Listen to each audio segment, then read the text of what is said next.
Tonight, we explore the life and contributions of Rosalind Franklin, the brilliant scientist whose pioneering work in X-ray crystallography was instrumental in the discovery of the DNA double helix.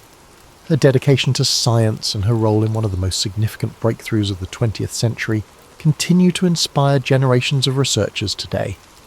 So before you relax, as always, take a moment to like the video and subscribe to the channel if our content helps you. Also, let us know where you're watching from and what time it is for you. We're always open to requests for stories, boring and interesting. If you guys ever have any in mind, let us know. Now get rid of those bright lights, turn on your fan if you have one, and let's begin.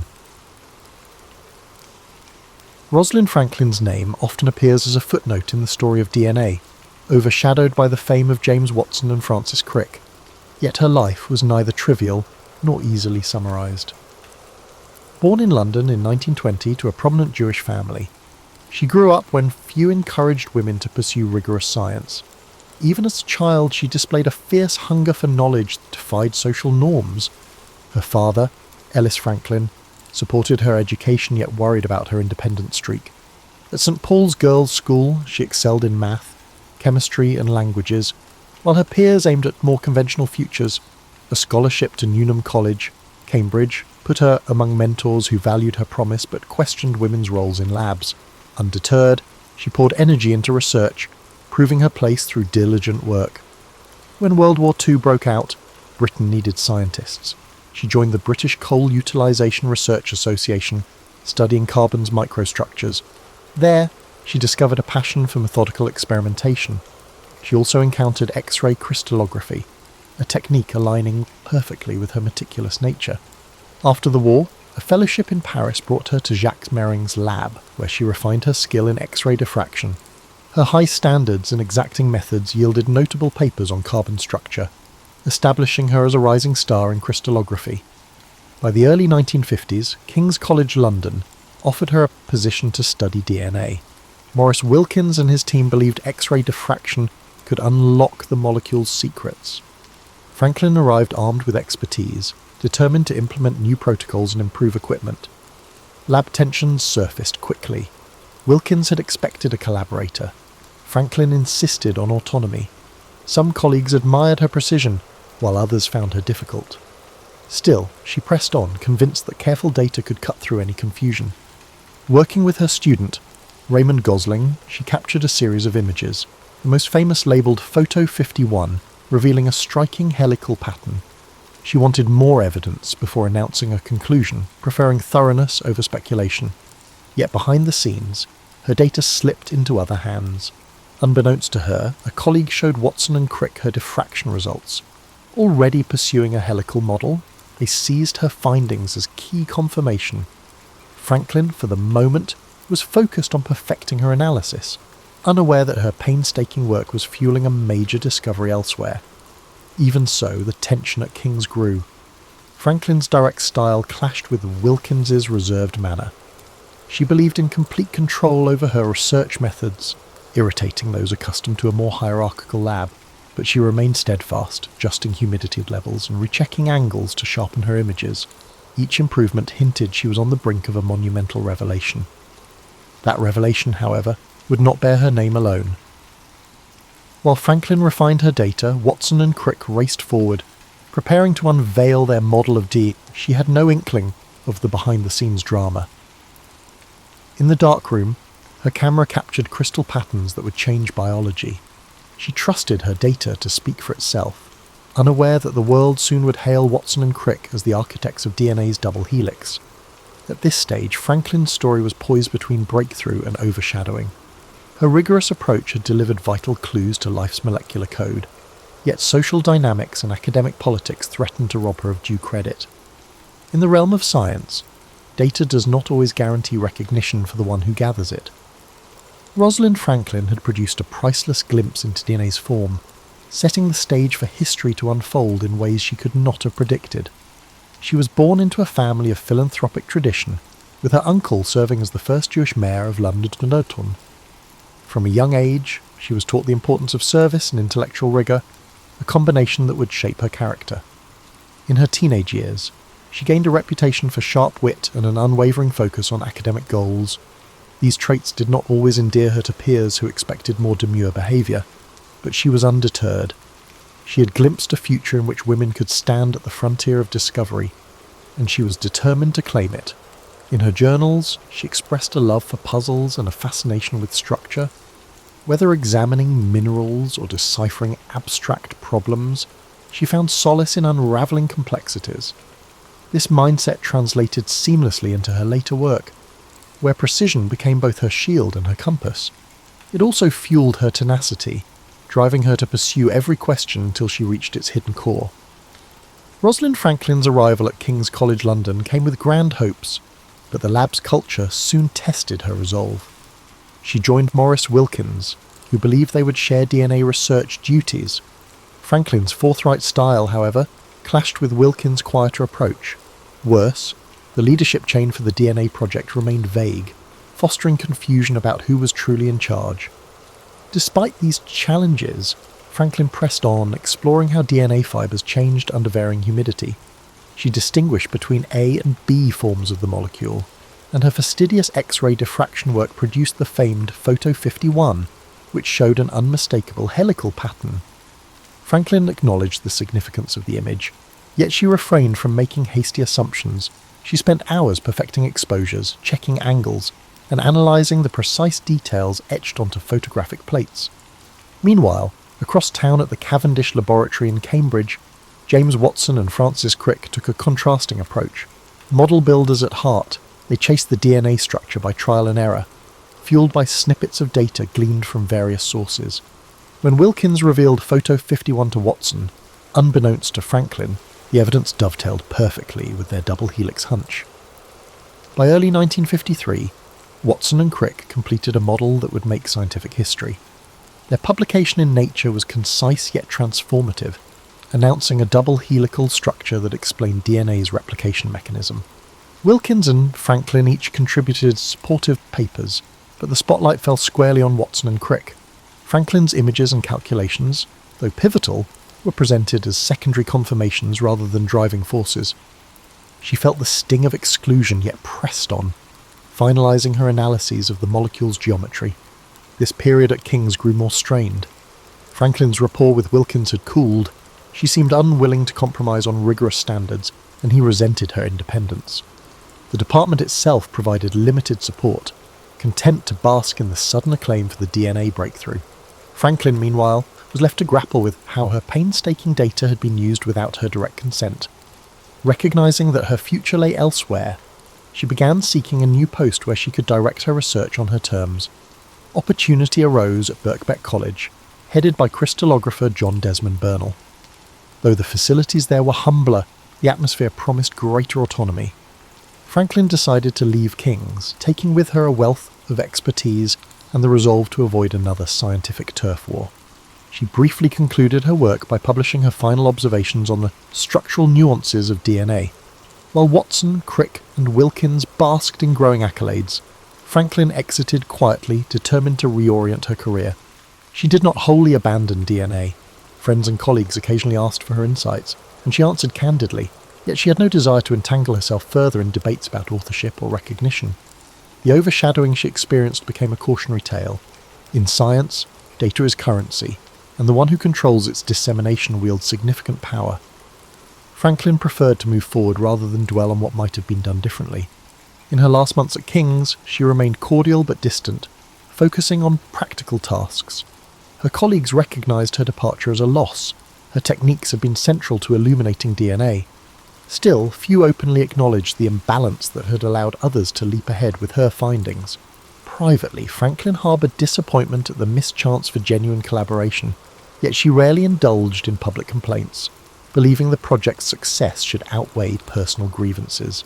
She fully engaged in planning her new life at Birkbeck by the mid-1953.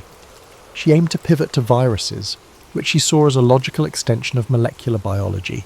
If DNA held the code, viruses manipulated it for replication. It was a fresh frontier, free of the swirl around the double helix. Some wondered if she might regret turning away from a molecule that had just earned global fame. But Franklin's mind was already set. She craved an environment where precision and exploration mattered more than departmental politics or star power. In this decision, Rosalind Franklin demonstrated a fierce independence that would define her future endeavours. The DNA story continued to unfold, with Watson, Crick, and Wilkins moving into the scientific limelight. Franklin, meanwhile, headed for new challenges, confident that her diligence and clear-sighted approach would again yield groundbreaking discoveries. The transition set the stage for the next chapter of her life, a chapter in which viruses, not DNA, would become her primary focus. Rosalind Franklin's move to Birkbeck College in 1953 allowed her to escape the tensions around DNA and forge a fresh path in virus research. Under John Desmond Burnell, she found greater independence for her meticulous approach. While viruses lacked the immediate fame of DNA, Franklin considered them equally vital. If DNA was life's blueprint, viruses were intruders capable of hijacking that plan. Her chosen subject, the tobacco mosaic virus, TMV, presented unique challenges. Franklin painstakingly prepared samples to ensure uniformity, using X-ray diffraction to decode TMV's rod-like structure. She teamed up with Aaron Klug and others, methodically interpreting diffraction patterns. Even as a smaller lab, Birkbeck became a haven where Franklin could shape projects by her exacting standards. She still carried scars from King's College. Some wondered why she had shifted from DNA to viruses, but Franklin pressed forward. Drawing parallels to her earlier work, she again insisted on data-driven analysis, never rushing to publish before confirming every detail. Her lab environment combined intensity with a collaborative spirit, offering trainees an unparalleled education in crystallographic rigour. Between 1954 and 1955, Franklin's group made steady gains. They confirmed TMV's protein subunits arranged in repeating units around the viral RNA.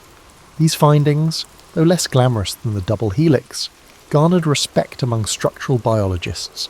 Unfazed by the overshadowing DNA narrative, Franklin kept expanding her scope. She ventured into spherical viruses, hypothesizing that structural symmetry might unify diverse pathogens.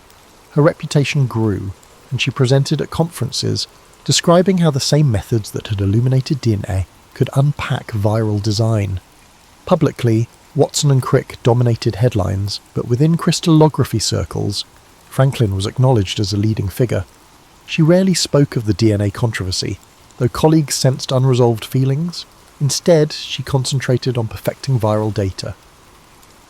Believing scientific progress mattered more than personal credit. Outside the lab, Franklin led a quiet life. She enjoyed travel and found respite in the outdoors, but her main passion remained the quest to visualize biological structures. Funding was tight, and she often lobbied for grants to buy better equipment. Each new insight strengthened her conviction that viruses, small yet formidable, merited the same painstaking scrutiny as DNA. By 1956, her work expanded further. Collaborators like Aaron Klug advanced diffraction analysis, revealing intricate protein shells encasing viral RNA. Franklin believed these advances might guide future strategies against viral diseases. The thoroughness she had applied to DNA now propelled virology forward, an accomplishment overshadowed by the double helix's spotlight but crucial to understanding viral replication. Yet signs of illness emerged. She dismissed bouts of pain as stress, unwilling to slow down. Unbeknownst to her, she faced a serious condition that would soon escalate. For the moment, research remained her anchor, and she pressed on, analysing each image that emerged from her diffraction apparatus. Her dedication ignited excitement at Birkbeck, motivating younger scientists to follow in her footsteps. Though Watson, Crick, and Wilkins gained prizes and public adoration for DNA, Franklin never openly displayed envy. Friends noted she remained courteous about the double helix, maintaining the stance that data, not politics, fueled real progress. In her lab, she was known for forging new ground in virus structure, determined that careful work would eventually earn its acknowledgement. Amid these virus studies, Franklin's commitment to excellence never wavered. She had departed King's to find a more supportive environment, and at Birkbeck, she discovered purpose in unravelling new puzzles. The breakthroughs she spearheaded may not have led to global headlines, but they contributed significantly to the emerging field of molecular virology. All the while, her health concerns simmered beneath the surface. She continued to travel and lecture, sharing insights and forging collaborations. Researchers worldwide adapted her techniques, marvelling at how the same X-ray approach used on DNA could dissect viral architecture. Each success confirmed her choice to abandon the fame of DNA and explore a less explored path. Rosalind Franklin's years at Birkbeck stand as a testament to her resilience and intellectual drive. Where others saw missed fame, she saw a chance to deepen knowledge on a frontier with vast implications for medicine and agriculture. This period defined her as more than the woman behind Photo 51. She became a leading light in virus crystallography, advancing an entire field through tireless devotion. By late 1956, Rosalind Franklin could no longer dismiss her discomfort as mere fatigue.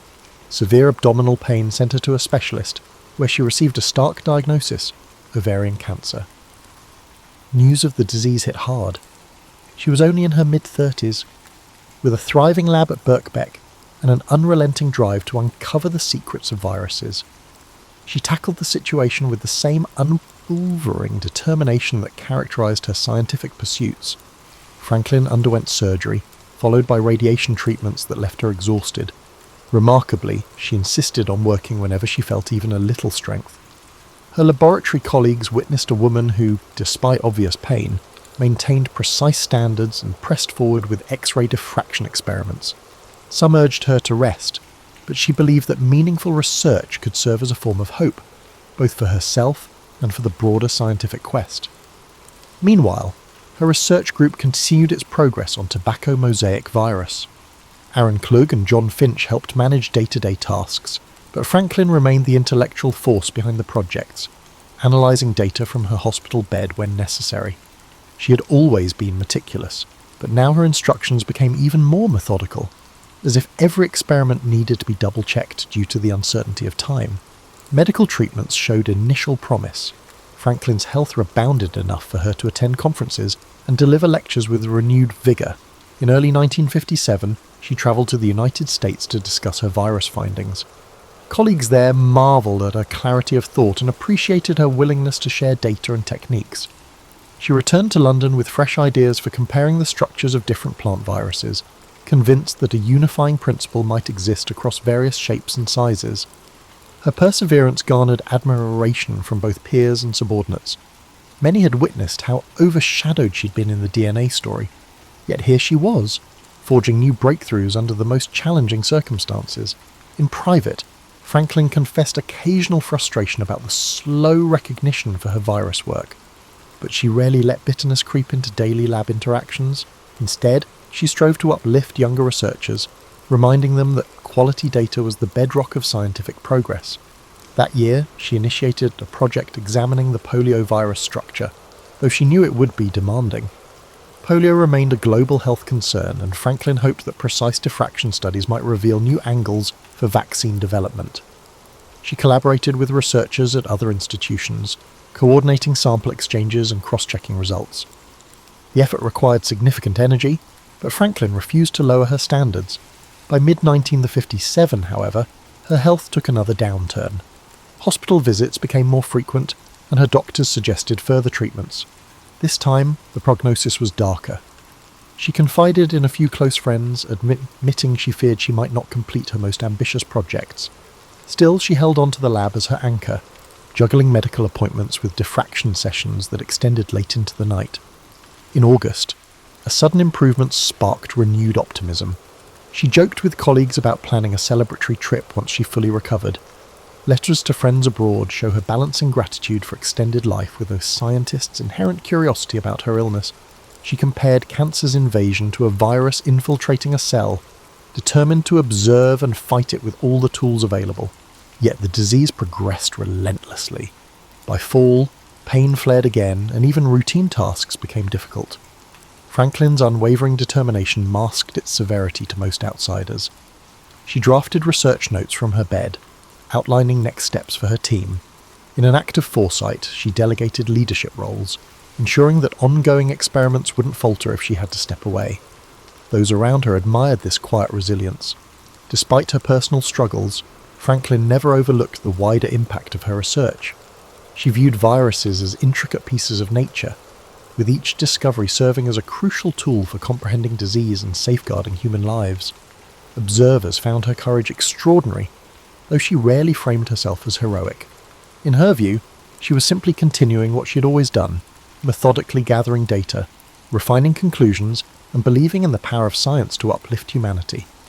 As 1957 came to an end, Rosalind Franklin found herself at a pivotal point. Her lab is brimming with fascinating research on viruses that may help unravel biological mysteries. She had a disease that no amount of scientific rigour could cure. Early 1958 brought new waves of uncertainty as Rosalind Franklin's health deteriorated. Yet within the Birkbeck lab, momentum persisted. She had established a system of shared responsibilities, ensuring that vital experiments continued even if she needed hospitalization. Aaron Klug and others stepped up, organizing data from the tobacco mosaic virus and now the polio virus studies Franklin had launched. Despite her weakened state, she remained mentally sharp, offering guidance from her bedside in carefully written directives. Franklin's presence was palpable during her occasional visits to the lab. Sporting a lab coat over her frail frame, she would scrutinize the latest diffraction photographs, pointing out slight anomalies in symmetry or angle. Colleagues found it both inspiring and heartbreaking. Here was a world-class mind refusing to yield, even as her body faltered. She updated notebooks with unwavering clarity, as though the act of writing itself could keep her tethered to the work she loved. Her medical team advised rest, but Franklin pressed on, citing not mere stubbornness but an ethical drive. In her view, scientific progress was a collective venture. If her findings could improve the understanding of viruses, she owed it to the broader community to see them through. When friends gently questioned whether it was wise to push so hard, she confessed that focusing on data helped stave off despair. The lab was her sanctuary, a place where logic and discovery overshadowed personal anxieties. One highlight came in February 1958. A journal accepted her team's detailed paper on TMV's structural transitions, lauding Franklin's rigorous methodology. She allowed herself a quiet moment of satisfaction, knowing such recognition was hard-won. A few days later, she penned letters to collaborators, proposing further investigations into spherical virus shells. Though physically diminished, her intellectual curiosity knew no bounds. Outside the lab, Franklin's close circle began preparing for the possibility of bad news. Her father, Ellis, had passed away years earlier, but extended family members rallied around her.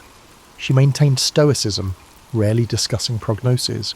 Instead, she inquired about others' well-being, asked about the latest scientific gossip, and meticulously planned the next steps for her virus research. In quieter moments, she reflected on how a woman once overshadowed in the DNA saga had found renewed purpose. She never openly declared regret, though some friends perceived a lingering sadness that she might not see the end of certain viral inquiries. Rumours circulated about potential nominations for significant awards. Though Watson, Crick, and Wilkins had gained global fame, a few scientific bodies recognised Franklin's independent contributions.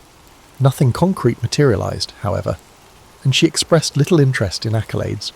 She believed real achievement lay in the data itself, the patterns, the angles, the consistent results that built a foundation for future work. As spring approached, her symptoms worsened. Sharp pains returned, and another surgery was scheduled. This time, medical intervention offered diminishing returns. Franklin faced the prospect that her life might be cut short, yet she approached this possibility with the same methodical calm she brought to her experiments.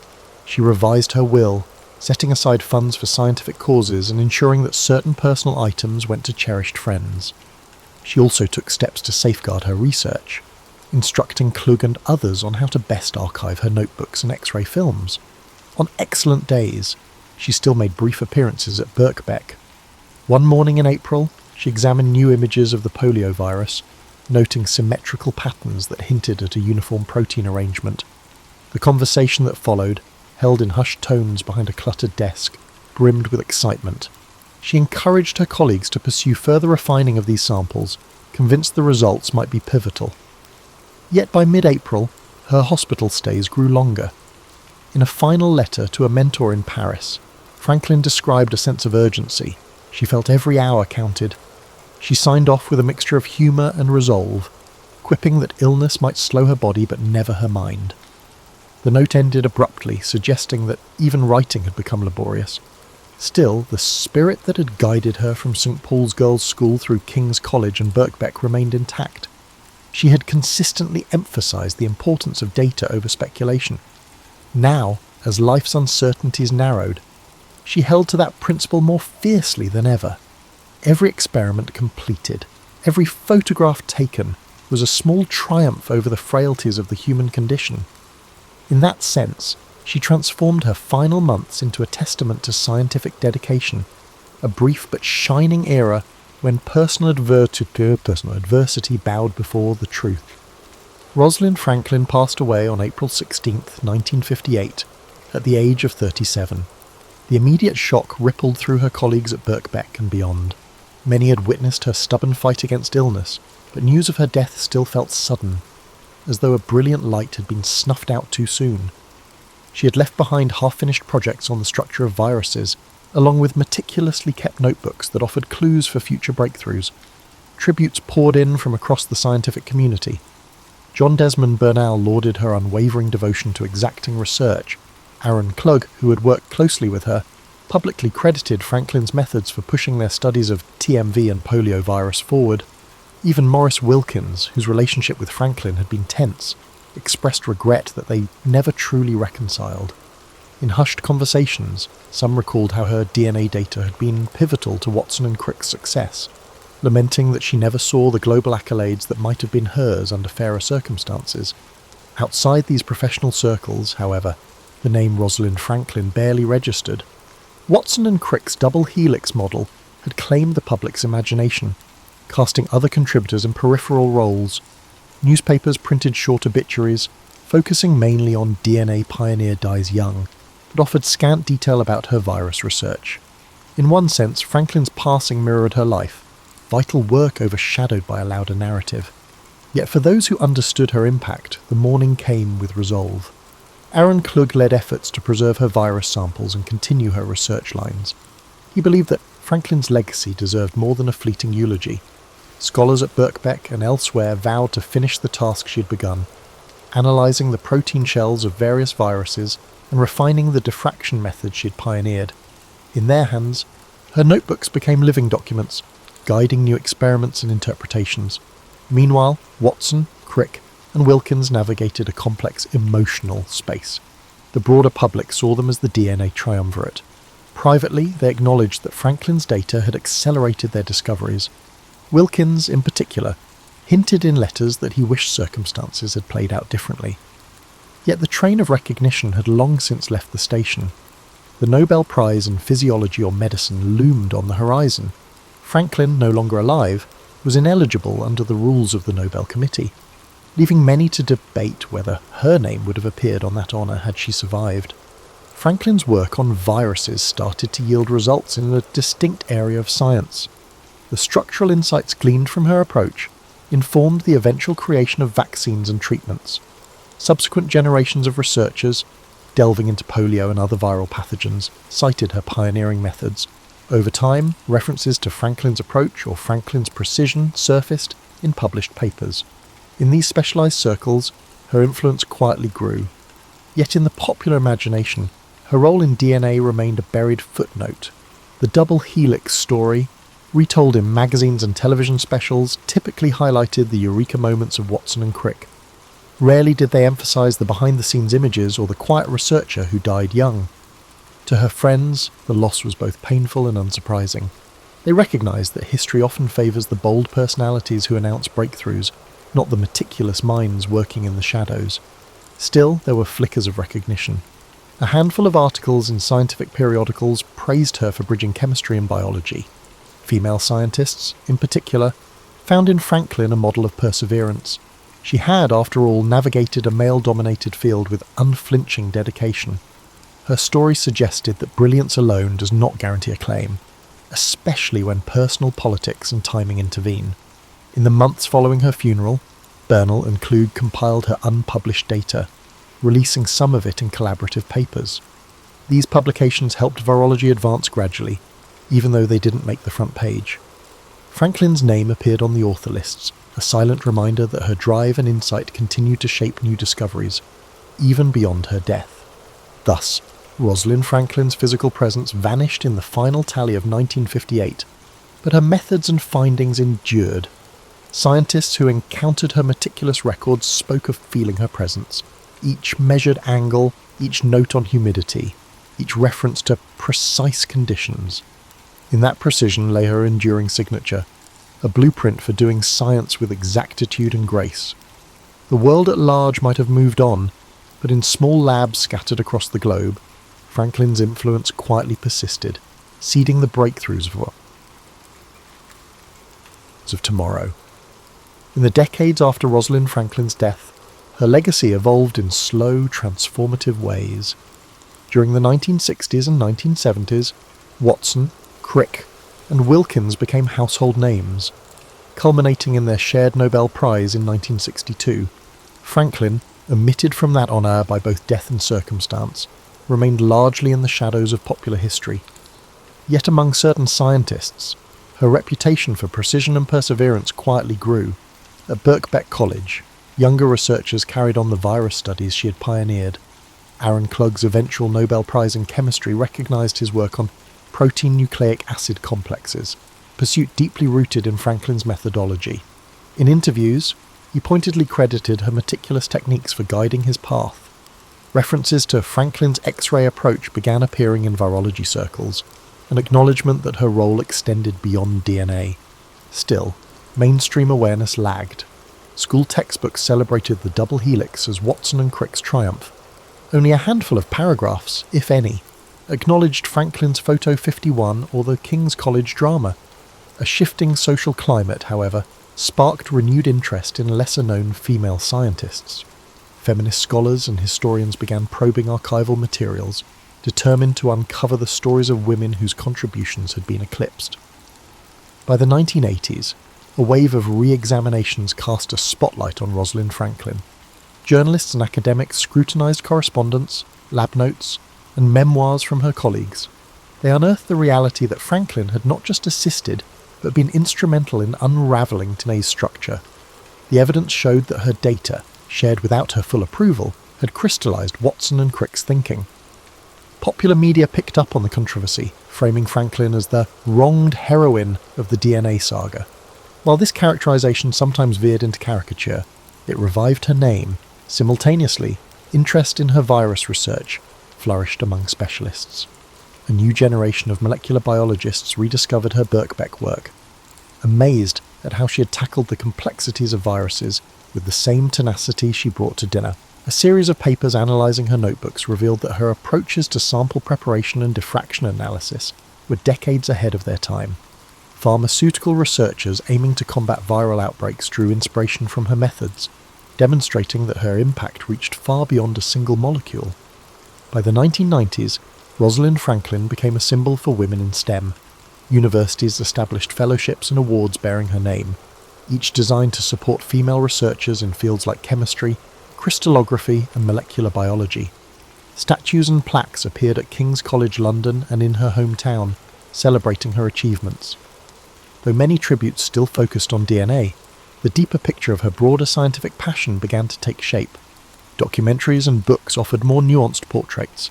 A brilliant scientist who navigated the prejudice of her time, worked herself to exhaustion, and died young, leaving a treasure trove of insights.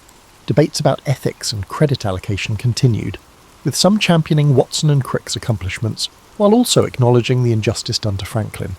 The complexities of her relationships at King's, her shift to Birkbeck, and her brave fight against cancer found their way into mainstream awareness, painting a portrait of a woman whose intellect defied the era's constraints.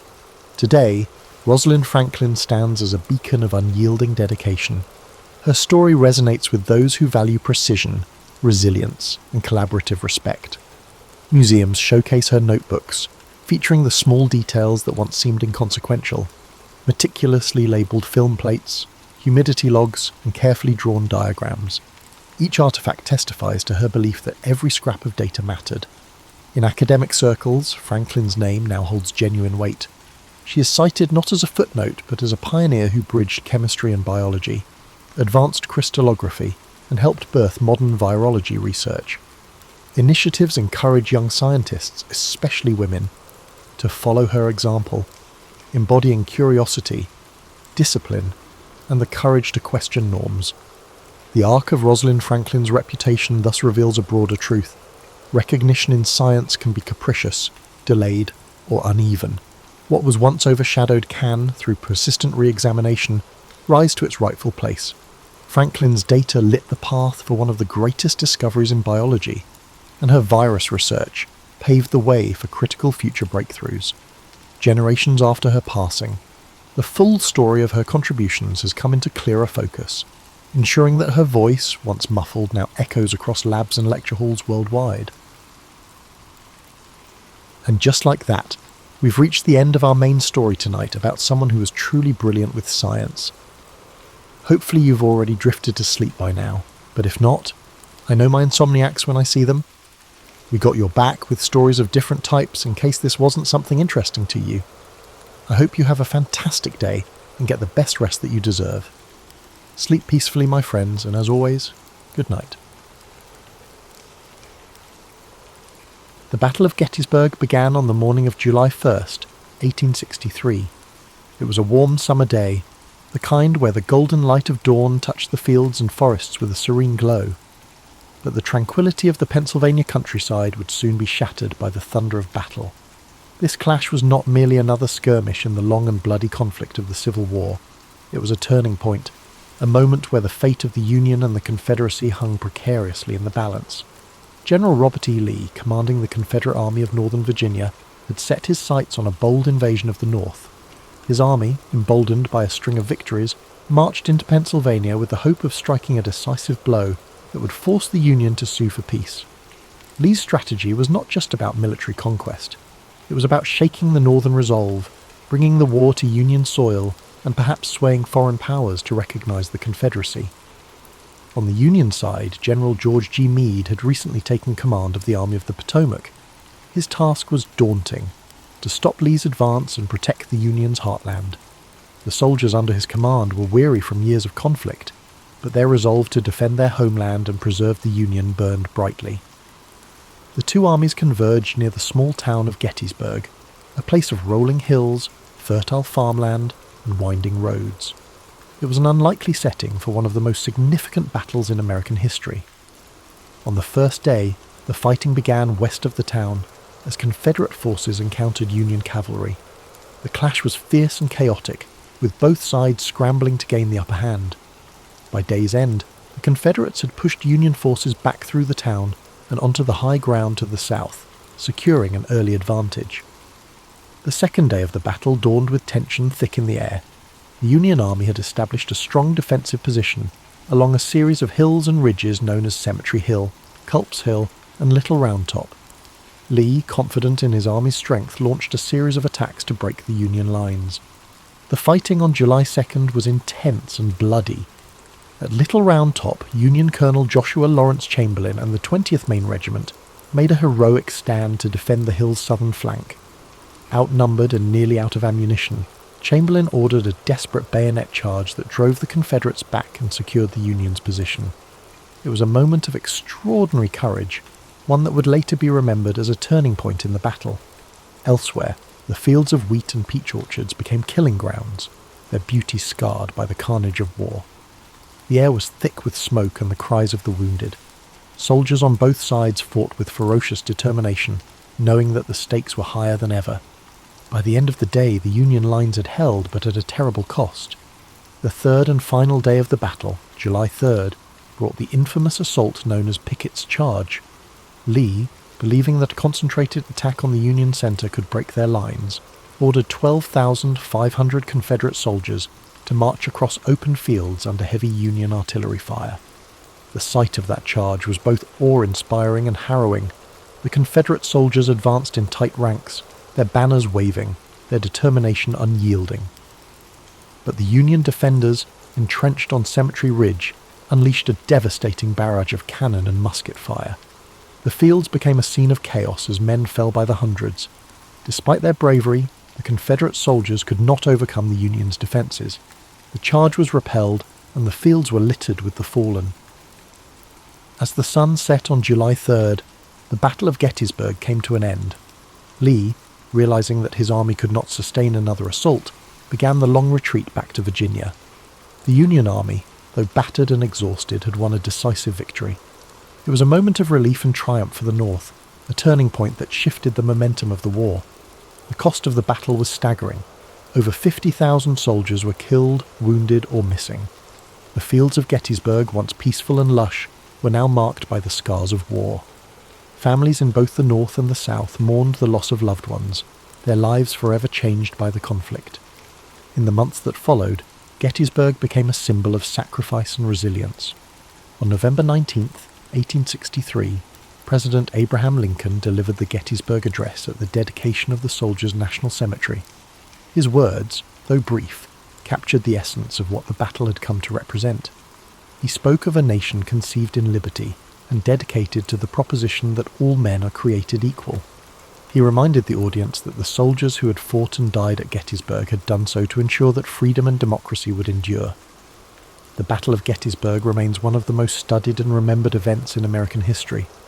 It was a moment of profound struggle and sacrifice, a reminder of the costs of war and the resilience of the human spirit. The bravery of the soldiers on both sides, their dedication to their causes, and the impact of their actions continue to echo through time. As you drift into sleep, let the story of Gettysburg fill your mind with a sense of reverence and reflection. Imagine the stillness of the fields after the battle, the quiet wind carrying the memory of those who fought and fell. Feel the weight of their sacrifice, but also the hope that their struggle helped to shape a better future.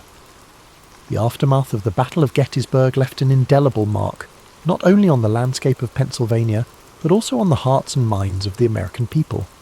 The quiet town that had seen a horrific convergence of armies now bore the weight of countless graves, hastily dug for the fallen soldiers.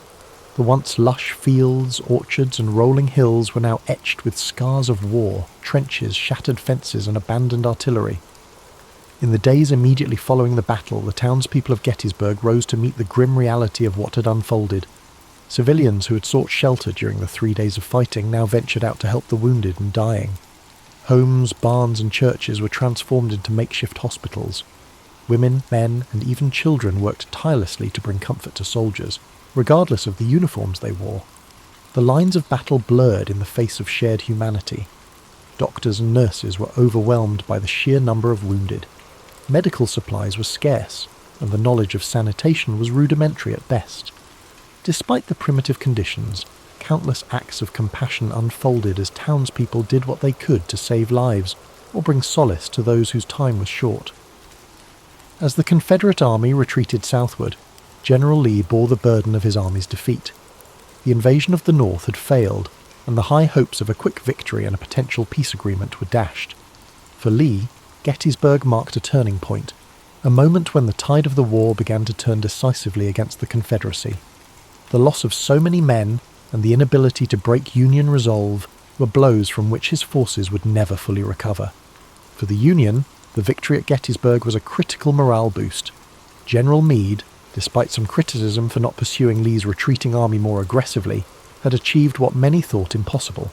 The Army of the Potomac had stood firm against Lee's forces, proving that the Union could hold its ground and turn the tide of the war. The significance of Gettysburg reached far beyond the battlefield. It became a symbol of the broader struggle, the fight to preserve the Union and the principles upon which it was founded. In the months following the battle, efforts began to ensure that the sacrifices made there would not be forgotten. One of the most poignant moments came on November 19, 1863, with the dedication of the Soldiers' National Cemetery at Gettysburg. President Abraham Lincoln was invited to deliver a few remarks, following a lengthy oration by Edward Everett, a renowned speaker of the time. Lincoln's address, though brief, would become one of the most enduring speeches in American history. Standing on the blood-soaked fields of Gettysburg, Lincoln spoke not only to honour the dead, but to remind the living of the greater cause for which they had fought. His words, beginning with the now iconic phrase, 7 years ago, framed the battle within the context of the nation's founding ideals. He reminded the audience that the soldiers had given their lives so that government of the people, by the people, for the people, shall not perish from the earth. Lincoln's Gettysburg address was met with a mixed reception at the time, with some viewing it as too brief and simplistic. However, history would elevate his words to the status of a national treasure. The address encapsulated the purpose of the war and the vision of a nation united not by force, but by shared values and ideals. The legacy of the Battle of Gettysburg continued to shape the course of the Civil War. While the conflict raged on for nearly 2 more years, Gettysburg marked a critical turning point. It showed that the Union could resist the might of the Confederacy and that the resolve of its people would not be broken. The war's conclusion in 1865 brought an end to the fighting but left the nation grappling with the wounds it had inflicted upon itself.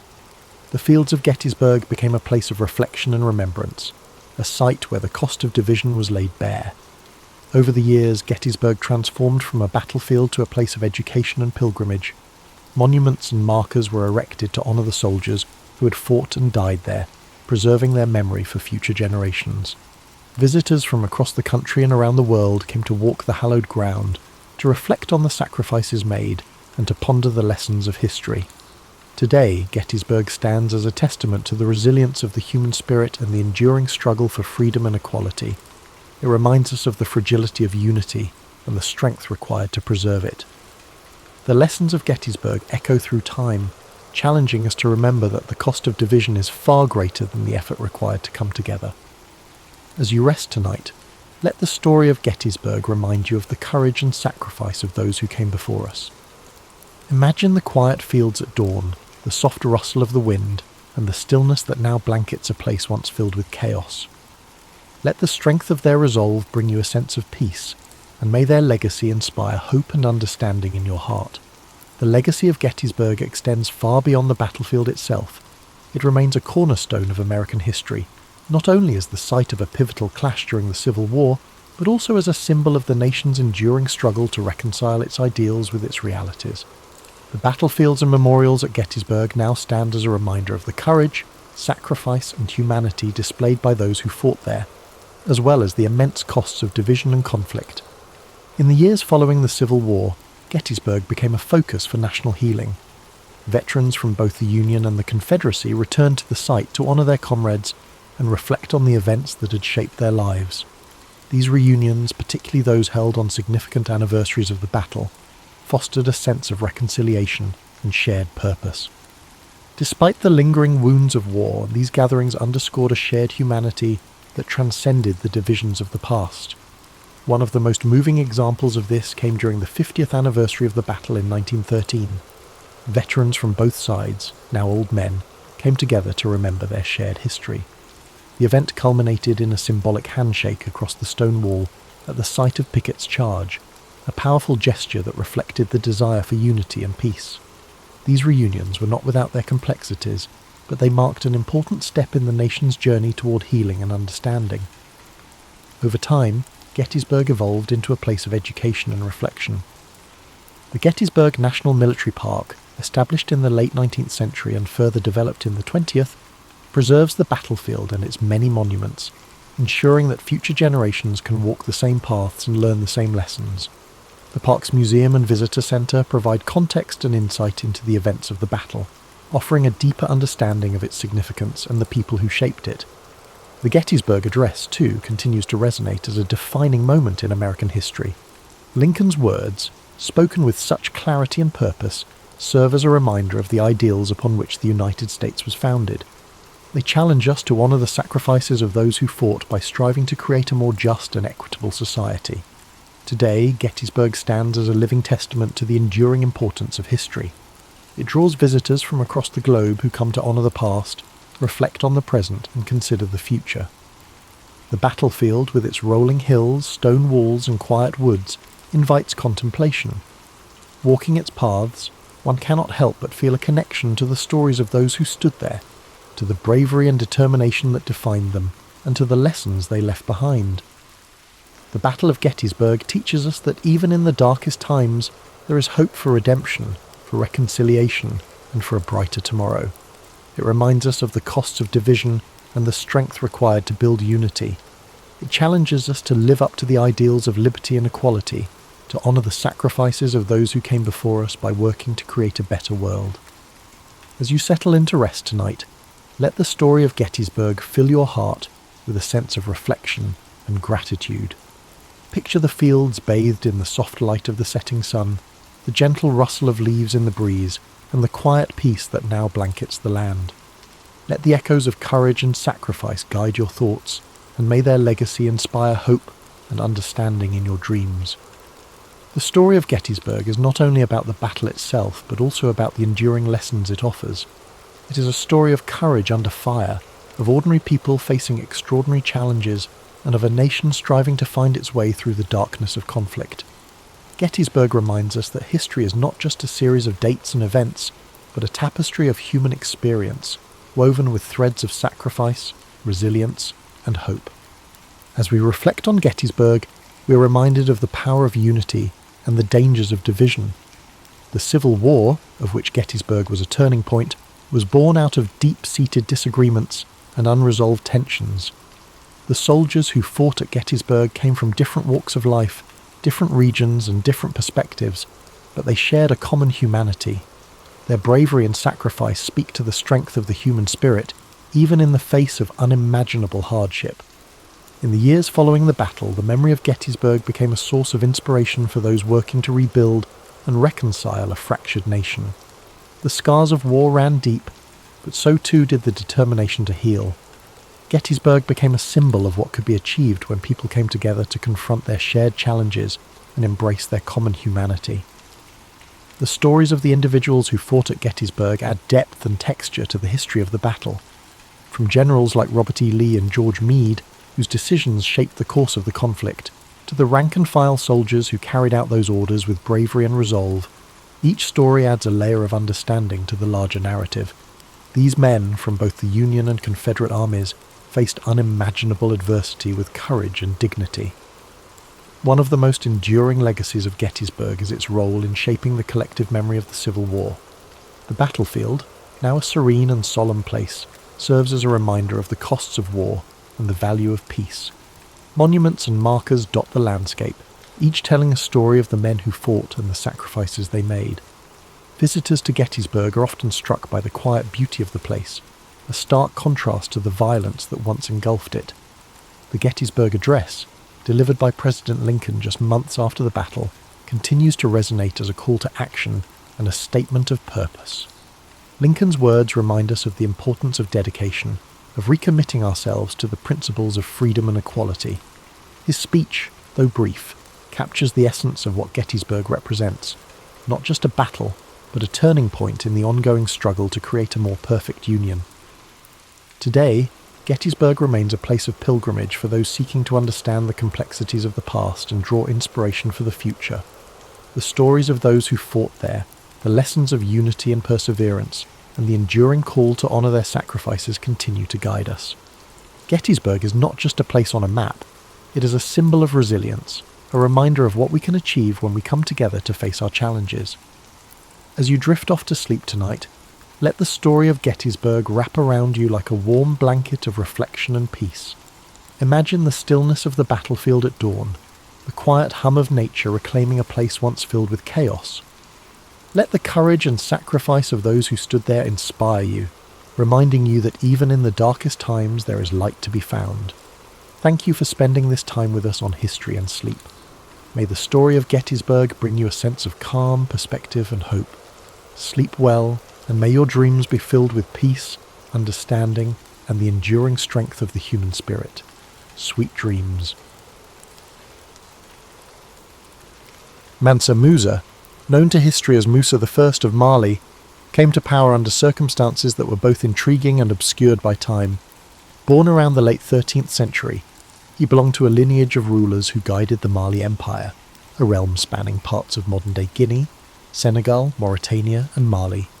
Although tales often highlight his legendary wealth, Musa's rise rested on a political context shaped by earlier sovereigns, most notably his predecessor, Abubakar II. Oral traditions hint that Abubakar ventured west across the Atlantic, entrusting the throne to Musa as deputy. When the predecessor did not return, Musa ascended to rule. At that moment in West Africa's history, the Mali Empire thrived by controlling critical trade routes. Caravans carried gold, salt, ivory, and other goods across the Sahara, linking sub-Saharan societies with North African ports. Musa inherited an economic apparatus that already possessed riches. but his strategic leadership pushed that wealth and influence to unprecedented heights. Diplomatic ties with Berber traders in the north and with local chieftains to the south formed the scaffolding upon which his reign prospered. Yet Mansa Musa did not simply rely on inherited resources. Evidence suggests he restructured tax collection, ensuring caravans crossing his lands contributed fees. He appointed local governors, termed farbus, to maintain order, standardise trade practices, and quell rebellions. These farbus reported directly to the crown. While some African polities operated via loose confederations of tribes, Musa strove for a more centralised administration. The impetus for unity was both political and religious. By the early 14th century, Islam had become a unifying thread among the empire's elites, with mosques and Quranic schools growing in major towns like Timbuktu and Gao. Intriguingly, Mansa Musa's childhood rarely appears in the official records. Griots, or court bards, mention him as a diligent youth who studied theology and statesmanship from travelling clerics. Possibly, he absorbed knowledge from trans-Saharan traders who recounted stories of Maghrebi courts and Middle Eastern wonders. This worldview expansion might have sparked his determination to place Mali on par with famed Islamic centres such as Cairo or Mecca. Later, his philanthropic acts would hint at an enduring desire to earn respect among the broader Islamic sphere. During Musa's early years as Mansa, he faced local errors near the fringes of the empire. Some provinces tested his authority, hoping he might prove less formidable than past kings. Instead, he dispatched well-trained cavalry to reaffirm Mali's dominance. The empire's cavalry, famed for their agility, utilised horses bred in the savannas. Coupled with archers who fired poison-tipped arrows, they efficiently subdued rebellious enclaves. Such campaigns, while overshadowed by later peaceful achievements, set the stage for a stable realm. Timbuktu, a small but strategically situated settlement, benefited from Musa's consolidation efforts. He recognised that controlling Timbuktu meant controlling a confluence of river transport, desert caravans, and fishing communities. Over time, the city would bloom into a learning centre, with an influx of scholars and artisans. Early in his reign, Musa allocated funds to fortify the town's walls, establish improved storage for trade goods, and encourage visiting scholars from across North Africa. This policy laid the groundwork for Timbuktu's future golden era. Though rarely described in immediate detail, Mansa Musa's personal style likely displayed both regal bearing and approachability. Unlike some rulers who cloistered themselves in grand palaces, he purportedly listened to grievances from merchants, travellers, and local notables. Diplomatic sources from North Africa record how visiting envoys found Mali's court refreshingly open, though still anchored in an elaborate protocol. Musa's readiness to incorporate outside ideas, especially from the Islamic heartlands, broadened the empire's cultural horizon. However, Musa's greatest fame was yet to blossom. While local West African circles recognised Musa's leadership, the broader Islamic world and, in time, even distant Europe would only learn his name after his spectacular pilgrimage to Mecca. That journey, or Hajj, showcased both the empire's wealth and Musa's personal devotion. It would transform him into a near-legendary figure whose gold-laden caravans dazzled every city along the route. This pilgrimage provided glimpses of a man who balanced religious piety with an almost theatrical display of power. Thus, by the early 1320s, Mansa Musa had established a stable domain, subdued pockets of resistance, invested in commerce, and forged diplomatic ties. Mansa Musa set the stage for an event that would firmly establish him on the map of the medieval world. Neither Mali nor the Islamic realms would be quite the same after his caravans traversed the sands, sowing tales of a West African empire brimming with gold and governed by a ruler whose name would echo through centuries. Historians debate the exact date Mansa Musa embarked on his renowned pilgrimage, but a commonly cited time frame is the early 1320s to somewhere between 1324 and 25. This journey was far from spontaneous. Preparations likely spanned months, if not years, given the massive scale of his entourage. Musa intended not just to fulfill a religious obligation, but to make a statement. Mali was no mere frontier kingdom, and its ruler possessed the means to rank among the wealthiest, most pious monarchs of the Islamic world. Contemporary chronicles, notably those by North African scholar Ibn Khaldun and traveller Ibn Battuta, though Battuta himself visited Mali after Musa's reign, describe the pilgrimage in sensational terms. They mention caravans with thousands of attendants. Some accounts claim as many as 60,000. Camels laden with gold dust, embroidered fabrics, and provisions for the trek snaked across the Sahel. Sub-Saharan Africa had long provided a major chunk of the global gold supply, and Mansa Musa's baggage train exemplified that wealth. He brought not only lumps of raw gold but also minted gold coins, an unusual measure since the region often traded in dust and ingots. Additionally, Mansa Musa's travelling retinue included slaves dressed in fine silks, scribes to document events, reciters of the Quran for spiritual ambiance, and a range of advisors. Some historians caution that the numbers might be inflated by storytellers, yet even if the actual group was smaller, the effect on onlookers would have been overwhelming. The pilgrimage route took them northward through the Sahara, passing through famed salt mines around Takaza, then pivoting east to reach the bustling city of Tuat, or perhaps the legendary Sijil Massa oasis. In each settlement, rumours spread of the Malian monarch dispensing gold with an almost casual generosity. Crucially, Mansa Musa's distribution of wealth was part religious almsgiving, part diplomatic manoeuvre. Almsgiving, zakat, was a pillar of Islam, and Musa's piety motivated lavish gifts to local mosques and the needy. Yet distributing gold also garnered awe, forging ties with local rulers who might reciprocate with safe passage or future alliances. Unsurprisingly, this sudden influx of gold depressed local gold values in places like Cairo for years, an unintended consequence of a philanthropic spree. Egyptian records note how Mansa Musa's arrival in 24 caused gold's price to plummet, prompting economic ripples that historians still marvel at. Upon reaching Cairo, Musa's presence turned heads at the court of Sultan al-Malik al-Nasir. The initial protocol demanded that a visiting monarch greet the Sultan in a manner reflecting subservience. Some accounts claim Musa initially refused to bow, insisting that only to God would he prostrate. In the end, a diplomatic compromise was reached, perhaps involving a respectful but not fully subservient gesture. This minor standoff underscores Musa's pride in Mali's sovereignty, an approach that still balanced courtesy and tradition. While in Cairo, Musa's spending soared. He commissioned architectural help, hired skilled artisans, and purchased books. He conversed with leading Islamic scholars, reflecting a keen interest in theology and jurisprudence. Some Egyptian scribes chronicled the moment: a black African king, regal in bearing, engaged in deep religious discourse, all while dispensing gold coins to beggars outside. Word of his generosity quickly spread, captivating the imagination of distant courts.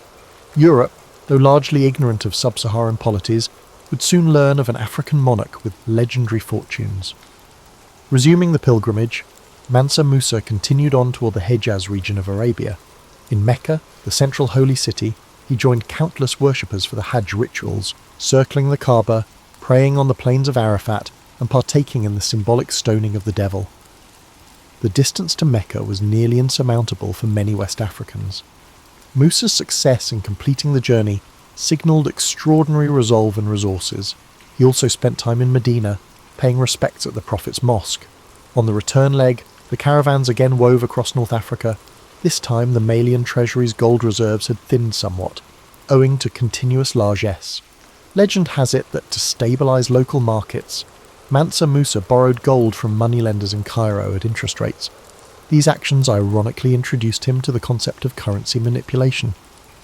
The transaction highlights that, for all his generosity, the intricacies of Mediterranean economics demanded caution. He never wavered in bestowing lavish gifts to those who hosted him along the route.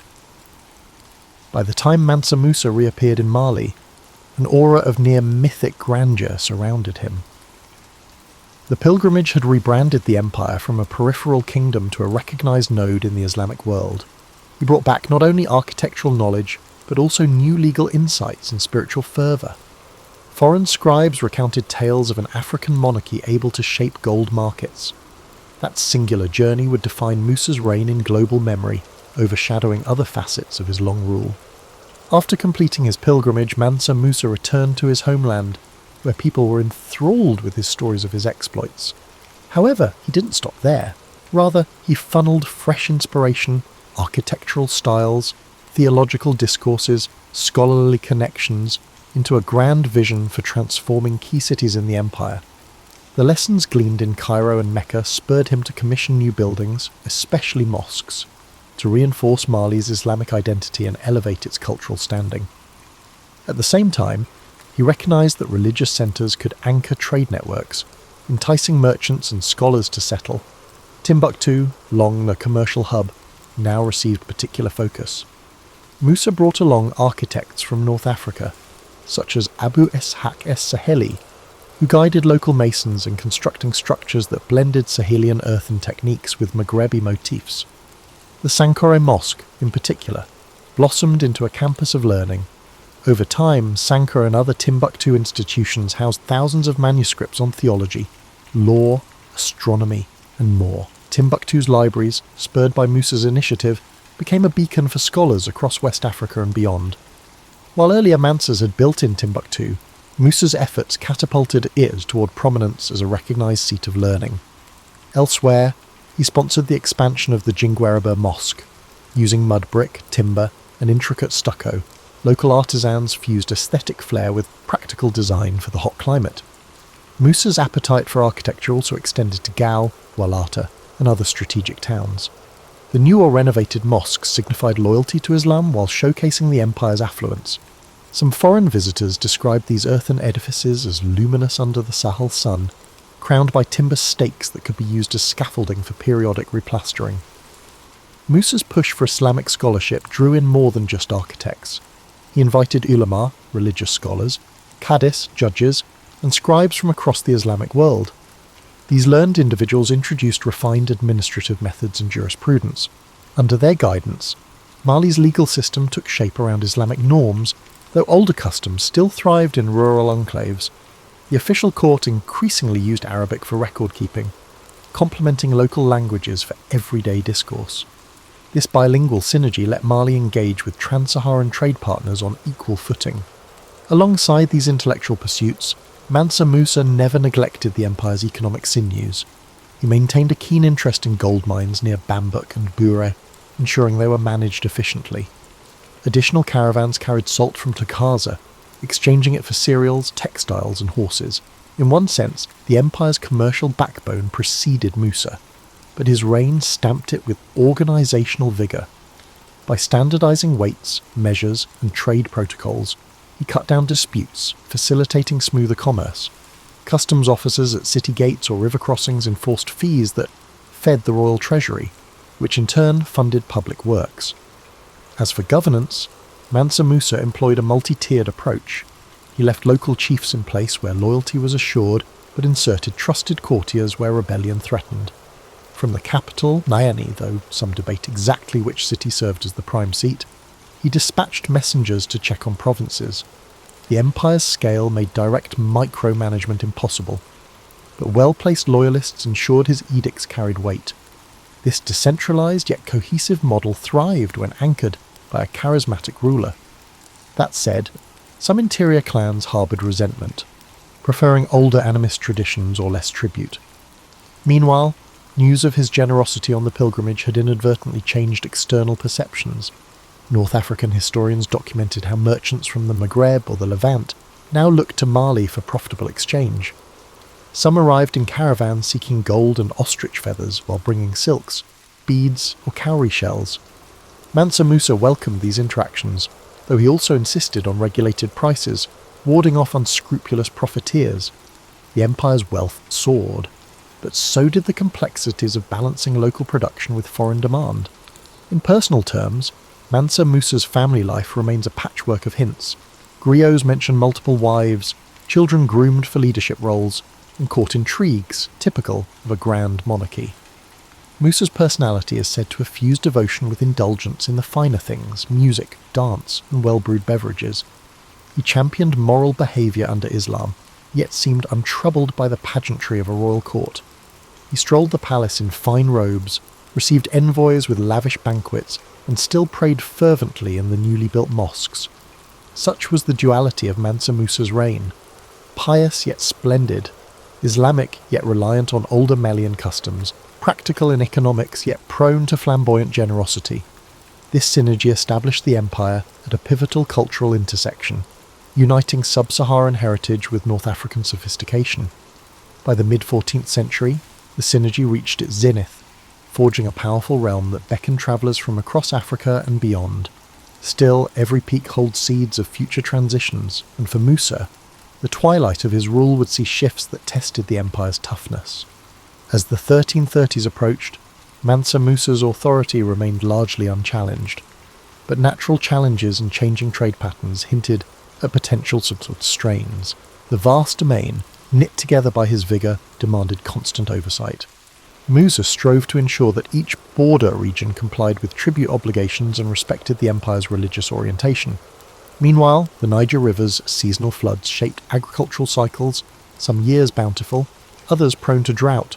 The delicate balance between good harvests, stable trade, and local loyalties meant that a single upheaval could ripple widely. In this period, historical glimpses of Mansa Musa's final years become hazy. Some sources claim he briefly abdicated in favour of his son, Mansa Maga, only to resume power later. Others suggest he remained on the throne until his death. The multiplicity of oral traditions complicates any strict timeline. Still, it's clear he focused on two enduring priorities: strengthening Islamic scholarship and fostering prosperity. He invited additional jurists from Fes and Tunis, expanding Timbuktu's academies. Diplomatic relations with Morocco and Egypt stayed cordial, with scribes at Musa's court producing letters in refined Arabic, praising cultural ties. One lesser-known aspect of Musa's reign was the forging of local alliances through intermarriage. Princes of subjugated regions sometimes wed relatives of the royal family, creating a patchwork of dynastic bonds. This practice tempered rebellious impulses, as each clan now had a stake in preserving peace. In day-to-day rule, Musa relied on a cadre of advisors. Some were devout clerics, others savvy administrators who understood the empire's trade-based wealth. The interplay between religious counsel and economic strategy shaped the empire's direction. The empire also felt the weight of potential competition from emerging powers. Farther east, the Hausa city-states gained momentum, while to the west, coastal polities engaged with Atlantic trade. Although these developments wouldn't immediately topple Mali's dominance, they foreshadowed a shifting frontier in African commerce. The centuries-old reliance on trans-Saharan caravans faced subtle challenges from evolving sea routes. Mansa Musa, however, remained confident that Mali's gold resources and central position would endure. He might not have foreseen how future generations would grapple with the new maritime corridors introduced by European explorers. Meanwhile, Timbuktu's intellectual bloom continued. Scholars from the Arab world praised its manuscripts. Cadiz presided over local courts, melding Sharia law with customary resolutions. This synergy made Timbuktu a magnet for intellectuals seeking quiet study among the city's sun-dried brick homes. Mansa Musa occasionally commissioned new volumes of hadith or historical genealogies, rewarding scribes with gold. Over time, a robust tradition of calligraphy took root, with intricate lettering reflecting North African influences. Students recited texts under open-air courtyards, weaving knowledge with local languages. In the capital, Niamey, the royal palace presumably boasted a mix of clay architecture and stone embellishments, though few remain survive. Chronicles mention grand reception halls where the Mansa offered visitors an audience. Gift exchanges were integral. Envoys from distant lands arrived with spices or glass beads, receiving in return gold dust or lavish robes. Musa's personal routine likely balanced daily prayer, the supervision of farbas, and public appearances that showcased his approachability. He recognised that ruling a culturally diverse empire required more than force. It needed a unifying aura of generosity and moral leadership. Amid all these successes, one senses the ephemeral nature of empire. Overextension lurked as a silent hazard.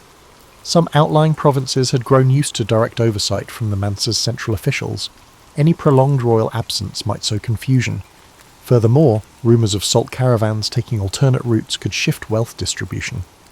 Mansa Musa's solution was typically to dispatch trusted lieutenants with tokens of the monarchy, perhaps a gold staff or a special garment, symbolising delegated authority. So long as loyalty endured, this system held.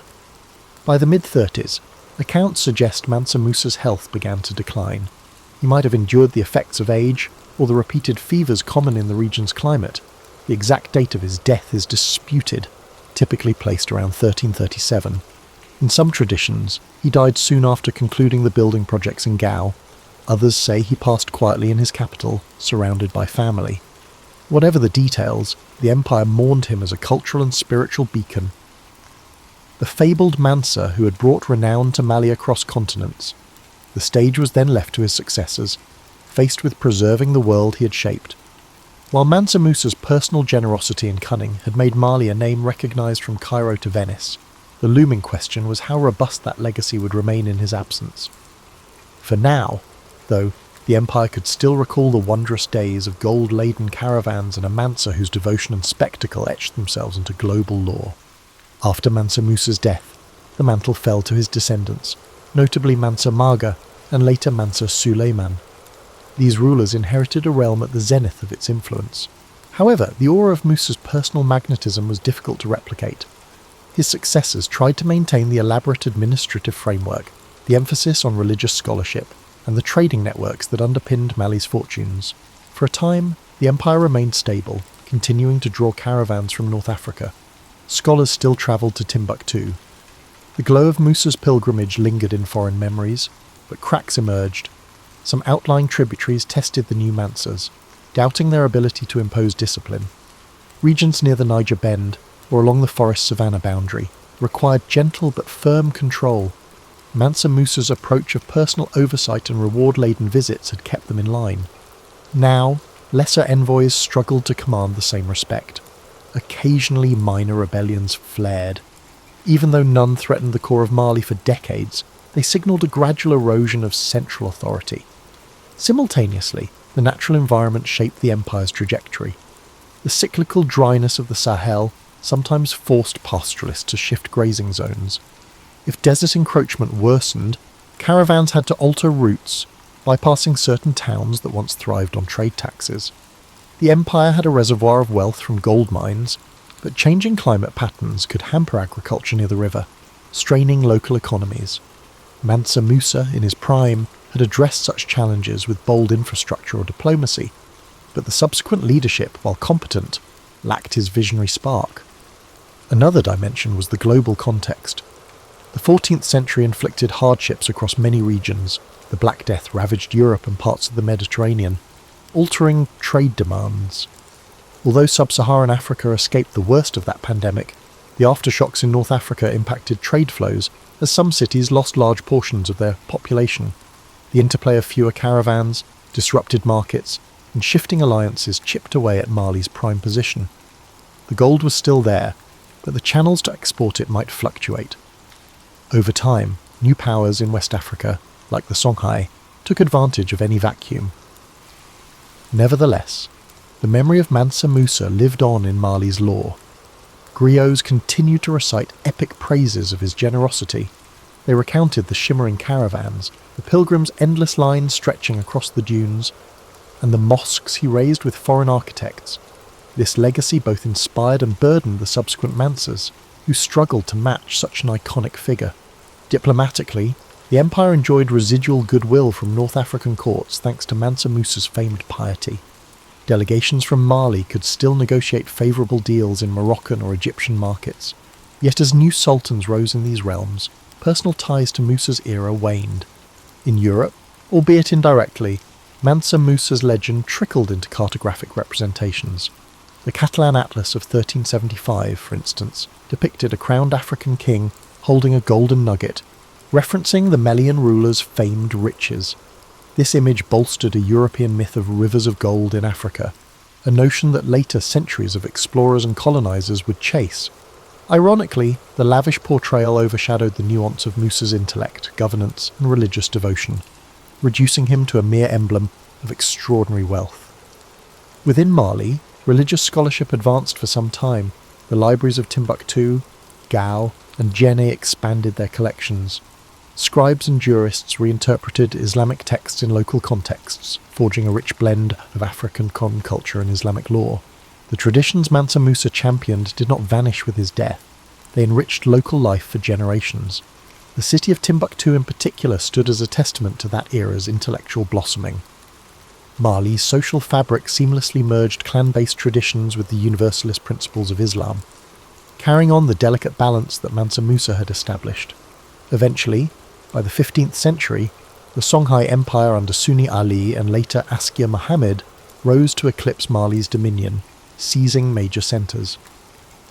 Mali receded, losing some gold-rich territories and vital trade corridors. Yet the echoes of Mansa Musa's brilliant rule lingered. Even as Songhai expanded, the memory of Mali's pinnacle remained deeply etched in oral histories.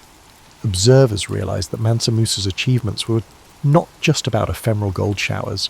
They had forged a cultural and political framework that shaped West African civilization well beyond his lifetime. The empire's eventual decline underscored how pivotal leadership can be. Mansa Musa had harnessed wealth, religion, and political savvy to unify a sprawling region. Once that synergy loosened, fragmentation crept in. Still, centuries after the empire's contraction, the name Mansa Musa resonates globally, an African monarch famed for overshadowing kings and sultans in wealth, for bridging sub-Saharan and Islamic worlds, and for exemplifying how a single visionary reign can elevate an entire civilization onto the historical stage. For centuries, the Western world largely overlooked Mansa Musa, overshadowed by narratives centred on Mediterranean or European affairs. However, in the modern era, interest in Africa's pre-colonial empires revived. Scholars sought to reclaim the achievements of societies like Mali, Songhai, and Ghana. Mansa Musa's story emerged as a standout example of African leadership, advanced trade systems, and dynamic cultural fusion. Researchers combed through Arabic chronicles, like those of al-Umari or Ibn Khaldun, for glimpses of his reign. Griot's oral traditions offered complementary insights, though they sometimes embroidered details for dramatic effect. In the 20th century, Mansa Musa's name surfaced in debates about the African diaspora's heritage. As African nations gained independence from colonial rule, national historians highlighted figures like Musa to illustrate indigenous African states that prospered long before European influence. School textbooks in places like Mali and Senegal began devoting sections to the Mali Empire, showcasing it as a sophisticated polity. The imagery of Mansa Musa showering gold upon the poor while building mosques became a powerful symbol of African accomplishment. Yet pop culture often reduced him to the richest man who ever lived, focusing on an astronomical net worth in gold. Internet articles brandished headlines about his supposed trillions in today's currency. This oversimplification risked flattening his legacy into mere flamboyance. In reality, Musa's wealth was entangled in communal structures, trade cycles, and moral obligations shaped by Islamic teachings. He was less a solitary billionaire and more a steward of an empire's resources, dispensing them for religious and diplomatic ends. Historians caution that pegging his fortune to the modern standards distorts the medieval context. Meanwhile, academic interest turned to the intricacies of governance. Documents suggest that under Musa, Mali's legal frameworks advanced, bridging indigenous norms with Sharia-based statutes. Judges in Timbuktu or Djenné sometimes cited both local tradition and Quranic sources, forging unique rulings. Scholars in the past acknowledged Mansa Musa's ability to strike a balance between upholding Islamic orthodoxy among elites and honouring the animist customs of rural communities. This nuance fosters a deeper appreciation of his statesmanship, overshadowed in many popular accounts by tales of gold-laden caravans. Archaeology also contributed. Excavations near ancient towns in Mali uncovered remnants of fortifications or palatial complexes, though direct evidence of Musa's building projects remains sparse. The scale of urban centres suggests a well-structured realm. The design of certain mosques, featuring distinctive Sudano-Sahelian motifs and perhaps influence from Andalusian or Maghrebi styles, points to that era's architectural cross-pollination. Fragments of imported ceramics or glass from North Africa confirm robust commerce. By synthesizing textual sources with material finds, researchers sketch a more vibrant portrait of Mansa Musa's empire than older stereotypes of a dark continent. Ironically, in the 21st century, Mansa Musa's memory thrives on digital platforms. His name surfaces in social media memes or videos, claiming to unravel the secrets of the richest king. While some content oversimplifies, others use the curiosity to delve deeper. explaining the empire's trade networks or Timbuktu's scholarly heritage. In African diaspora communities, references to Mansa Musa convey pride in African intellectual and economic history. He emerges as a counterbalance to narratives that historically depicted Africa as a monolithic region of underdevelopment. Yet the real Mansa Musa remains elusive in certain regards. We lack direct diaries, and no contemporary portraits show his face. Instead, we rely on stylized images from European cartographers or rhetorical descriptions by Arab historians. He emerges as a figure of layered myth and partial documentation, someone whose actual day-to-day persona remains partly concealed. The glimpses we do have highlight a thoughtful, strategic monarch, propelled by both faith and pragmatism. His significance endures not just for the spectacle of his pilgrimage, but for how he integrated diverse societies under a unified banner. Advanced Islamic scholarship in West Africa, and influenced global perceptions of Africa's potential. Within the context of medieval globalization, he stands as an early example of how commerce, faith, and leadership can unify a wide territory. In an era typically overshadowed by European narratives, Mansa Musa's accomplishments underscore the richness of African history and the universal complexity of statecraft. Thus, the modern reappraisal of Mansa Musa blends both awe and historical caution, acknowledging the grandeur of his empire while sifting myth from fact. He was neither a simplistic figure of infinite gold nor a purely saintly monarch. Rather, he was an adept leader in a dynamic environment, harnessing commerce, religion, and diplomacy to forge a realm that resonates through the centuries, an enduring testament to Africa's storied past. Today, Mansa Musa stands among Africa's most iconic historical figures. His legacy transcends time and place, weaving into discussions of leadership, wealth, spirituality, and identity. He embodies not just a legendary monarch, but a reminder that even centuries ago, global interconnectedness shaped destinies. His empire's prosperity, gleaned from a trans-Saharan trade, offers insights into how commerce forges links across vast distances. His dedication to Islam and scholarship underscores the potency of faith in unifying diverse peoples under a cultural and ethical framework. One might ask, what can we learn from Mansa Musa's reign beyond the gold-studded anecdote? Firstly, his story highlights the value of strategic vision. He inherited a robust empire but catapulted it to new heights through conscientious policies, from codifying taxes on caravans to commissioning educational hubs. He recognised that harnessing wealth isn't solely about accumulation. Distributing it effectively, whether in philanthropic gestures or infrastructure, can amplify a leader's influence. This approach resonates in modern governance discussions, where wise resource allocation sets outstanding administrators apart from mere hoarders. Secondly, Mansa Musa's architectural and scholarly investments exemplify how cultural achievements bolster an empire's legacy. The mosques and libraries of Timbuktu, Gao and beyond, which blossomed under his patronage, endured even after Mali's political decline. They catalysed centuries of learning, preserving texts that remain significant historical sources. This enduring dimension of cultural capital suggests that fostering education and the arts can surpass ephemeral political wins. In a world rife with ephemeral trend-chasing, Mansa Musa's example underscores the intangible dividends of intellectual stewardship. Moreover, his experience with gold-based economics prompts reflection on the complexities of global finance. Though medieval markets differ from modern ones, Mansa Musa's distribution of gold that depressed local currencies exemplifies how large infusions of wealth can distort economies. Today's parallels might involve monetary policies, foreign direct investment, or resource booms that upend local markets. The lesson is timeless. Even generosity can have unintended consequences if not carefully calibrated to the broader economic milieu. On a more personal level, Mansa Musa illustrates how piety and power can intersect. By presenting himself as a devout Muslim, he earned credibility among Islamic polities. His approach highlights the power of genuine religious conviction, when combined with benevolence, to foster diplomatic relations. Yet, it also raises questions. To what extent did he wield religion as a political tool? We might glean that authenticity and canny statecraft can coexist, each fueling the other toward mutual benefit. For an audience grappling with modern complexities of church-state relations, Mansa Musa's example suggests nuance. Faith-based values can unify communities, but realpolitik remains essential for large-scale governance. In terms of Africa's historical narrative, Mansa Musa dispels outdated stereotypes of a continent absent of complexity.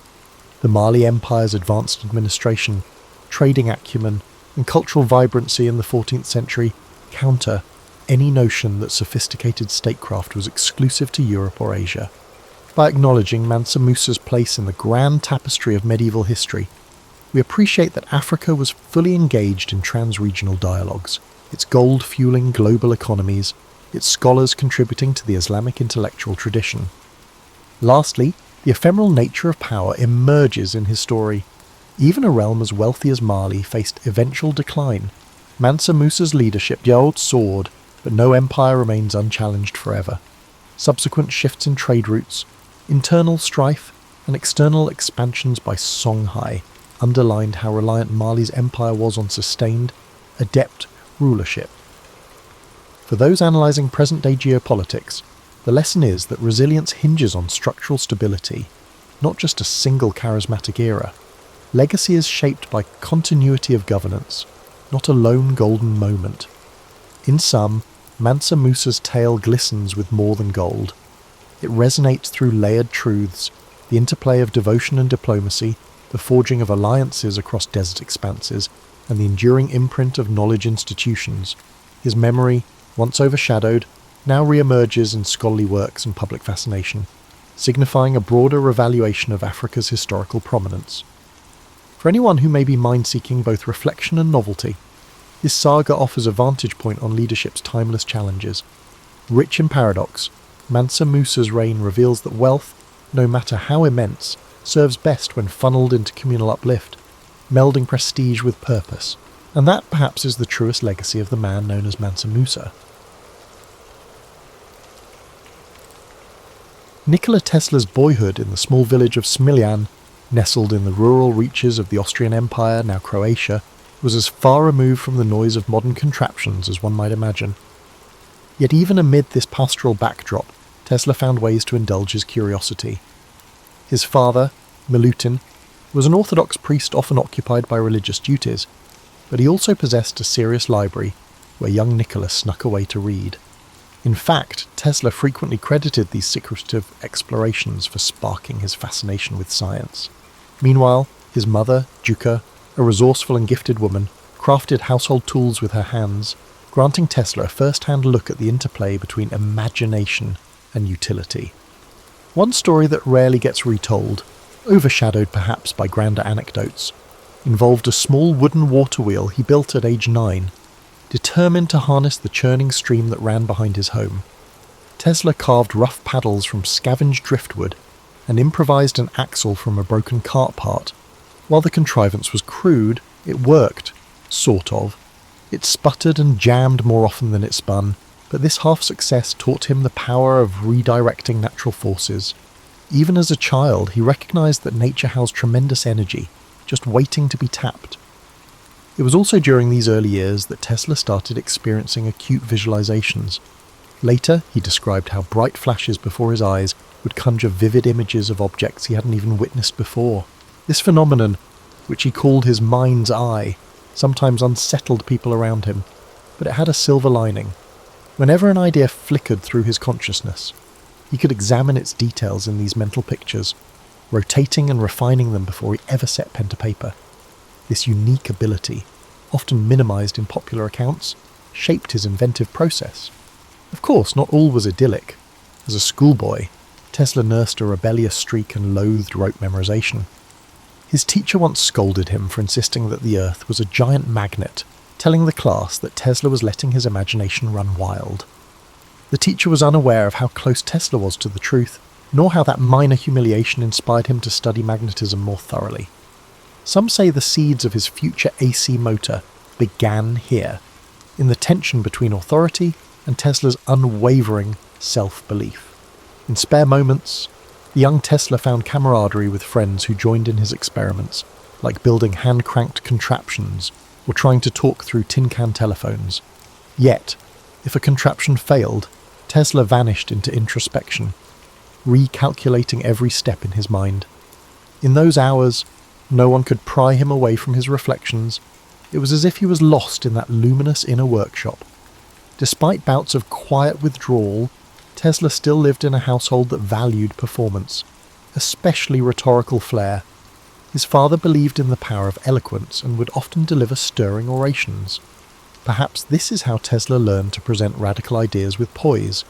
He also gleaned from his mother the virtue of patient tinkering, an aspect overshadowed by stories of his brilliant flashes of insight. Though untrained formally, Duca's improvisational skill showed him that great inventions need not come from grand laboratories. They could begin at a humble table or by the riverside, as long as one had the drive to see them through. By the time he reached adolescence, Tesla had devoured nearly every science book in his father's library. He immersed himself in electricity, magnetism, and mechanical wonders, his fascination growing with each page. Late at night, when the household slept and a single kerosene lamp flickered in the corridor, Tesla mulled over new concepts, making mental notes on how to apply them. He never just read, he scouted for clues, each bit of knowledge layering onto his mental designs. These experiences in Smiljan formed the bedrock of a lifetime of invention. While the world would one day witness Tesla's theatrical experiments and transformative discoveries, it all began beside a murmuring creek and within the hush of a modest library. There, free from urban clamour, Tesla learned the value of curiosity, observation, and sustained determination. It was in this unassuming domain, where wooden water wheels sputtered and a boy's imagination soared, that the seeds of an extraordinary destiny first took root. Perhaps most telling, these formative years cemented in Tesla a lifelong pattern of introspection and experimentation. The young inventor not only absorbed knowledge, he reinvented it in his imagination. For him, Smiljan was not a backwater. It was a secluded incubator for unexplored possibilities. Tesla's departure from home was spurred by academic pursuits that beckoned him to larger arenas, eventually landing him at the Austrian Polytechnic in Graz. The environment there demanded rigour, which suited Tesla's capacity for total immersion. He sank his teeth into mathematics, physics, and mechanics with a feverish intensity. Professors noted his uncanny ability to answer complex theoretical questions without referencing textbooks, a result of his extraordinary mental visualization. However, the spark that truly lit his imagination was the direct current, DC, electrical machinery in the school's labs. Conventional wisdom suggested DC was the future of power, but Tesla found its inefficiencies maddening. Observing how DC motors generated sparks and wasted energy, he questioned how nobody noticed a better pathway. When one professor pronounced that harnessing alternating current, AC, at scale, was an impossibility, Tesla resisted the urge to argue. Instead, he spent late nights in his boarding room, sketching out rotating magnetic fields in his head. If he dozed off at all, it was with diagrams dancing across his eyelids. Despite his academic prowess, Tesla's stint in Graz did not end smoothly. Exhaustion, and perhaps an underlying rebellious streak, contributed to friction with university administrators. He once rigged an experiment to demonstrate a refined method for measuring electric resistance. When the apparatus short-circuited, Tesla found himself facing the wrath of a professor outraged by unorthodox experimentation. Feeling unwelcome, Tesla walked out, leaving conventional academia behind. From Graz, Tesla moved to other opportunities, including a brief and often overlooked period in Marburg, now Maribor, Slovenia. There, a shadow seemed to fall over him. Separated from the camaraderie of classmates, he grappled with bouts of anxiety. Without structured lab access, Tesla turned to solitary experiments, tinkering with leftover scraps of metal and wire. Yet the gloom of isolation gnawed at him, and he eventually returned home for a spell. His confidence rattled, but not shattered. It was in Budapest, while working at the Budapest Telephone Exchange, that Tesla began to regain his footing. In that frenetic workspace, he was tasked with improving the nascent telephone system's design. One lesser circulated story details how Tesla once clambered onto a rooftop to adjust overhead lines, the lightning flashes giving him new ideas about high-frequency current. Colleagues regarded him as eccentric competent. Crucially, it was during a routine walk through Budapest's city park that the notion of the rotating magnetic field crystallized in his mind. Inspired by a poem he recited aloud, Tesla abruptly stopped, drew a stick from the ground, and began tracing swirling diagrams in the dirt. He explained to his companion how two or more alternating currents, out of phase, could induce a rotating field capable of spinning a motor. That eureka moment set the course for his next inventions. It was an unveiling of practical AC concepts in the most unassuming of settings, far from any official laboratory. Shortly after, Tesla found himself with an opportunity in Paris, working for the Continental Edison Company. His tasks involved troubleshooting installations of Edison's DC systems, the very technology that had vexed him back at Graz. Even so, the job introduced him to real-world engineering challenges, from power outages to generator malfunctions. By day, Tesla tackled these issues, becoming something of a specialist in diagnosing electrical breakdowns. By night, he refined sketches of his AC motor, desperately wishing for the chance to build a prototype. The interplay between the daily grind of DC hardware maintenance and the nightly pursuit of AC innovation lent Tesla's life a peculiar duality, an unresolved tension between the present and what he believed the future should be, although overshadowed by the high drama of later years. These formative experiences taught Tesla resilience. He learned how to negotiate limited resources, how to observe the smallest anomalies in mechanical performance, and how to coax visions from his mind into workable sketches. More importantly, his confidence in the feasibility of AC power solidified, even as he undertook the tedium of DC-based assignments. The world around him might have regarded AC as a flight of fancy, but in his eyes it was the rightful heir to the electrical throne, waiting for its moment to shine. Tesla's fateful journey to the United States in 1884 has often been romanticised, yet a host of lesser-known details enrich that narrative. He arrived in New York with next to nothing, carrying a letter of introduction to Thomas Edison from his former employer in Paris. The letter supposedly claimed Tesla was an exceptional engineer who would produce wonders. In popular retellings, this encounter frames Tesla and Edison as instant rivals. But in truth, their relationship began with cautious respect. Edison recognized Tesla's competence right away and put him to work on projects deemed too intricate or menial for others. There's a story, one not widely circulated, that Tesla fixed a defective shipboard lighting system, saving Edison's company from contract penalties. Tesla never used it as leverage. Still, Edison noticed. Intrigued by Tesla's meticulous approach, he assigned him to redesign DC generators. Tesla toiled day and night, confident his improvements would prove their worth. And they did, but when he sought remuneration, misunderstandings piled up. It wasn't a single dispute over a massive bonus, more a pattern of unkept promises and blurred expectations. By early 1885, the veneer of cordiality evaporated, and Tesla left Edison's employ. That was the genesis of a rivalry later amplified by newspapers, driven more by conflicting technologies than personal hatred. Financial troubles beset Tesla almost immediately. With few acquaintances in New York, he found himself digging ditches for $2 a day. Yet it might have been that physical labour, under a harsh sun, that sharpened his resolve. He told a friend that while his body dug ditches, his mind was far away, describing elliptical arcs of thought. Where some might have fallen into despair, Tesla saw an interval to refine his intended path. That path led to the formation of Tesla Electric Light and Manufacturing, his first entrepreneurial venture in America. He secured backers who, at first, promised to let him develop arc lighting systems and eventually his prized AC motors. However, once Tesla delivered an efficient arc lighting solution, those investors showed no interest in AC. Capital wanted quick returns, not imaginative leaps. Frustrated, Tesla found himself pushed out of the very company bearing his name. This episode left him wary of business partnerships and taught him that investors valued immediate profit over long-term vision. Undeterred, Tesla began to demonstrate his AC motor concept in small lecture halls around the city. One venue, the back room of a modest Manhattan building, had an audience of barely 20 people. But among them was Alfred S. Brown, the Western Union superintendent who recognized Tesla's potential. Another backer, Charles Peck, also attended. Together, they formed a partnership with Tesla, pledging to support his AC technology. These unglamorous sessions laid vital groundwork for Tesla's next breakthrough. Soon, with newfound supporters, Tesla established a laboratory at 89 Liberty Street, Manhattan. Amid coils of wire and improvised setups, he tinkered relentlessly. The space was cramped but offered freedom. He constructed prototypes of the polyphase AC motor, painstakingly refining them until they could run smoothly under load. Maintaining a consistent rotating magnetic field was one challenge. Ensuring it didn't damage the apparatus over time was another.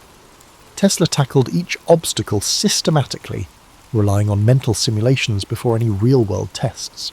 One anecdote from this period recounts Tesla experimenting with high-speed turbines that let out unnerving whines. Passers-by grew wary, prompting multiple visits from the local fire brigade after neighbours complained of sparks. Tesla, oblivious to the fuss, would apologise earnestly, then resume his adjustments the moment they left. Such episodes highlight his tendency to live almost entirely in his realm of ideas, paying little heed to outside alarm. While public fascination with electricity was on the rise, spurred by the novelty of electric lights, most industrialists still viewed AC with caution. Tesla's goal was not simply to make AC motors feasible, but to persuade key players that this technology was reliable, safe, and profitable. Each small success in his lab bolstered his resolve, inching him closer to a grand future shaped by alternating current, truly unstoppable. By 1888, Tesla was ready to unveil his AC motor to the world, and the venue was the American Institute of Electrical Engineers. While typical accounts highlight the significance of this event, few explore the hushed excitement that filled that lecture hall. Attendees included professors, journalists, and industrial titans, all abuzz with talk of a new era in electrical distribution. Some were openly sceptical, others arrived hoping to witness the demise of what they considered an impossible dream. Tesla walked onto the stage with a calm demeanour, unveiling his motor and discussing its principles with methodical precision. Crucially in the audience sat George Westinghouse, who had embraced AC for power transmission. Impressed by Tesla's clarity and the elegant simplicity of his motor, Westinghouse quickly reached out. In negotiations, he purchased Tesla's patents for a substantial sum and promised royalties for every horsepower generated by his inventions. While mainstream retellings mention the deal, the nuance of their discussions, shaped by Tesla's vision for future expansions of AC, often remains overlooked. With Westinghouse's backing, Tesla moved into a well-resourced facility in Pittsburgh to refine his designs for commercial production. The cultural shift from his Liberty Street lab to an industrial setting was stark. Tesla sought perfect synergy of frequency and voltage, while corporate engineers focused on the standardized parts. Despite tension, seeing his motors mass-produced thrilled him. He was elated when AC Systems lit parts of the 1893 World's Columbian Exposition in Chicago, showcasing a cityscape aglow with alternating current, courtesy of Westinghouse and Tesla. A lesser-known interlude occurred when Tesla visited Niagara Falls to survey the planned hydroelectric station. Standing at the brink of the thundering cascade, he reportedly mused that harnessing such power would reflect humanity's harmony with nature.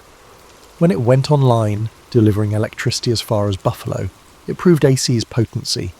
Yet the war of the currents, fueled by Edison's campaign labelling AC dangerous, cast shadows on these achievements. Edison's allies staged gruesome demonstrations, electrocuting animals to highlight AC's hazards. Tesla, though offended, avoided direct public attacks. Instead, he showcased AC's safety in flamboyant ways, passing high-frequency currents through himself to light lamps. Newspapers seized on these spectacles. Tesla disliked theatrics for mere hype, but saw them as necessary to shift perception. Tesla's finances briefly soared. His arrangement with Westinghouse promised substantial gains as AC spread. However, Westinghouse soon faced financial strain from the Niagara project and market fluctuations. When bankers threatened the Westinghouse company, Tesla made a dramatic choice. He released Westinghouse from the heavy royalty agreement. Some see it as altruism. Others suspect that he believed broader AC adoption would bring even greater wealth down the line. Either way, this decision cost him millions. That shift altered Tesla's partnership with Westinghouse. Meanwhile, his growing celebrity pushed him to chase new ideas. Fascinated by high-frequency currents and wireless power, he found out that AC power distribution was only a starting point. His pivot from engineer to visionary signalled the dawn of a new phase. Yet the transition was uneasy. Industry leaders wanted market-ready products, not grand experiments.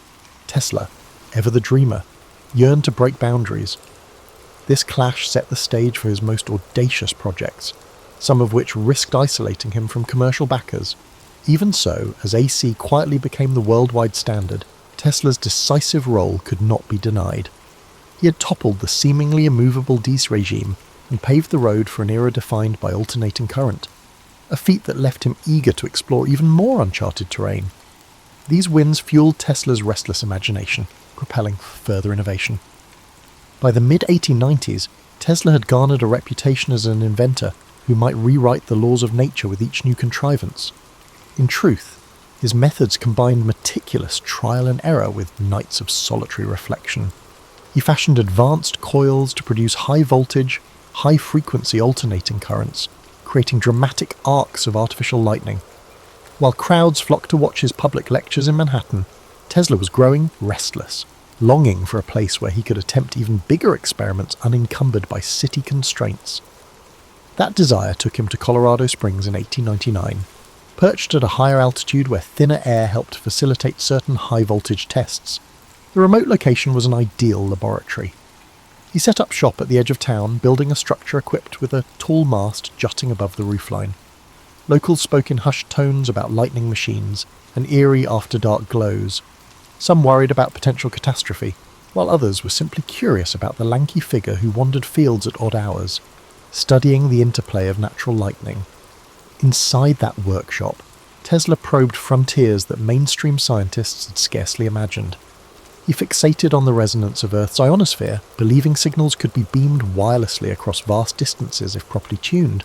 According to diary entries, he meticulously recorded every spark, every flash, every ear-splitting crack of artificial thunder.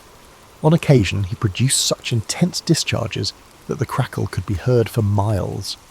One account claims that he caused the local power station's generator to overheat, prompting a short-lived blackout.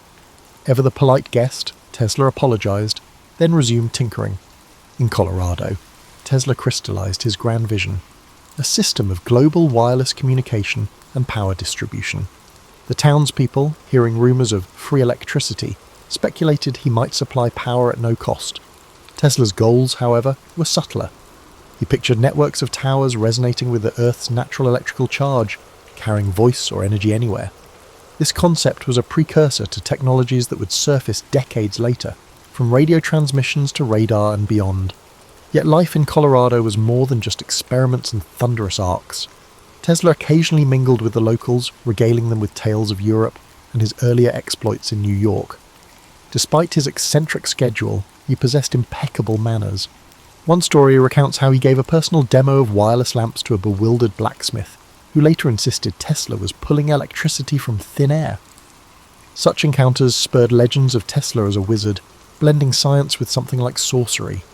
Still, financing these colossal tests drained Tesla's resources. His main backer, J.P. Morgan, had initially supported the wireless project, likely anticipating a monopoly on global information. But once Morgan realized Tesla's schemes were far more ambitious and riskier than mere wireless telegraphy, his enthusiasm cooled. Tesla pressed on, convinced one decisive demonstration would open funding floodgates. That breakthrough, however, remained elusive. Newspapers amplified rumors about Tesla's activities, some claiming he was attempting to signal distant planets. Though Tesla did speculate about extraterrestrial intelligence, his real focus lay on terrestrial wireless. The lurid headlines, while fueling his legend, did little to alleviate his financial pressures. Eventually, funds ran low, forcing Tesla to close the Colorado lab in 1900. He left with crates of notes and undiminished zeal, convinced he could still bring wireless power to the masses. For townspeople left behind, the memory of glowing skies and roiling static lingered, a testament to the spectacular possibilities that science could conjure. For Tesla, Colorado Springs became a pivotal chapter, a proving ground that fortified his belief in the limitless potential of electrical resonance. It was there he most clearly foresaw a connected world, bound less by wires than by the atmospheric and earth-circling energies he aimed to harness. In hindsight, Colorado was the overture to his next attempt at global electrification, an attempt that would manifest in the towering outline of Warden Cliff on Long Island's shores. Upon returning to New York, Tesla consolidated his findings from Colorado Springs into an audacious new venture, the Wardenclyffe Tower Project. With financing from J.P. Morgan, initially obtained under the premise of groundbreaking wireless telegraphy, Tesla purchased land in Shoreham, Long Island, overlooking the Atlantic. Construction began in 1901. The looming structure stood nearly 187 feet high, topped by a bulbous metal dome, and extended deep below ground through a network of iron rods. Many observers had no idea what to make of it. Tesla, ever enigmatic, preferred sweeping claims about sending both signals and energy across continents. What often goes unappreciated is how deeply Tesla believed in the underlying physics. His notes show that Wardenclyffe wasn't limited to broadcasting telegraph signals. He intended it as the first of many transmitters, all resonating with Earth's natural electrical cavities to convey messages or even power to any matching receiver worldwide. In his mind, it wasn't fantasy. It was a logical leap from the high-voltage experiments he had run in Colorado Springs. However, the timing was not in his favour. In the same year that Wardenclyffe's skeletal form emerged from the treetops, Guglielmo Marconi successfully conducted the first transatlantic radio transmission. Reporters hailed Marconi as a giant in wireless communication. Tesla, outraged, pointed out that his own patents on alternating current and related technologies predated Marconi's work. Nevertheless, the public and financiers were smitten with Marconi's simpler, more immediately marketable setup. Morgan's patience wore thin. Why bankroll Tesla's massive tower if Marconi's apparatus sufficed for long-distance signalling? Wardenclyffe, still incomplete, hemorrhaged money. The crew building it dwindled, salaries went unpaid, and Tesla found himself pleading for fresh capital. Each conversation with Morgan ended in terse demands for tangible proof, which Tesla couldn't produce fast enough. Desperate for funds, Tesla tried licensing auxiliary inventions, turbines, pumps, and even a plan to harness geothermal heat. But investors questioned his broader intentions, wary he might pivot their money into the tower. As financial constraints tightened, Wardenclyffe remained a half-realised vision. By 1905, the site was effectively deserted, the tower a silent monument to Tesla's ambitions and the shifting tides of investor faith. During these bleak years, Tesla's public persona grew more eccentric. Journalists occasionally interviewed him, only to hear about proposals for death rays or atmospheric power.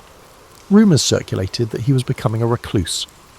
Yet his mind stayed agile, continuing to churn out possibilities. He foresaw solar energy as a future mainstay, though few listened. The industrial world seemed enthralled by oil and coal, while Tesla's musings about sun-powered engines drew smirks. Wardenclyffe was never fully operational, and the newspapers offered little sympathy. Some newspapers ridiculed him, portraying him as an unrealistic idealist. Others barely mentioned his name, focusing instead on Marconi's ongoing successes. The sting of being overshadowed was palpable. Tesla clung to the belief that one day the world would recognise the practicality of wireless power. Indeed, later generations would adapt many of his principles for radio and beyond. But in his time, the tower's failure left him saddled with debt and weighed down by public scepticism. Even so, Tesla didn't abandon optimism. He often spoke as if Wardenclyffe had simply been delayed, not cancelled. In private, he refined sketches of improved transmitters, reimagined the tower's design, and kept dreaming of a worldwide grid of resonant stations. He believed that the planet itself, with its vast electrical potential, could be turned into a conduit of universal energy. The fact that society wasn't ready did little to dampen his conviction. Despite setbacks, fragments of Tesla's vision crept into later technological revolutions. Wireless communication would evolve in leaps and bounds, though powered by the more conventional means. Concepts like global connectivity and broadcast energy, dismissed in Tesla's day, surfaced decades afterward in varying forms. Yet at the dawn of the 20th century, Tesla faced only mounting bills, evaporating capital, and a tower rusting away on Long Island. The heartbreak of Wardenclyffe marked a turning point, leaving Tesla to operate mostly on the margins of an industry he had once revolutionized. As the 20th century marched on, the world Tesla had done so much to illuminate surged ahead. The AC systems he championed became the backbone of modern infrastructure. Yet Tesla himself slipped from the spotlight. He moved between New York hotels, sometimes leaving unpaid bills behind. Public interviews grew sparse. When he did speak, he mentioned theories of beam weapons, weather manipulation, and advanced propulsion, sowing intrigue even as some questioned his grasp on reality. But his notebooks, to the extent they survive, reveal how these ideas built on earlier experiments rather than mere whimsy. A lesser-known facet of Tesla's later life was his nightly ritual of feeding pigeons in Bryant Park. Observers saw a solitary figure scattering seeds by lamplight, but Tesla found solace in caring for those birds, claiming a special bond with one white pigeon in particular. It may have seemed an odd pastime for a renowned inventor, yet it reflected a familiar pattern. Tesla's deep empathy for natural phenomena, creatures included. Meanwhile, patent disputes raged over the origins of radio. Tesla had filed patents before Marconi's breakthroughs, yet Marconi was lauded for bringing wireless transmission into the mainstream. The legal entanglements dragged on for years. In 1943, the US Supreme Court finally recognized Tesla's priority for certain critical radio patents, though this vindication arrived too late to alter his financial straits. He was never able to capitalize on the official ruling, nor did it quell the public's association of radio primarily with Marconi. Tesla spent his final stretch of life at the New Yorker hotel. Though short on funds, he still scrawled ideas on scraps of paper, proposing cosmic ray engines and new power methods. Visitors who managed to see him might find him animated and eloquent, speaking in polished tones about harnessing the energy of the sun or channeling power from the Earth's magnetic field. He believed that a teleforce beam could end war by making national borders impenetrable. To many, these notions sounded impossible, yet Tesla's track record left room to wonder. When he passed away on January 7, 1943, in room 3327, he left behind boxes of documents that soon became the subject of intense scrutiny. Authorities seized some of his papers, fueling rumours of hidden innovations or weapons too dangerous for public consumption. Conspiracy theories flourished. While the reality likely involved routine security concerns, the secrecy lent mystique to Tesla's legacy. It became hard to disentangle fact from folklore over the decades. Tesla's standing in popular consciousness swung wildly. Edison's name overshadowed his for a time, especially in school textbooks. Only later did movements rise to credit Tesla for his revolutionary contributions to AC power, radio technology, and more.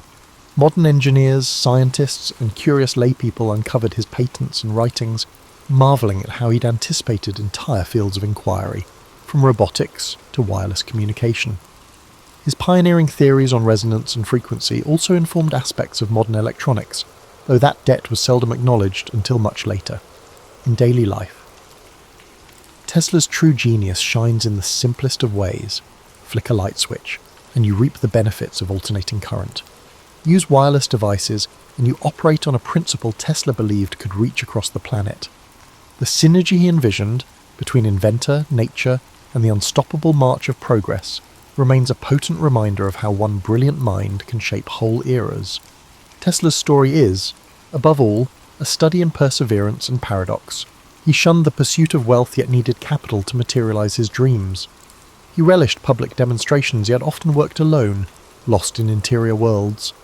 He was both lauded and dismissed, recognized as a key figure in electrifying the modern world, yet branded at times as an eccentric on the fringes of acceptable science.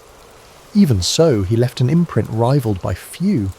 Long after his death, the hum of AC power lines, the glow of electric lamps, and the chirp of wireless signals echo Tesla's influence. He never saw the breadth of his triumph in person, yet the future he glimpsed was not mere fantasy. It was an inevitable extension of the forces he harnessed so elegantly. And though the man himself passed in relative obscurity, his ideas still crackle with a vitality that defies the boundaries of time and imagination. Helen Keller began her life against a backdrop of Reconstruction-era Alabama, a place where social norms were frayed and family legacies weighed heavily on each new generation.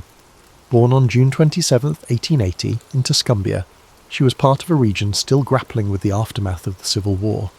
Her father, Arthur Keller, had served as a Confederate officer, and though the war was over, its echoes shaped the household's underlying sense of pride and anxiety. From the start, Helen's life was bound by both the contradictions of her time and a family quietly nursing unspoken wounds of history. Her earliest memories were, of course, coloured by a devastating change that came when she was just a toddler. Sometime before she turned 2, an unidentified illness, often described as brain fever, robbed her of sight and hearing, In many retellings, this moment is painted as a heart-rending tragedy, yet for Helen herself, it was a shift in perception. She never spoke of it in purely sorrowful terms later in life, perhaps because she was too young to fully process what she had lost. In essence, the deprivation of two key senses simply rearranged her experience of the world. The Keller family, on the other hand, was plunged into a haze of uncertainty, forced to adapt in ways they were hardly prepared for. The household was a swirl of tension. A child with no means of communication, save for raw gestures and the occasional shriek, tested everyone's limits. Helen's mother, Kate, wrestled with both heartbreak and determination, searching frantically for some method to reach her daughter. The era offered little guidance. Doctors gave vague, sometimes contradictory advice. Neighbours whispered about God's will or nature's cruelty. Many believed that being both deaf and blind was a lifelong sentence of isolation. Yet Kate Keller refused to surrender to that conventional wisdom and began a tireless journey that would eventually take her to experts in distant cities. Within the walls of Ivy Green, the family's homestead, Helen's days were filled with tactile explorations. She felt the sun in the courtyard, the rough bark of trees near the garden, and the lingering vibrations of household chores. She could sense footsteps' vibrations on wooden floors and followed faint scents in the breeze to understand who was nearby. Though it sounds romantic to modern ears, to young Helen it was purely survival. She used every tool she had, taste, touch, smell, the delicate tremors of movement, and discovered how to navigate a chaotic environment. Still, such adaptation wasn't enough to give her a vocabulary or a means of expression beyond basic wants. She would throw tantrums to convey frustration, grabbing at objects she desired or wailing at moments of confusion. Her parents walked on eggshells, never knowing when their daughter's frustration might explode into yet another outburst. Occasionally, distant visitors from the family's circle of acquaintances arrived, but few had hope for Helen's future. One or two suggested asylums, most simply stared, polite smiles masking pity. These moments of external doubt only spurred Kate Keller to keep searching. Perhaps the less talked about aspect of Helen's early life is how her father and extended relatives perceived her condition. While some recounted that Arthur Keller doted on his daughter, more nuanced family letters indicate a father caught between love and a certain resignation. He harboured paternal hopes, but also carried the baggage of his sense of masculinity. He was an ex-soldier, a newspaper man, a man who prided himself on discipline. He struggled to reconcile his own sense of masculinity with the demands of a disabled daughter, whose needs he struggled to meet. Family lore points to occasional rifts between Arthur and Kate regarding what next steps to take. What rarely gets mentioned in simplified biographies is the emotional terrain they navigated, the nights of hushed debates, the fleeting moments where blame seeped in. In these formative years, Helen became a puzzle to many, and she likely felt her sense of disconnection. She was aware of other people's presence in the house, but had no structured way to relate to them.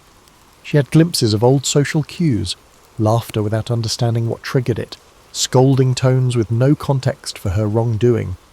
Every day stretched like an unsolvable riddle. The present was not a tidily packaged sad prologue, but an emotionally complex time, a swirling mix of curiosity, friction, and fleeting moments of joy.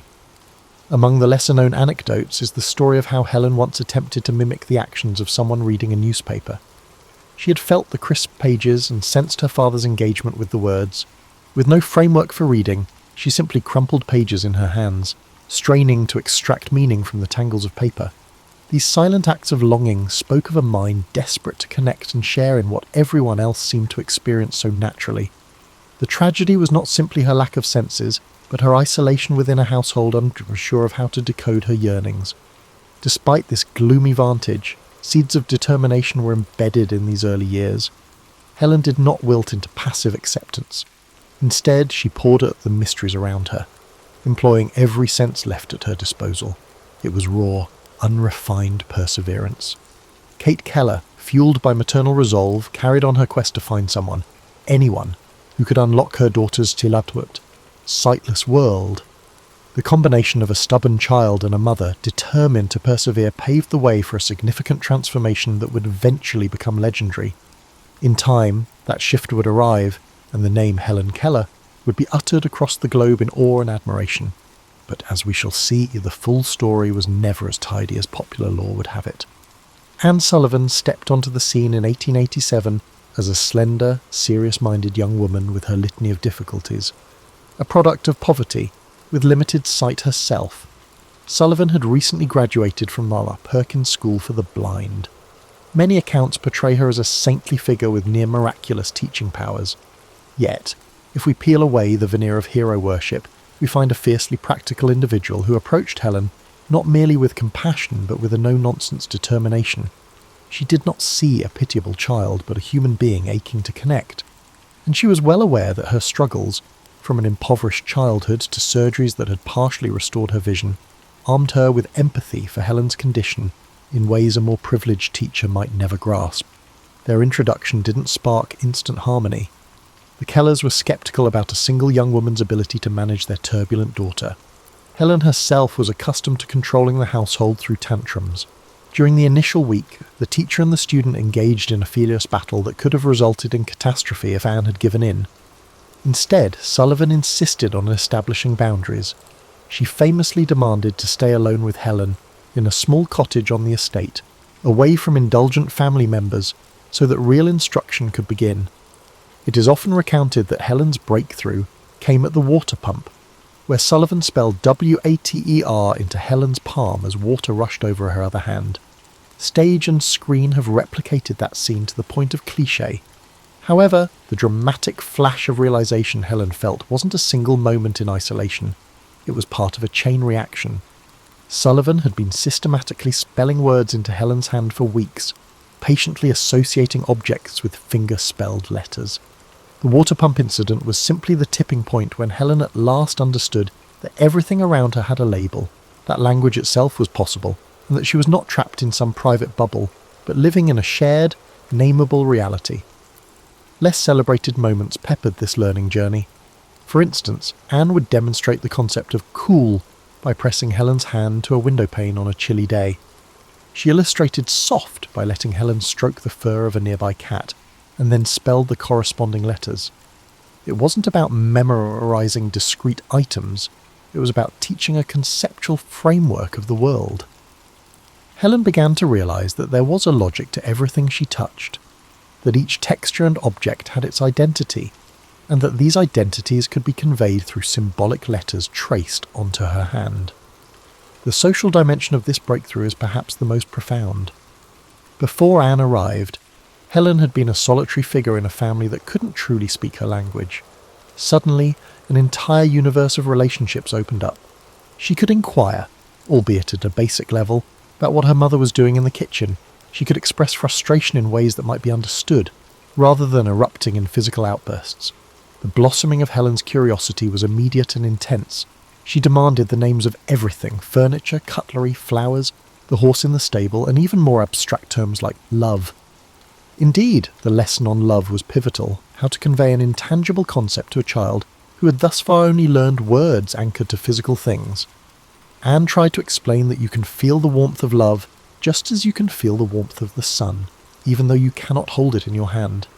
The struggle to grasp intangible ideas would shape Helen's future explorations of philosophy, religion, and ethics. Yet the real significance goes beyond the novelty of a once silent child learning to communicate. Helen's transformation signalled a subtle rearrangement of the household's dynamics.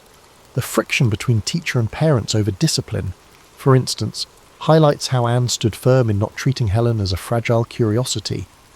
She insisted on correcting Helen when she made mistakes and guiding her towards self-reliance. Those who witnessed Anne's methods might have called her strict, perhaps even harsh at times. But the results were undeniable. Helen was evolving from a wild, misunderstood child into a student who recognized there were rules, processes, and consequences in life. An intriguing anecdote rarely highlighted is how Helen would sometimes mimic the attitudes or behaviours of Anne herself. Because so much of Helen's learning was through touch, she picked up on subtle cues like Anne's posture or even the way Anne's face set in determination. It was as if Helen, by constantly holding on to Anne's hand, was also absorbing her teacher's worldview. The two grew interdependent. Anne found a renewed sense of purpose and fought her insecurities through Helen's progress, while Helen drew mental nourishment and discipline from Anne's guidance. This era, therefore, marked the dawn of Helen Keller's social and intellectual awakening. She quickly surpassed the rudimentary fingerspelling lessons and delved into Braille, then speech lessons, and eventually more advanced academic pursuits. But the foundation wasn't just scholastic, it was relational. The bond between Anne Sullivan and Helen Keller formed the emotional matrix that made further education possible. Without Sullivan's firm hand and shared, battle-scarred empathy, Helen might never have discovered the unstoppable curiosity that came to define her. By the time Helen reached her adolescence, her thirst for knowledge had surpassed the capacity of anyone in her immediate circle to predict. She devoured each lesson like a person parched for water. It wasn't just about reading or writing, she seemed driven to understand the machinery of the world. She became fascinated by the ways different people navigated life, and she asked endless questions about concepts that most teenagers rarely pondered: philosophical puzzles, the nature of ethics, why wars happened, and what it meant to be just in an unjust society. Her formal education became a patchwork of experiences. Although Helen studied at the Perkins School for the Blind for a while, and later at the Wright Humason School for the Deaf, her mainstay remained Anne Sullivan's tireless instruction. Eventually, the two set their sights on something even more ambitious: preparing Helen for college. At a time when few women pursued higher education, let alone women with multiple sensory disabilities, this ambition was close to revolutionary. This necessitated the creation of new pathways in adaptive instruction, as Anne had to constantly innovate by converting textbooks into Braille, spelling out lectures, and accompanying Helen to classes. Their collaboration blurred the lines of teacher, translator, and companion in ways uncharted by conventional educational practices. During this time, an oft-overlooked aspect of Helen's development was her emotional blossoming. She wasn't merely an academic machine, she navigated the usual teenage swirl of insecurities, mild rebellions, and curiosity about romance and friendship.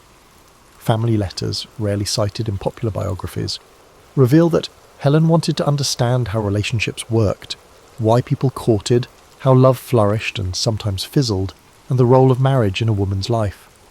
She read voraciously, exploring everything from Shakespearean sonnets to newly published novels, gleaning insights into the emotional tapestry of human relationships. One particularly striking incident revolves around Helen's experiment with speech. After mastering fingerspelling and Braille, she yearned to communicate verbally. Speech lessons for the deaf-blind were still rudimentary, and progress could be excruciatingly slow. Under the guidance of Sarah Fuller at the Horseman School for the Deaf, Helen spent hours positioning her lips and tongue to replicate sounds she could not hear. She placed her sensitive fingertips on her teacher's face to feel the vibrations of spoken words. Over months of painstaking effort, she managed to form spoken phrases that were intelligible to those who knew her well. But the triumph was bittersweet. Her speech would never be as fluid or comprehensible to strangers, and it required relentless practice to maintain. Yet, in typical Helen fashion, she refused to see this limitation as defeat. It was merely another dimension of communication to explore. Socially, these teenage years also brought Helen under the spotlight in ways both thrilling and uncomfortable. The media caught wind of a miracle child who was deaf and blind, yet flourishing academically.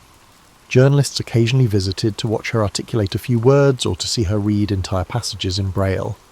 Some articles were sympathetic marvels, others bordered on the sensational, depicting Helen as a curiosity or wonder. The term wonder child, in fact, appeared so frequently that Helen later expressed mixed feelings about it. She feared it reduced her to an oddity, rather than recognizing her as a young woman with complex intellect and emotions. However, the publicity had its advantages. It introduced Helen to networks of educators, philanthropists, and activists who took an interest in her future. She began corresponding with notable intellectuals of the era, forging connections that would seed her later involvement in social activism. Mark Twain was one such figure. He was captivated by her wit and breadth of knowledge, and their letters showed a mutual admiration that transcended her disabilities. In an era when conversation itself was often limited to those within one's immediate circle, Helen was forging relationships across continents, guided by Sullivan's interpreting hands. Not everything was straightforward. By her late teens, Helen grappled with the perennial adolescent tug-of-war, independence versus reliance. Anne Sullivan was both guardian angel and gatekeeper. The closeness they shared sometimes led to friction. Helen wanted more autonomy, some space to make mistakes, to be alone with her thoughts, to test her boundaries. Anne, for her part, recognised that without her intervention, Helen could become overwhelmed in new environments. This tension rarely escalated into open conflict, but it simmered, foreshadowing later complexities in their relationship. One revealing episode took place when Helen visited the ocean for the first time. She eagerly waded beyond her comfort zone, enthralled by the sensation of waves crashing against her body. Anne, worried about Helen's safety, yanked her back. This encounter illuminated the risk inherent in discovering the world through her partial senses. Each new experience was exhilarating to Helen, but her sense of danger was limited by her lack of sight and hearing. Her teacher and companion felt the weight of constant vigilance. It was a dance of trust and caution, exploration and safeguarding, one that would colour Helen's life for decades to come. In many ways, these teenage years were an incubator for the fierce intellect and strong will that the world would come to know. She was no longer the tantrum-prone toddler, nor simply a novelty act. She was a growing scholar and a burgeoning thinker, laying the groundwork for her adult pursuits. Every day, she discovered more about the labyrinth of human experiences, determined to map it out with whatever sensory tools she could muster. The next frontier would be college, a world of lectures, syllabi, social clubs, and new ideas that would both excite and challenge her in ways she had yet to imagine. Helen Keller's enrolment at Radcliffe College in 1900 had a profound impact. She was the first deaf-blind person to undertake a full course of study at one of the nation's most rigorous academic institutions. From the outset, it was clear that neither the college nor her fellow students quite knew what to expect. Though Radcliffe was more progressive than many, the logistics of accommodating Helen's needs were unprecedented. At times, professors struggled to organise their lectures for a student who was unable to see the board or hear their explanations. Fortunately, Helen's unstoppable curiosity and Anne Sullivan's support filled in many gaps. Sullivan attended lectures with her, translating the spoken material into rapid-fire fingerspelling. When the course load proved overwhelming, a small circle of classmates pitched in, helping to transcribe reading assignments into Braille. Still, it was an arduous process. Helen joked privately that it felt like reading everything twice, once in real time as Anne spelled it into her hand, and again in Braille to fully comprehend the text. She also cultivated friendships that challenged her to think beyond the usual limits of a special needs student. Many of her new peers were ambitious young women, eager to discuss literature, art, the suffrage movement, and current events over tea. Helen found herself at the centre of intellectual discourse, no longer a mere curiosity on the fringes. It was during this period that Helen encountered the works of great philosophers, Plato, Spinoza, Kant, and wrestled with abstract concepts in a way that surprised even her instructors. She was particularly taken with Kant's ideas about innate structures of the mind, finding a parallel in her quest to conceptualize the world despite missing two key senses. The result was a unique perspective on knowledge itself. Helen believed, even then, that much of learning came from inside, an internal scaffolding onto which experiences could be attached. When classmates debated the nature of reality or the possibility of knowing truth, Helen's contributions had a resonance that came from living in a realm so different from the norm. Socially, Helen refused to let her disabilities define her interactions. She attended student gatherings, though she relied on interpreters to follow conversations. She tried, however awkwardly, to engage in the typical banter of undergraduates, complaining about heavy workloads, arguing about politics, swapping opinions on novels. Some classmates found it intimidating to speak with her, worried they might say something offensive or fail to communicate properly. Helen, accustomed to these hesitations, frequently introduced herself with sharp humour. She'd eavesdrop on petty gossip by laying her hand on a conversation partner's lips to feel the vibrations of their whispered words, then would interject a witty remark. This approach, though startling at first, earned her a circle of devoted friends who cherished her candour and intelligence. An underexplored angle is how this phase of Helen's life further shaped her political consciousness.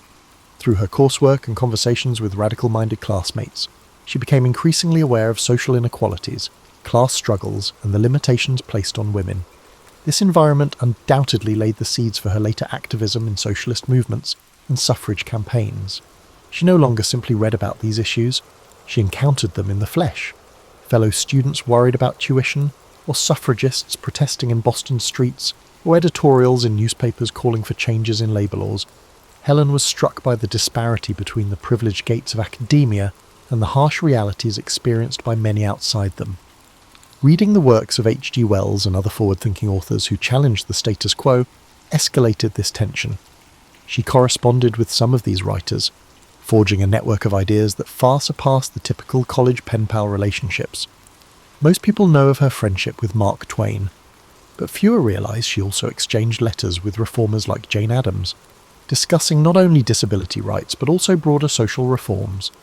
Her identity began to crystallise around the idea that her life was not just about personal triumph, but also about dismantling the obstacles, social, economic and political, that held others back.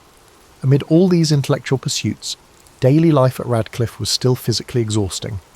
Helen's health sometimes wavered due to the enormous strain of reading, writing, and deciphering a deluge of new material.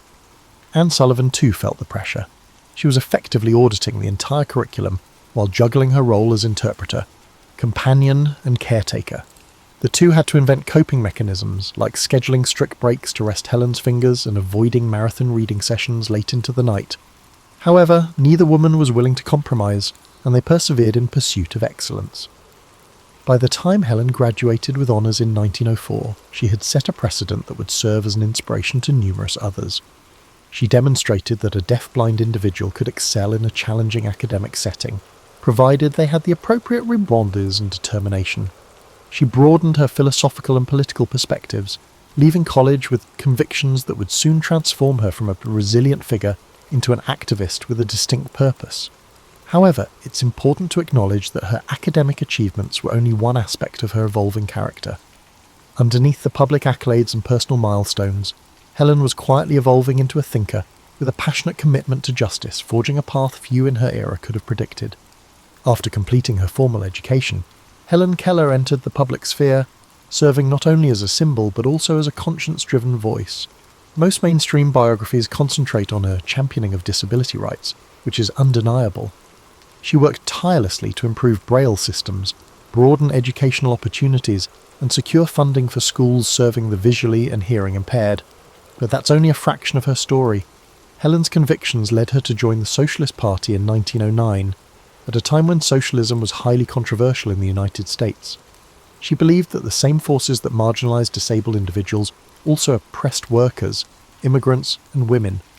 This stance brought her to the forefront of disputes and political rallies. She wrote letters to newspapers, penned essays in socialist periodicals, and even participated in public events to advocate for fair wages, universal suffrage, and better working conditions. While most people lauded her philanthropic efforts for the blind, her radical politics made some of her admirers deeply uncomfortable. Suddenly, the miracle child was speaking out in favour of labour strikes and critiquing capitalism.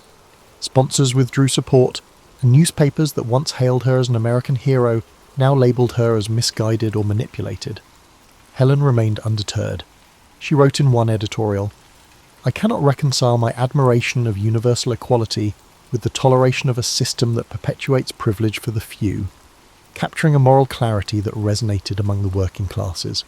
In parallel to her political forays, she continued an active schedule of lectures, tours, and fundraisers for the American Foundation for the Blind. Helen travelled extensively, accompanied by Anne Sullivan, who became Anne Sullivan Macy after marrying John Macy. They toured not just the United States, but also ventured internationally, meeting with educators, activists, and even heads of state to advocate for improved conditions for the visually and hearing impaired.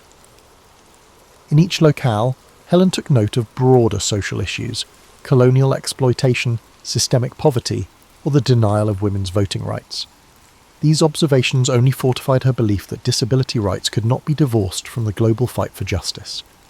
One lesser-known anecdote involves Helen's visit to Japan in the 1930s. There, she met with scholars and community organisers who were exploring ways to integrate blind workers into the local economy.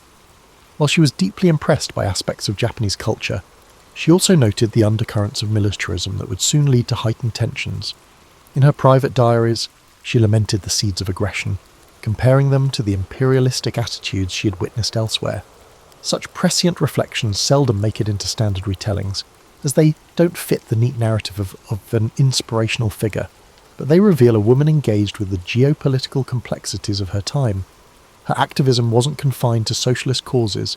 She was a fervent supporter of women's suffrage and later championed birth control, aligning with figures like Margaret Sanger. These stances, too, sparked controversy. Religious groups that had once invited her to speak turned away from her when she supported reproductive rights. Some critics accused her of being ungrateful to the social and religious institutions that had facilitated her education. Yet Helen's sense of justice was holistic, refusing to compartmentalise disability advocacy from broader social reforms. She argued that women, especially those with disabilities, had the right to control their bodies and reproductive choices, a stance that was leagues ahead of its time. Helen's engagement with the eugenics movement of the early 20th century, a stance that reveals her own internal complexities, is another aspect rarely featured in highlight reels. In her youth, she showed some sympathies with eugenic ideas, influenced by the era's scientific and cultural climate.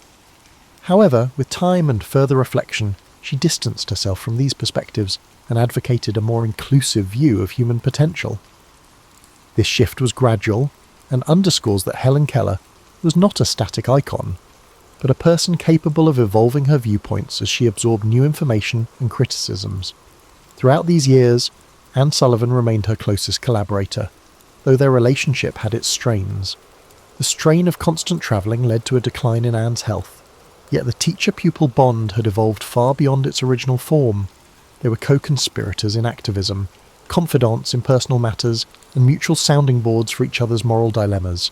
If friction arose, it was often because Helen's activism demanded a pace that Anne struggled to sustain, or because Anne sometimes worried about the backlash Helen's radical stances invited. But ultimately, they faced the spotlight together, Helen as the unstoppable champion, and Anne as the essential, if often overshadowed, pillar. By the mid-1920s, Helen Keller was no longer just a household name, but a force in civic discourse, challenging norms and expanding the conversation on disability rights, labour conditions, women's liberation, and beyond. Yet in popular imagination, these achievements paled, beside the sanitised image of a girl who learned to speak and read. Media outlets and charitable organisations often preferred the simpler tale, finding her radical zeal complicated to market. But Helen pushed on, convinced that an unexamined stance on social issues was a betrayal of her own personal journey. For her, each victory over adversity served as a call to transform society, ensuring that others would not have to endure the same struggles. In the decades following her emergence as a public figure, Helen Keller became something of an international phenomenon. She gave lectures around the globe, always with an interpreter by her side, initially Anne Sullivan, and later Polly Thompson when Anne's health worsened. Large audiences gathered to see how a deaf-blind individual could stand on stage, attempt spoken words, and then communicate more fully through hand signals, braille, or the vibrant expressiveness of her face and body language. Though there was a measure of spectacle in these events, Helen's substance often transcended the curiosity factor.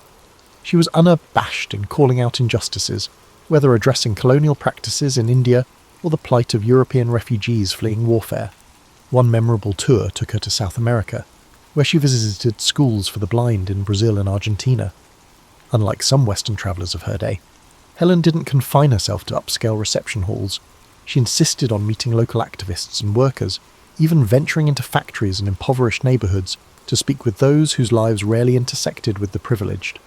While she couldn't hear the noise of machinery or see the cramped living conditions, she felt the vibrations and gleaned details through incessant questioning. She touched the walls, the worn tools, the battered tables, and spelled questions into her companion's hand, refusing to remain insulated from the realities outside the lecture circuits. In each new place, Helen encountered both adoration and a bewilderment.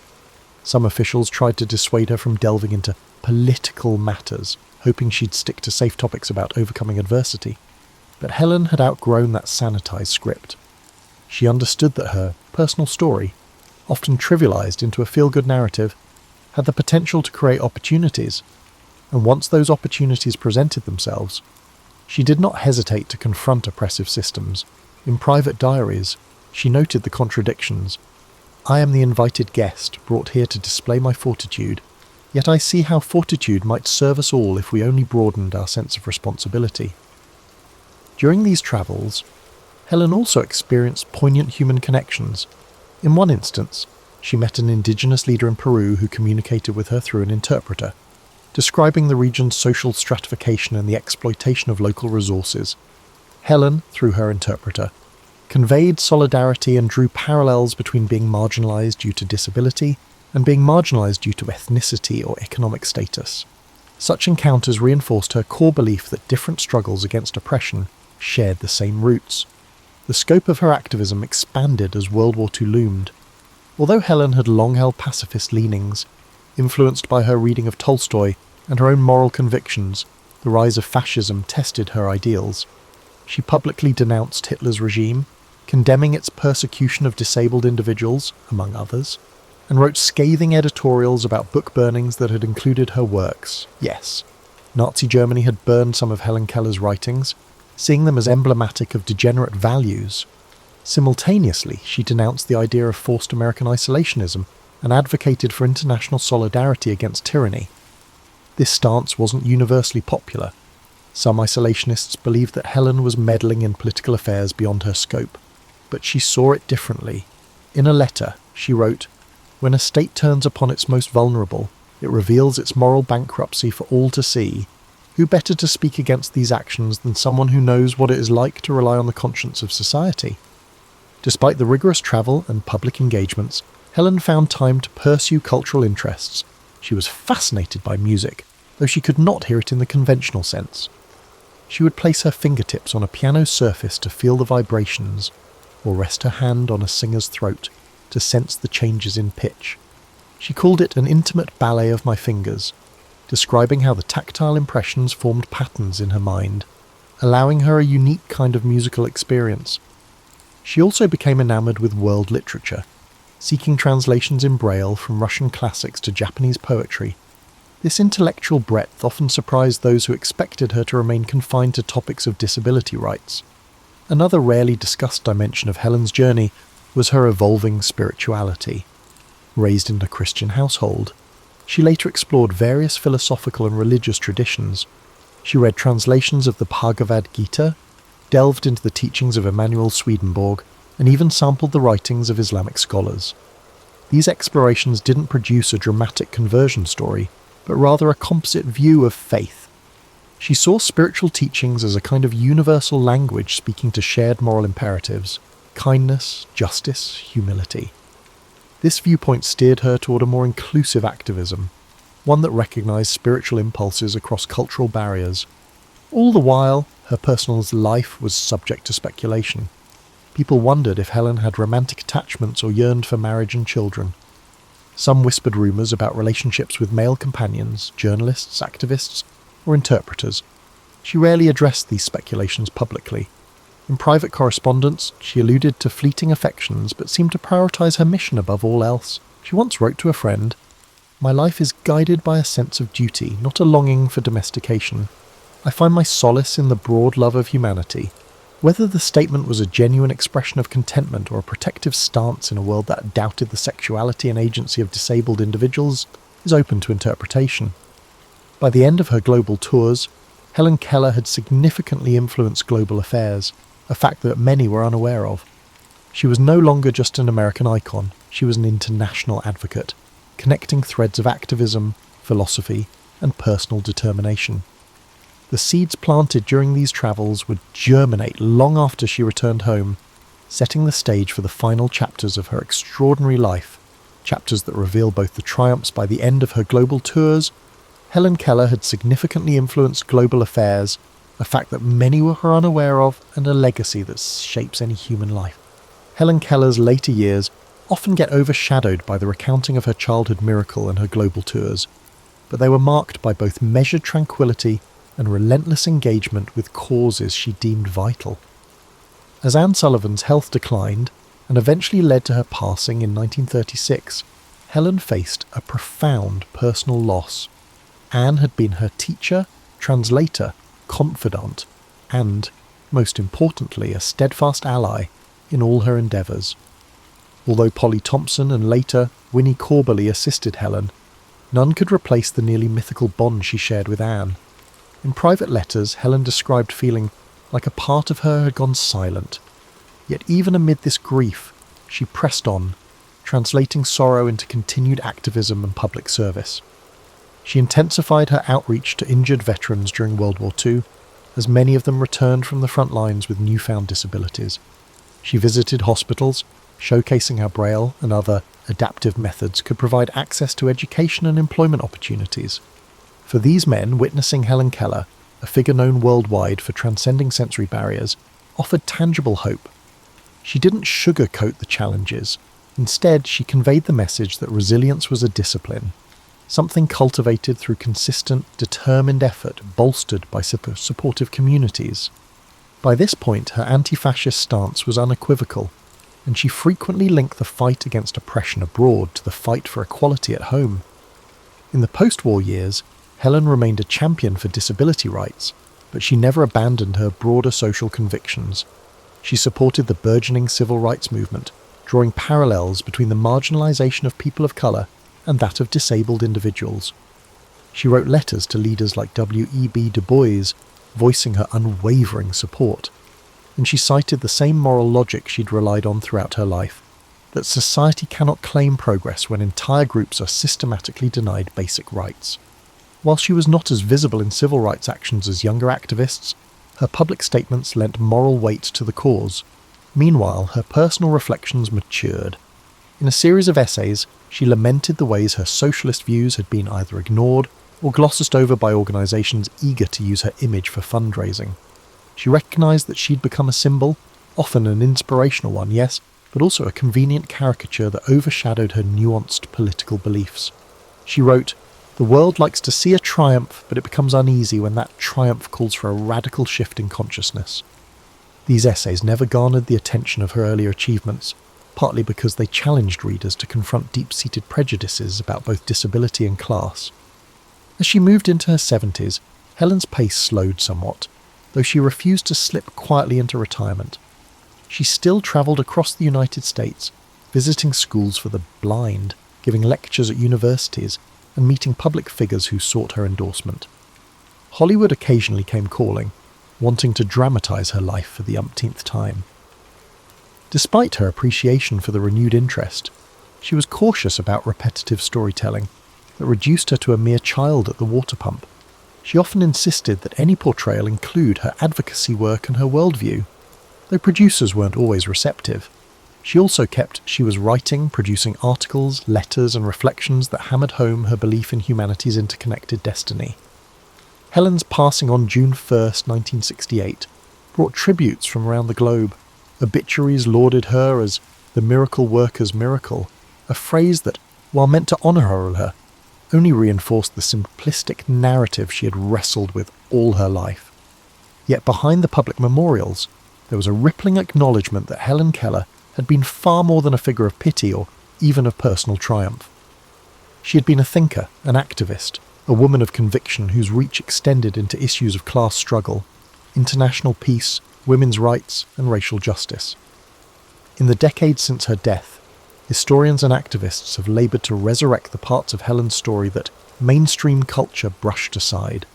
New scholarship highlights her political essays, her critiques of capitalism, her commitment to civil rights, and even her flirtations with various global philosophies. Disability rights advocates often point to her as an early champion, who recognised that the fight for equal education and social inclusion was fundamentally linked to broader societal reform.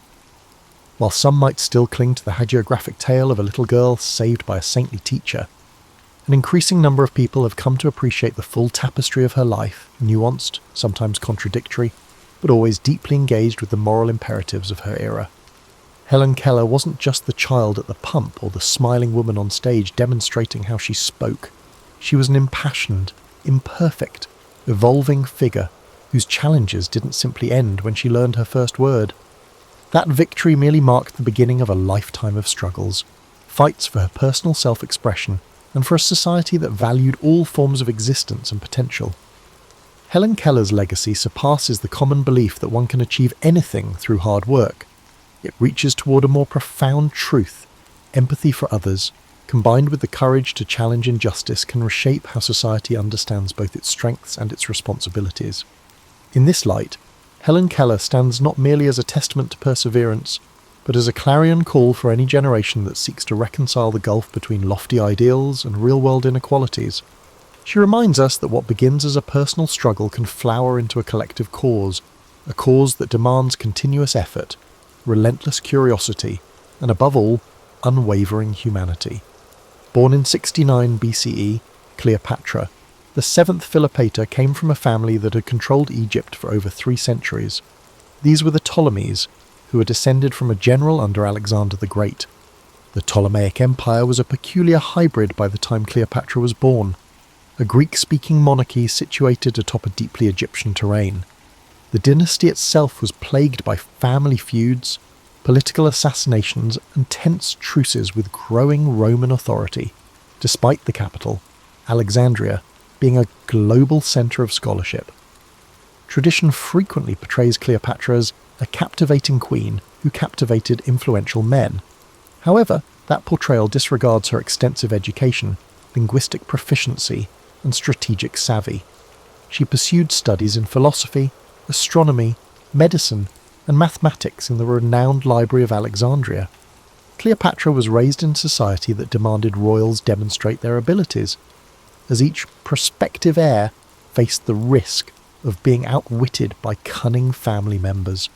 In a court notorious for backstabbing, mental acuity was just as important to survival as birthright. For a large portion of his rule, her father, Ptolemy XII Auletes, had to balance local unrest with Roman favour.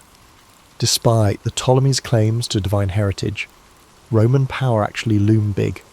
To gain Roman political support, athletes paid hefty prices, which put Egypt's finances in jeopardy. As she observed these discussions, Cleopatra learned early on that money could purchase allies but could never ensure true respect. She also saw how quickly a monarch may lose their position of authority if they made a mistake that alienated those in charge. When Cleopatra was a little girl, she travelled to Rome with Auletes on diplomatic missions and saw a civilization on the verge of enormous growth. She watched the Senate's operations there as well as the moves of powerful people like Julius Caesar and Pompey.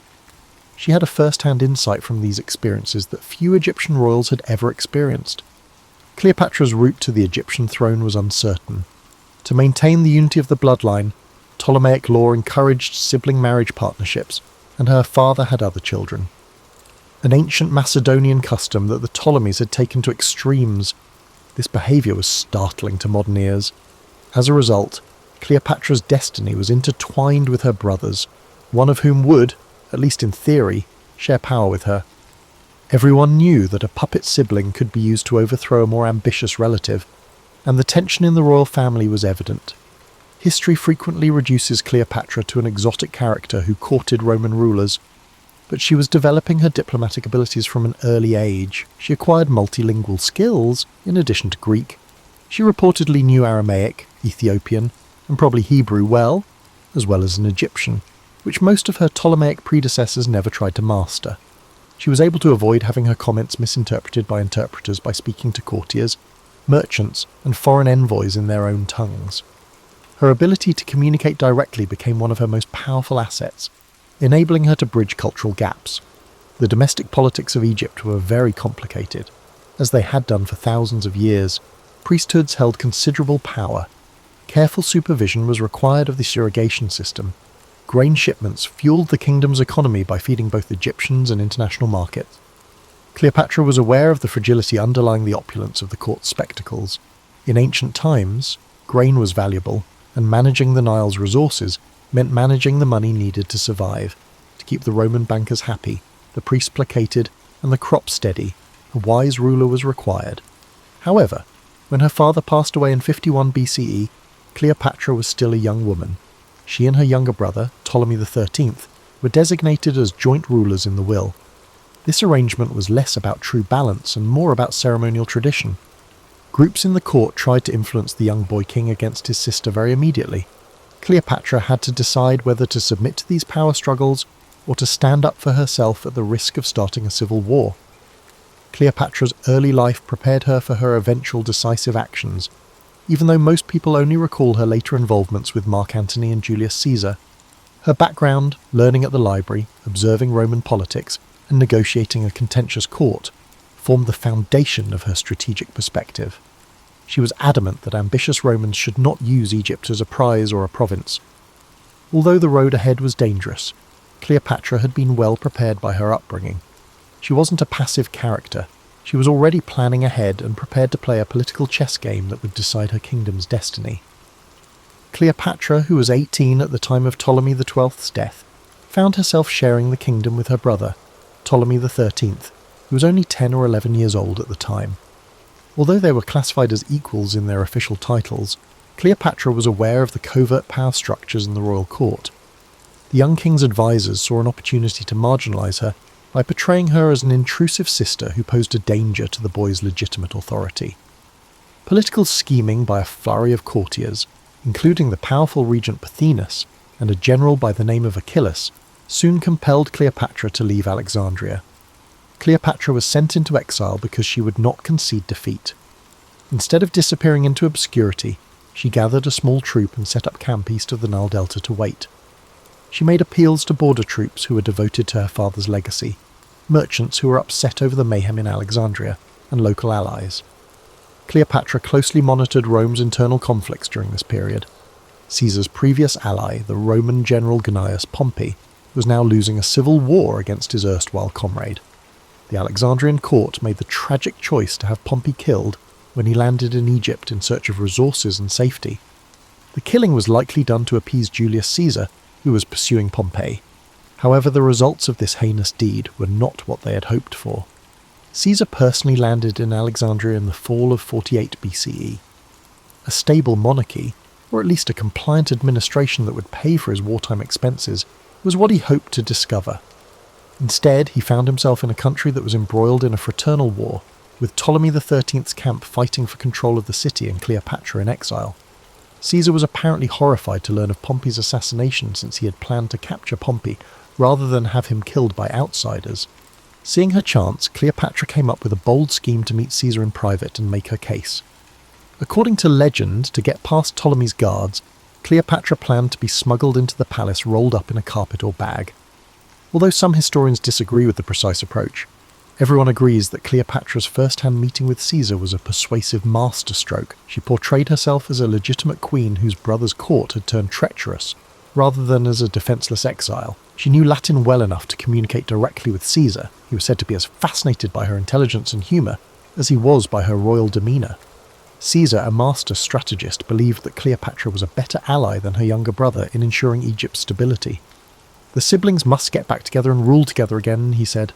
The councillors to Ptolemy XIII refused to obey because they felt their authority was in jeopardy. As tensions increased, the Alexandrian War broke out.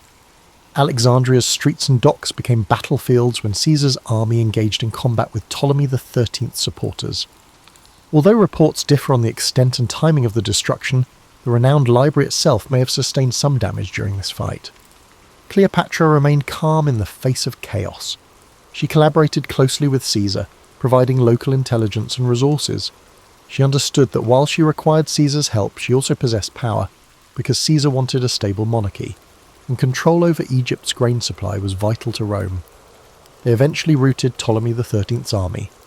While attempting to escape, he himself perished in the Nile. To maintain the illusion of a dynastic tradition, Cleopatra's younger brother, Ptolemy XIV, was appointed as a nominal co-ruler. However, Cleopatra held the real power. After the civil war was done, Cleopatra sided with Caesar and, according to many, fell in love with him. Caesarion, the child they would eventually have, symbolized the marriage of Egyptian ancestry with Roman ambition. Nevertheless, Cleopatra never saw herself as a simple consort. Her goal was to bring her kingdom back to life while juggling Roman interests and preserving some degree of autonomy. She lavished Caesar with hospitality, throwing lavish feasts that could only be supported by the Nile's wealth. Beneath these extravagant outbursts, however, she engaged in painstaking negotiations to secure her rule's continuation after Caesar's inevitable departure. Alexandria had been returned to Cleopatra at the end of this turbulent time. She was no longer the helpless fugitive. Instead, she had become Egypt's undisputed monarch, albeit one who was closely associated with Roman authority. She had forged a complicated alliance with the most powerful man in the Mediterranean by navigating war and conspiracies. There were new obstacles in the way, primarily how to balance Egypt's sovereignty with Rome's demands, However, Cleopatra had demonstrated that she was more than capable of skillfully navigating through situations that would shatter a less powerful ruler. Following the Alexandrian War, Cleopatra oversaw a court that combined Roman and Hellenistic elements with old Egyptian customs. She reclaimed trade routes vital to Egypt's growth and dispatched envoys to negotiate border accords to regain control over areas lost during previous crises. Beyond politics, Cleopatra prioritized cultural patronage. She provided financial support for academic pursuits, sponsored building projects, and made sure that Egypt's temples, particularly those honouring the goddess Isis, whom she came to identify increasingly with, received royal backing. She and Julius Caesar's relationship kept changing. Caesar, attracted by Cleopatra's companionship as well as political motives, stayed in Egypt longer than many Roman senators thought was wise. Their well-known Nile cruise, which was later romanticised, served two strategic purposes. Caesar learned about the area's resources and fortifications firsthand, while Cleopatra demonstrated the size of her dominion. Though some Alexandrians questioned the expenditure, Cleopatra recognised the importance of spectacle and heard tales of sumptuous feasts on royal boats. She wanted the Egyptians and Romans to understand that the Ptolemaic throne had not lost its majesty in a time when the ability to dazzle was frequently used to gauge one's level of authority. Caesar and Cleopatra, however, were unable to deny Rome's restlessness. After defeating Pompey's allies, Caesar solidified his hold on power, and his status as dictator was both admirable and vulnerable. He brought Cleopatra back to Rome in 46 BCE, but not as a simple concubine. She successfully positioned herself on the Roman stage by arriving with her retinue, which included the baby Caesarion. Conservative Romans, who disapproved of her alien status and her alleged aspirations, were scandalized by this. Caesar gave Cleopatra a privileged position that no other foreign ruler had, however, by letting her remain at a villa across the Tiber.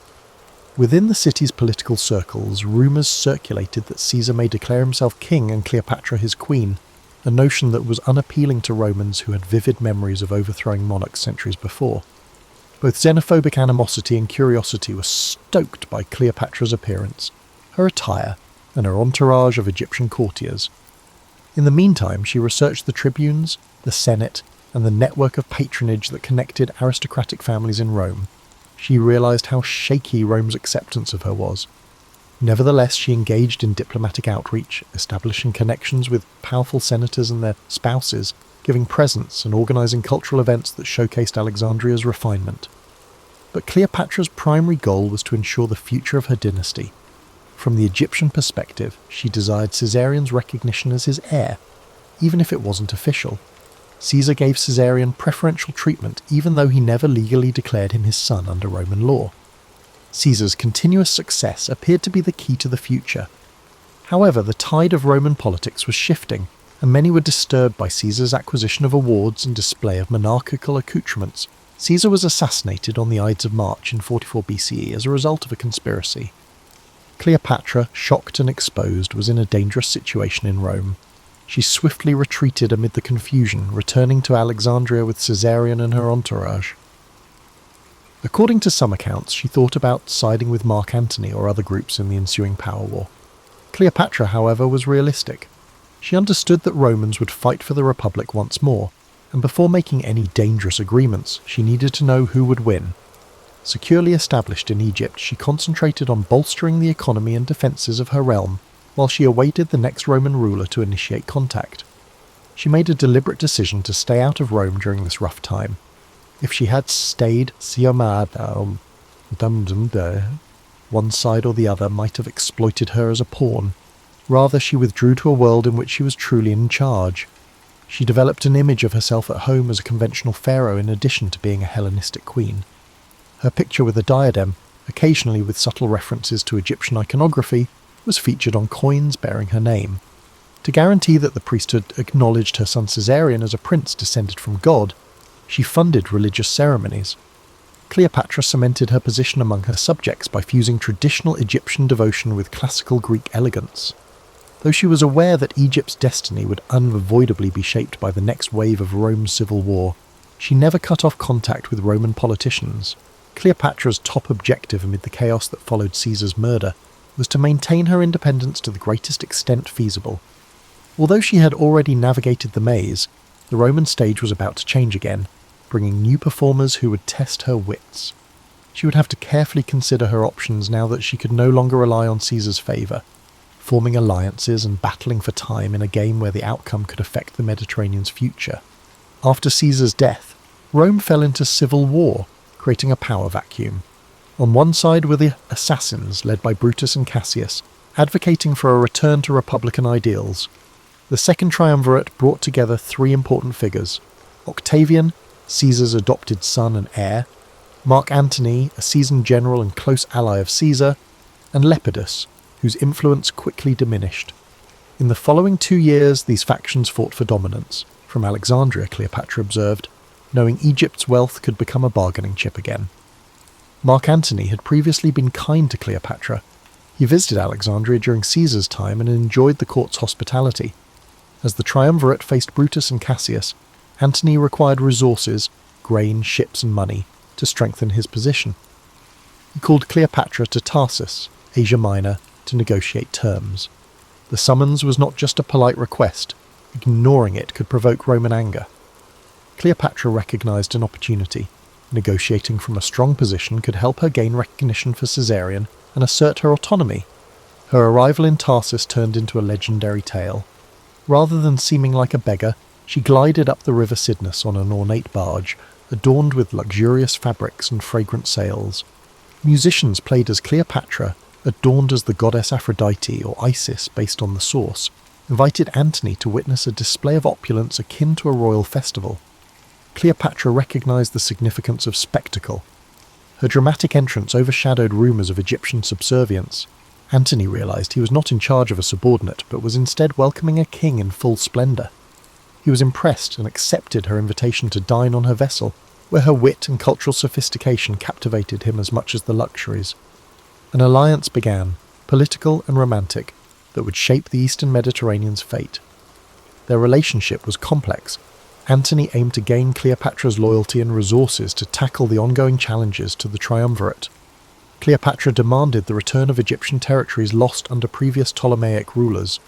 She urged for formal Roman recognition of Caesarian significance, at least in Egypt. What started as a tactical partnership evolved into a personal bond. Antony spent the winter in Alexandria, enjoying the city's lively culture. He took part in festivals, enjoyed hunts along the Nile, and even created a drinking society with Cleopatra, humorously called the Inimitable Livers. Cleopatra remained focused on her political goals despite the distractions of revelry. She maneuvered through court intrigues, handled the Egyptian bureaucracy, and protected her throne, despite rumours that Antony was succumbing to her spell. These rumours extended beyond mere gossip. In Rome, Octavian eyed Antony's actions warily. Octavian ruled the West, while Antony managed the East as co-rulers of the Roman world. Antony's extravagant gestures toward Cleopatra reinforced the idea that he was abandoning Roman values for Eastern excess. Cleopatra understood the gravity of Octavian's propaganda. She had encountered Roman disdain previously. Now the risks were greater. Loss of Antony's favour in Rome could jeopardize Cleopatra's position. Antony's early campaigns in the East had some success. He reaffirmed Roman authority in rebellious areas and granted Cleopatra land in Phoenicia, Cyprus, and parts of Crete and Syria. These grants enhanced Egypt's power and filled Cleopatra's treasury. At the same time, the triumvirate unravelled. Lepidus was sidelined, intensifying the rivalry between Antony and Octavian. Cleopatra and Antony had children, starting with twins and then another son whom Antony acknowledged publicly. Children were given territories, culminating in the notable Donations of Alexandria ceremony, where Cleopatra and her children donned regalia representing their rule over vast regions of the Near East. Roman observers were shocked. The event resembled the establishment of a new Hellenistic empire at the cost of Rome. Cleopatra understood that her fate depended on Antony's military achievements. Antony found himself increasingly conflicted between the East, where Cleopatra held sway, and the Roman heartland, where Octavian was turning public sentiment against him. Cleopatra employed her diplomatic skills to secure local alliances, ensuring that if war arose, she could gather sufficient Egyptian manpower and naval power to be taken seriously. She noticed the cracks appearing. As Antony embraced his Eastern identity by adopting Greek customs and granting grand titles to Cleopatra, hostility in Rome intensified. Octavian waited patiently, gathering proof to label Antony a traitor influenced by an Oriental queen. This delicate balance endured for years, lending Cleopatra's reign a sense of renewed grandeur alongside looming storm clouds. She had journeyed from uncertain exile to commanding queen, but the horizon suggested a final confrontation that could overshadow all her previous struggles. By the mid-30s BCE, tensions between Antony and Octavian nearly ensured another Roman civil war. To mend the divide, Antony wed Octavian's first sister, Octavia, while still maintaining his affair with Cleopatra. He attempted to balance these conflicting responsibilities. However, the political alliances proved too weak, and Octavian exploited Antony's ongoing stay in Egypt as proof of treachery. In 32 BCE, after Antony divorced Octavia, Octavian claimed that Antony had turned into Cleopatra's puppet, labelling her as the master manipulator. Cleopatra, sensing Rome's growing animosity, prepared for battle. She strengthened the Egyptian coast, gathered grain, and grew her navy. Despite the strength of Egyptian forces, facing Rome's legionary machine was intimidating. Cleopatra thought that victory relied on Antony's skill in maintaining the loyalty of his legions and uniting Eastern client states under his leadership. As war approached, his support started to weaken.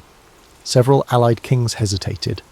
Roman senators who once supported Antony switched their allegiance to Octavian. Driven by fear or political strategy, the propaganda war intensified. Octavian depicted Cleopatra as a foreign seductress aiming to enslave Rome, stoking xenophobia among the Roman people. In 31 BCE, the decisive confrontation occurred off Greece's western coast, near Actium. Antony and Cleopatra gathered a significant fleet, but Agrippa, Octavian's admiral and subadmiral, outsmarted them. Historians may argue over specifics, but the result is evident. Antony's navy became desperate, lacking supplies and troubled by Agrippa's better naval strategies. In the climactic battle, Cleopatra, leading her squadron, suddenly broke away and fled to Egypt. Antony, realizing she was leaving, gave up the fight to pursue her. The fleet's fate was sealed.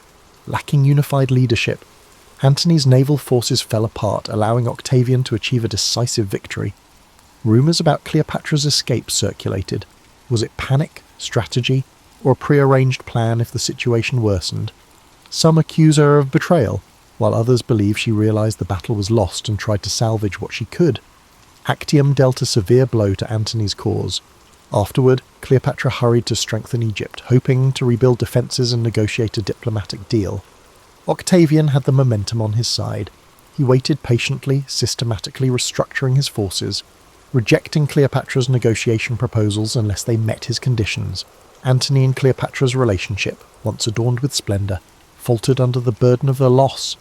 Antony experienced shame in front of his troops, many of whom abandoned him. Cleopatra confronted the truth that her meticulously built Eastern Empire was falling apart. She attempted to negotiate once more. Would Octavian allow Caesarion to rule as co-regent if she surrendered Antony? Historical records indicate Cleopatra considered various escape options, yet Octavian remained ruthless. He viewed Cleopatra as a danger and aimed to remove her from power. Caesarion, being Caesar's biological son, complicated his claim to Rome's legacy. Removing both mother and child would pave the way for Octavian's unchallenged dominance. In the summer of 30 BCE, Octavian launched an invasion of Egypt. Antony's efforts to organise a defence crumbled due to desertions and a superior Roman force. According to legend, upon hearing a false report of Cleopatra's death, Antony took his own life by stabbing himself. Mortally wounded, he discovered the queen was still alive and was brought to her. Their last meeting marked a sad end to a once glamorous partnership. Antony passed away in her embrace, forcing Cleopatra to face Octavian by herself. Octavian's victory was certain. Cleopatra's final hope was to maintain a trace of her dynasty or escape the shame of being displayed in Rome.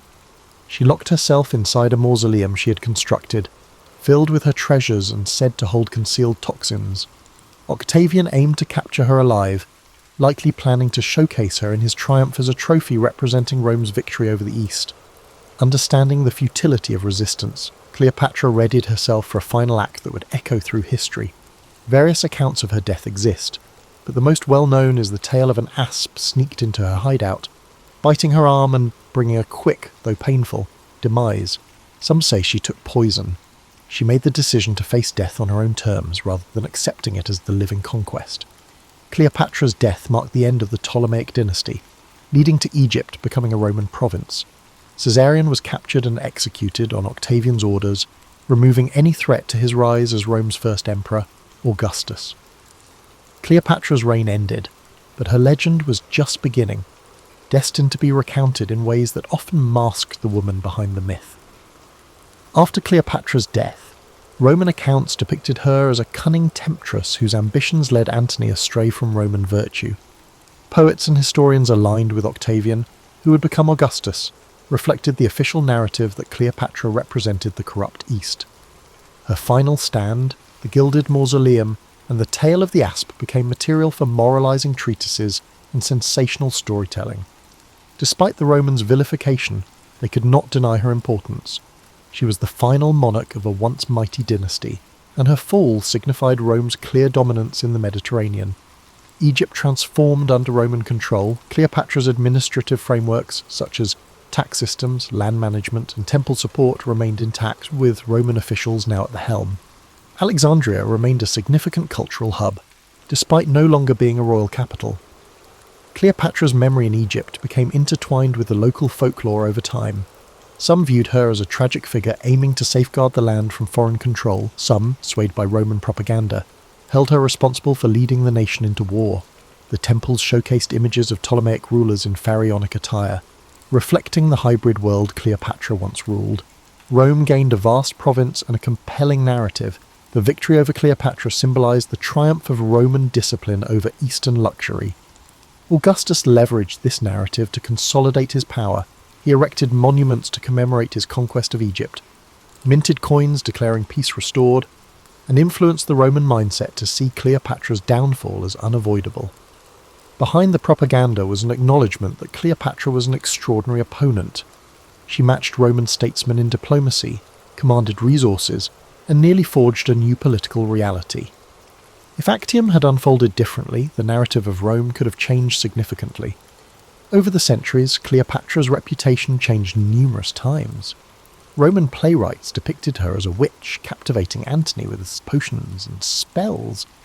Early Christian writers used her as a cautionary tale about the dangers of lust and power, emphasizing moral lessons. However, there were also more understanding perspectives. Chroniclers, particularly of Greek descent, lauded her intelligence, multilingual abilities, and cultural refinement. Alternative accounts reveal her negotiations with local elites, philanthropic gestures to the Alexandrian poor, and efforts to maintain Egyptian autonomy. These insights provided an alternative to the prevailing Roman story. In the medieval period, much classical literature remained in monasteries. Cleopatra appeared occasionally in moral tales or collections of notable women, frequently overshadowed by biblical figures. The Renaissance revival of classical learning sparked new curiosity. Scholars found Greek and Roman texts, revealing Cleopatra as a multifaceted figure. Artists drew inspiration from her dramatic life, creating paintings, plays, and poems.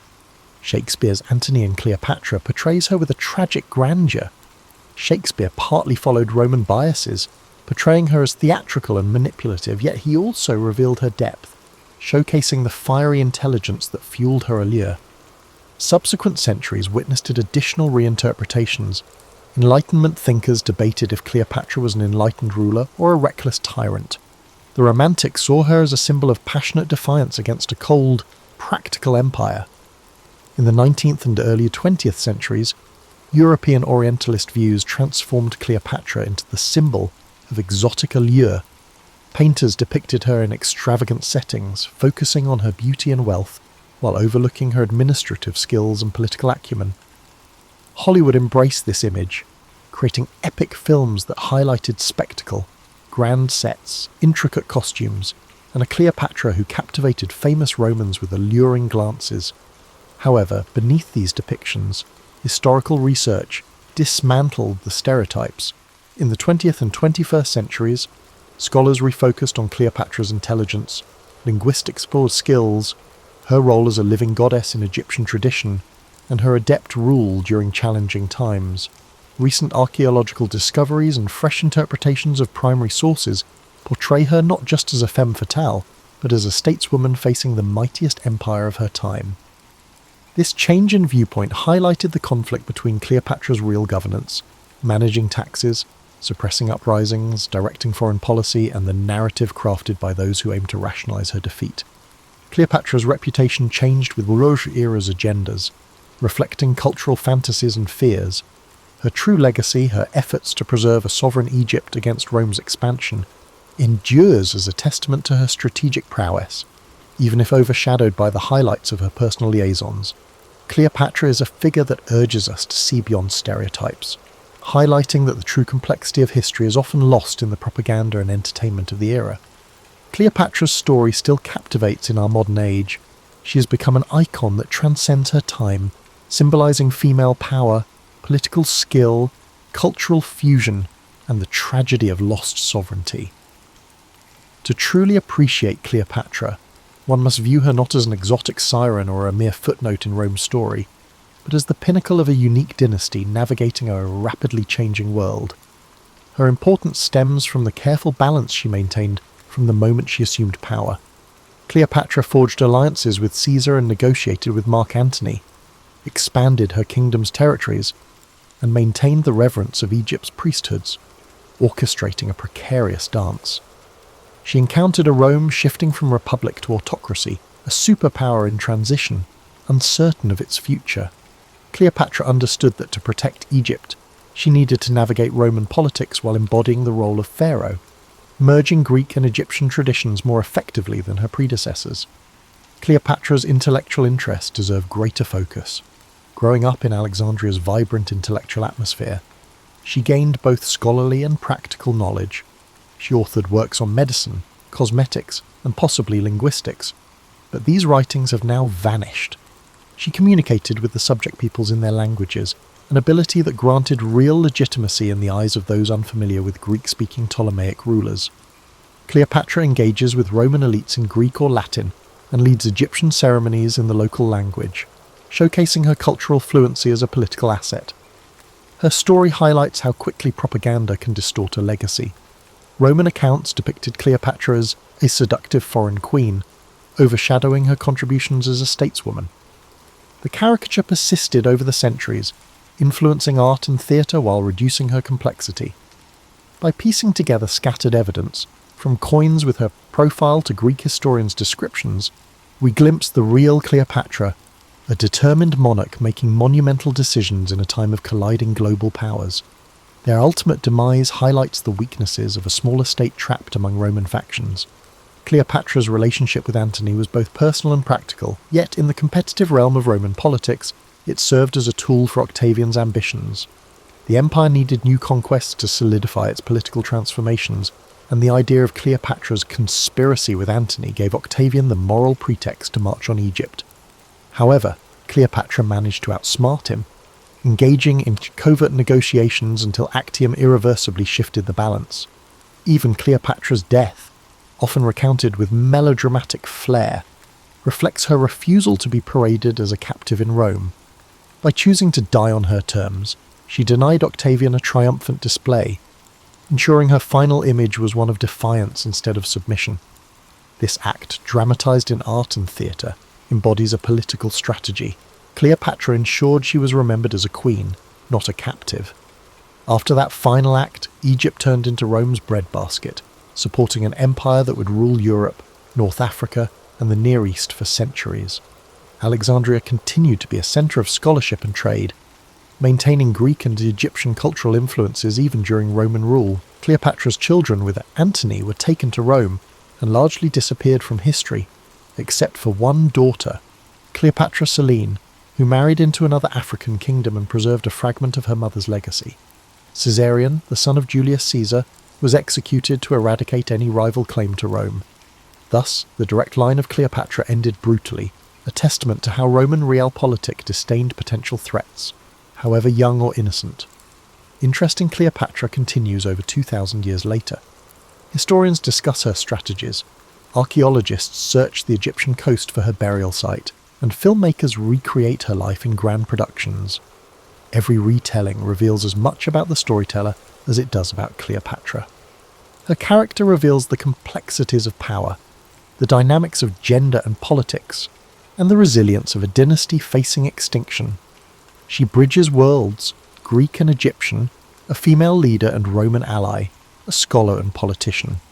Cleopatra emerged as a leader who would not allow her kingdom to be a mere pawn in Rome's strategy. She engaged in high-stakes gameplay, experiencing both spectacular victories and devastating losses. She transcended the caricatures that defined her posthumous image. The final Queen of the Nile remains an enigma who challenges us to look deeper than the simple myths, reminding us that history is often shaped by those who wield the pen, and that a life as momentous as hers deserves constant re-examination. William Shakespeare was born in the spring of 1564 in the small town of Stratford-upon-Avon, England. Though the exact date of his birth is not known, tradition holds it to be April 23rd. The streets of Stratford were quiet, lined with timber-framed houses, their white plaster walls crisscrossed by dark wooden beams. The gentle flow of the River Avon had meandered through the town, reflecting the sky in its soft, rippling waters. William was the third child of John Shakespeare, a glove maker and local merchant, and Mary Arden, who came from a respected farming family. Their home on Henley Street was modest, but comfortable, filled with the sense of leather and parchment from his father's work. In those early days, William's world was shaped by the sounds of bustling markets, church bells, and the hum of conversation among townsfolk. The air in Stratford was filled with the rhythms of everyday life, the changing seasons, and the echoes of a world on the brink of cultural awakening. As a boy, William likely spent time exploring the fields and woods beyond the town, where wildflowers bloomed and the calls of birds filled the air. He may have wandered along the banks of the Avon, his curious eyes taking in the flowing water, the shifting light, and the small wonders of nature. William attended the King's New School, where he received a solid education in reading, writing, and classical literature. He studied the works of Roman poets like Ovid and playwrights like Plautus and Seneca. These ancient stories of gods, heroes, and tragic fates ignited his imagination, giving him a foundation that would later blossom into his own masterpieces. The days at school were long, filled with the scratch of quills on parchment, the low hum of Latin recitations, and the occasional creak of wooden benches. William learned not only the rules of language, but also the power of storytelling, the ability to capture the human experience in words. When William was 18, he married Anne Hathaway, a farmer's daughter who lived in a small cottage outside of Stratford. Their marriage was a quiet affair, held in the local church, surrounded by family and friends. A year later, they welcomed their first child, Susanna, followed by twins, Hamnet and Judith.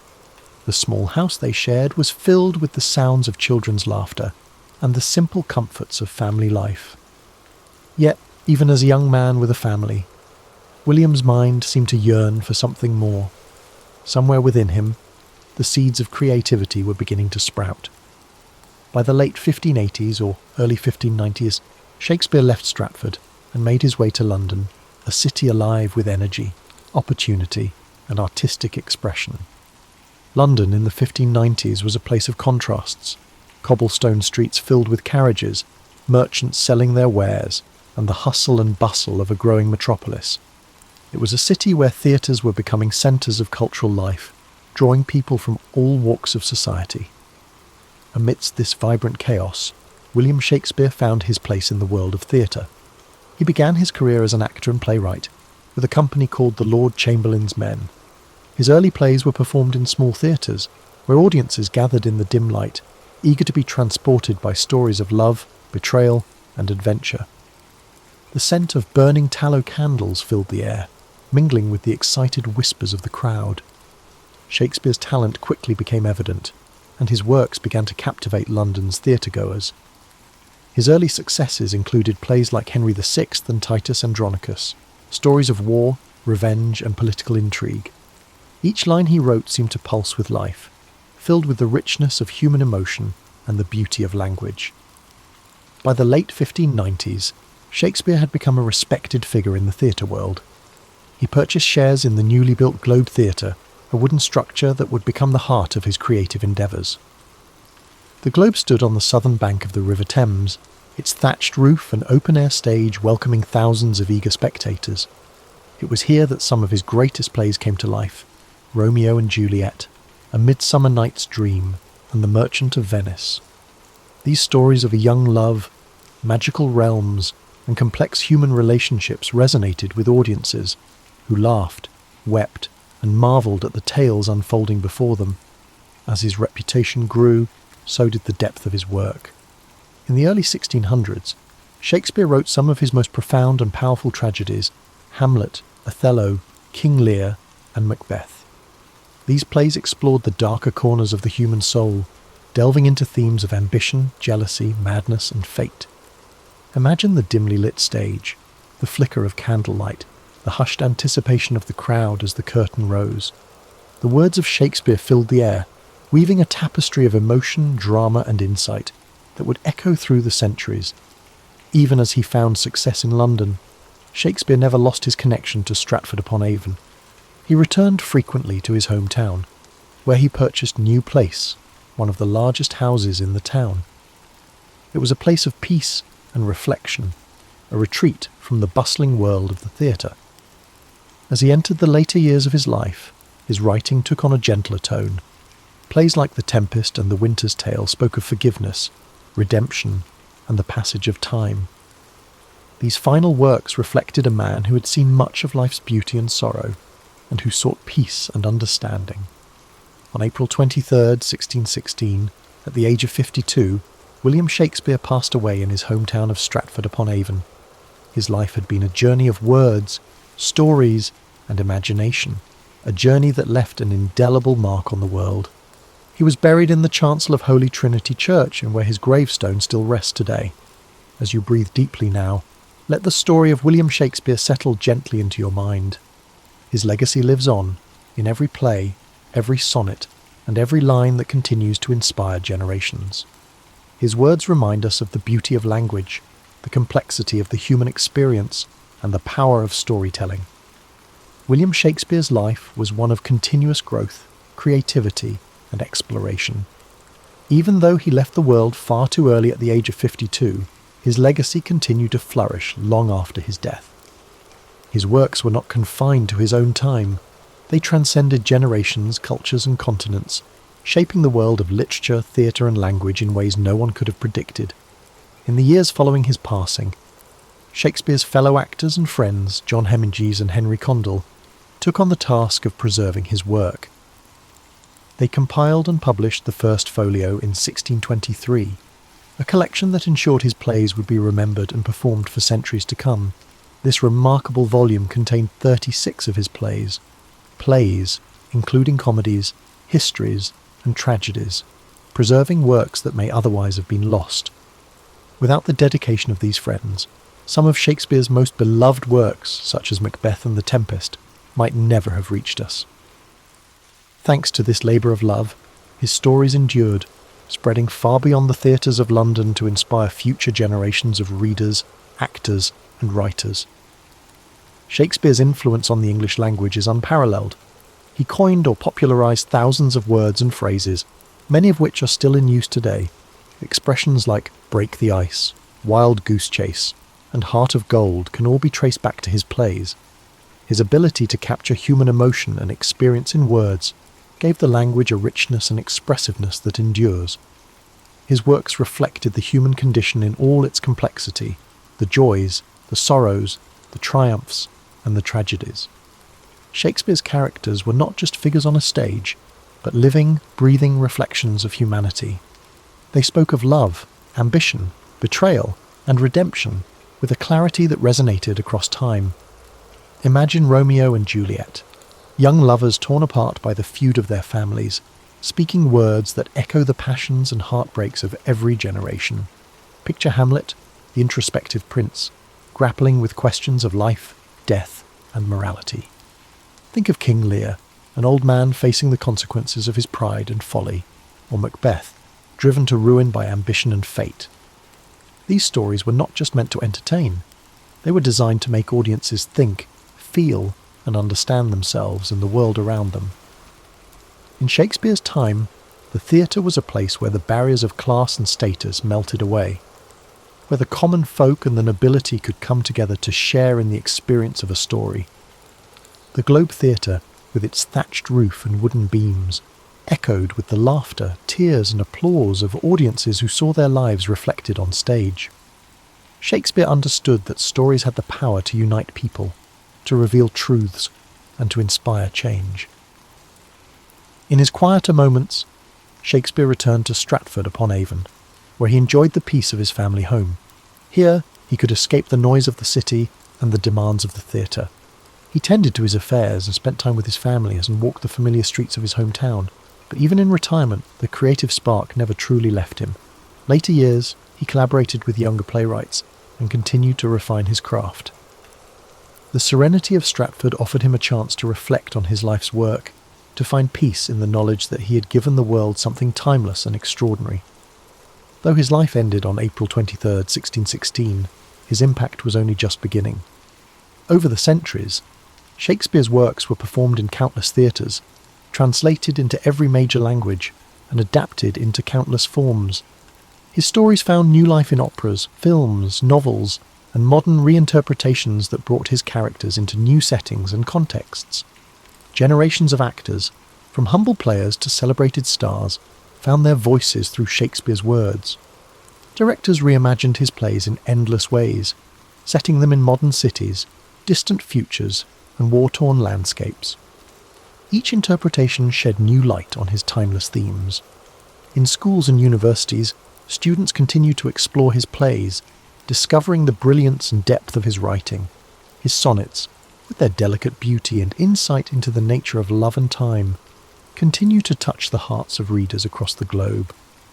Shakespeare's legacy is not just in the pages of books or on the stages of theatres.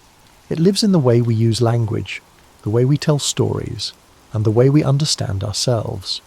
His genius lies in his ability to capture the full spectrum of human experience, from the lightest moments of comedy to the darkest depths of tragedy. As you lie here, feeling the weight of sleep gently pressing upon you, know that Shakespeare's story is one of inspiration, creativity, and boundless imagination. He reminds us that even the simplest beginnings can lead to extraordinary journeys, that the world is full of stories waiting to be told, and that words have the power to change hearts and minds. Allow his life story to guide you into a restful slumber, where dreams unfold like the scenes of a play, filled with wonder, beauty, and endless possibility. Let the words of the past wrap around you like a soft blanket, comforting and timeless. As we continue to reflect on the life and legacy of William Shakespeare, his story weaves a rich tapestry of creativity, resilience, and timeless brilliance. Though the world around him changed, his works remained steadfast, a beacon of human expression that endured across centuries. The years following his death saw a gradual rise in recognition, as scholars, actors, and audiences began to understand the profound impact of his words. In the decades after his passing, you have the first folio published in 763, 1623 by his friends and fellow actors, secured his place in history. This collection ensured that plays like Macbeth, The Tempest, Twelfth Night, and Julius Caesar would be preserved and shared with future generations. Each of these works held a mirror to society, reflecting the complexities of human nature, politics, and morality. As time went on, Shakespeare's works spread beyond the shores of England. Travelling troupes of actors performed his plays across Europe, carrying his stories to new audiences. By the 18th century, his influence had reached the far corners of the world, with translations bringing his words to new languages and cultures. The universality of his themes, love, ambition, betrayal, and redemption, resonated with people from all walks of life. His birthplace, Stratford-upon-Avon, slowly became a place of pilgrimage for lovers of literature and theatre.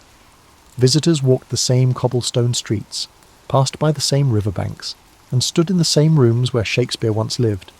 The small town grew into a symbol of creativity and artistic heritage, forever linked to the legacy of its most famous son. As the centuries progressed, Shakespeare's plays were studied in schools, performed in grand theatres, and adapted for new media. Actors found endless opportunities to breathe life into his characters, from the tragic figures of Hamlet and King Lear to the comedic brilliance of Much Ado About Nothing and A Midsummer Night's Dream. Directors reimagined his stories in modern settings, on battlefields, in boardrooms, and in far-off galaxies, proving that his themes remained ever relevant. His influence on the arts is immeasurable. Painters depicted scenes from his plays in rich, vibrant canvases. Composers like Felix Mendelssohn and Giuseppe Verdi turned his works into operas and orchestral pieces. Poets and writers drew inspiration from his words, finding new ways to explore the human experience. In the 19th century, Shakespearean festivals began to emerge, celebrating his works with performances, lectures, and readings. The Royal Shakespeare Company, founded in the 20th century, became a beacon for the continued performance and exploration of his plays. The dedication to his work ensured that his stories remained alive, evolving with each new interpretation and performance. Shakespeare's works also found a home in cinema, with directors like Laurence Olivier, Kenneth Branagh, and Baz Luhrmann bringing his plays to the silver screen. Films adapted from his plays reached audiences around the world, introducing his characters and stories to new generations.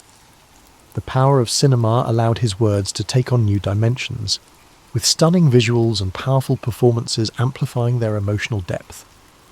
Even in the modern world, his influence persists. Expressions he penned over 400 years ago are part of everyday language. When someone speaks of wearing their heart on their sleeve, or describes a task as a wild goose chase, they are echoing Shakespeare's voice. His ability to capture the human condition ensured that his words would forever be woven into the fabric of our lives. As you lie comfortably, breathing gently, imagine the quiet streets of Stratford-upon-Avon, bathed in the soft glow of twilight. Picture the river Avon flowing peacefully, its surface shimmering with the last rays of the setting sun. The breeze carries the faint scent of blooming flowers, and the world slows to a tranquil hush. Let the image of a young William with eyes full of wonder and curiosity fill your mind. See him wandering the countryside, dreaming of the stories he would one day tell. His journey reminds us that creativity, passion, and perseverance can shape a legacy that outlives us all. Allow these thoughts to soothe you, like the gentle turning of pages in an old book. The weight of history and the timeless beauty of Shakespeare's words settle around you, a comforting presence that whispers of endless possibilities. As sleep draws you deeper, know that you are connected to a rich lineage of dreamers, thinkers, and storytellers. The same stories that moved audiences in Shakespeare's time continue to resonate today, bridging the gap between past and present. James Madison was born on March the 16th, 1751, at Belle Grove, his maternal grandparents' estate in the Virginia colony. His parents, James Madison Sr. and Nellie Conway Madison, soon settled the family on a plantation called Mount Pleasant, later renamed Montpelier in Orange County. From a young age, the boy showed an aptitude for quiet observation. While many in the region prized physical feats of hunting or riding, young Madison was introspective, devouring books whenever possible. The plantation environment shaped Madison's outlook. His family used enslaved labour, as did most large Virginia estates, embedding him early in the complexities of an agrarian system reliant on bondage. Madison's father was a leading figure in local affairs, passing on a sense that civic duty was integral to a landowner's life. But overshadowing these local routines was the broader tension between the colonies and Britain. By the time Madison reached adolescence, the fervour for rights and representation had begun simmering throughout the 13 colonies. His formal education commenced locally, though for advanced training, his father sent him to the boarding school of Donald Robertson, known for rigorous classical curricula. There, Madison honed his Latin and Greek. He later studied under a private tutor who introduced him to Enlightenment writings, fueling a deep fascination with political philosophy. This intellectual grounding set him apart from many peers who aimed for more practical pursuits. In 1769, he entered the College of New Jersey, later Princeton University, drawn by its reputation for scholarly seriousness. At Princeton, Madison crammed a 4-year course into 2, exhausting himself in the process. He delved into moral philosophy, logic, mathematics, and theology. Under the influence of the college's president, John Witherspoon, a staunch advocate of Republican ideals, Madison absorbed radical notions about citizen virtue and structured government. After graduating in 1771, Madison continued to study Hebrew and political theory independently, developing a habit of solitary reading.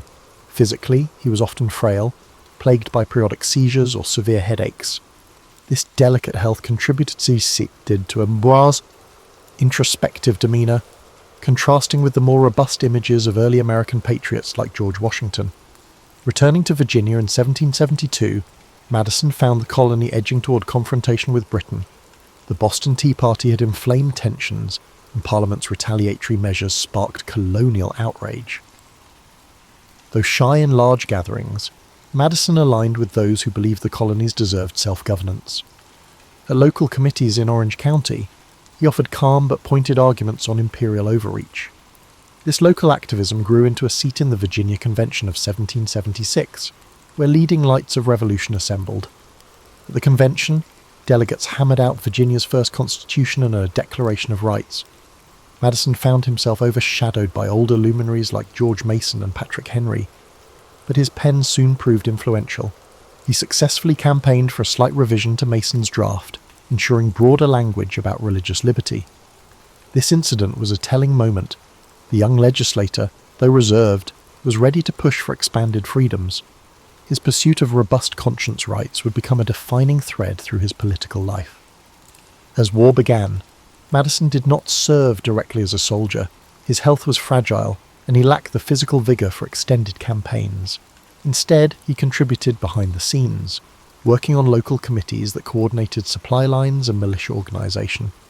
He believed that a stable home front, bound by sound governance, was essential to support the Continental Army's efforts.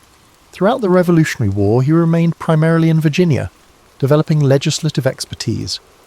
In 1777, Madison's political fortune had stumbled briefly when he lost a bid for re-election to the Virginia House of Delegates.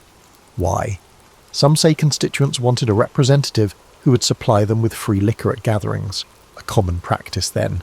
Madison, on principle, refused.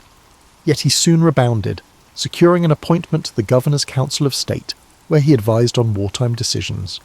This role provided him with a broader view of the Confederation's precarious unity, fueling concerns that the states lacked cohesion. Thus, by the war's midpoint, James Madison was forging a reputation not as a battlefield hero, but as a methodical intellect, devoutly committed to Republican ideals. His quiet style and scholarship contrasted with the fiery oratory of more visible patriots. Yet among those who worked closely with him, he was recognized as a serious thinker. The tapestry of conflict and emergent governance gave him a laboratory to test his ideas. He already suspected that a mere alliance of states would be insufficient for post-war stability. The impetus for a stronger union simmered in his mind, setting the stage for his future role as father of the Constitution. By 1779, Madison's involvement in the revolutionary cause led him to Philadelphia, where the Continental Congress convened. Despite his youth, still under 30, he plunged into the Congress's labyrinth of debates. The delegates were grappling with financing a protracted war, forging alliances abroad, and keeping the shaky Confederation intact. Madison quickly grew disenchanted with how the Articles of Confederation withheld key powers from the central government, no authority to tax or regulate commerce. States squabbled, like Francis Dana or Robert Morris jostled for influence, and the fledgling nation struggled to maintain a cohesive front. In the corridors of Congress, Madison quietly excelled as a legislative craftsman. He compiled reams of notes, summarizing arguments and tracking which delegates aligned with each stance. He recognized that persuading allies demanded carefully framed logic, not bombast. This skill in bridging positions would become a hallmark of his approach to government making. Meanwhile, as the Revolutionary War inched toward an uncertain end, he advocated vigorously for stable funding for the Continental Army. The near mutiny of unpaid troops underscored the systemic weaknesses. He concluded that without a robust federal structure, the new states risked fracturing into petty fiefdoms. After the war ended in 1783, with the Treaty of Paris securing independence, the deeper test began: how to organize a functioning union. Madison returned to Virginia's politics, helping shape the state's statutes, but he never lost sight of the broader question about forging a stronger national framework. During this period, He grew close to Thomas Jefferson, then serving as minister to France. Their correspondence soared with intellectual synergy, exchanging ideas on liberty, religion, agrarian ideals, and architecture. Jefferson's radical theories about the tyranny of old Europe combined with Madison's more measured instincts.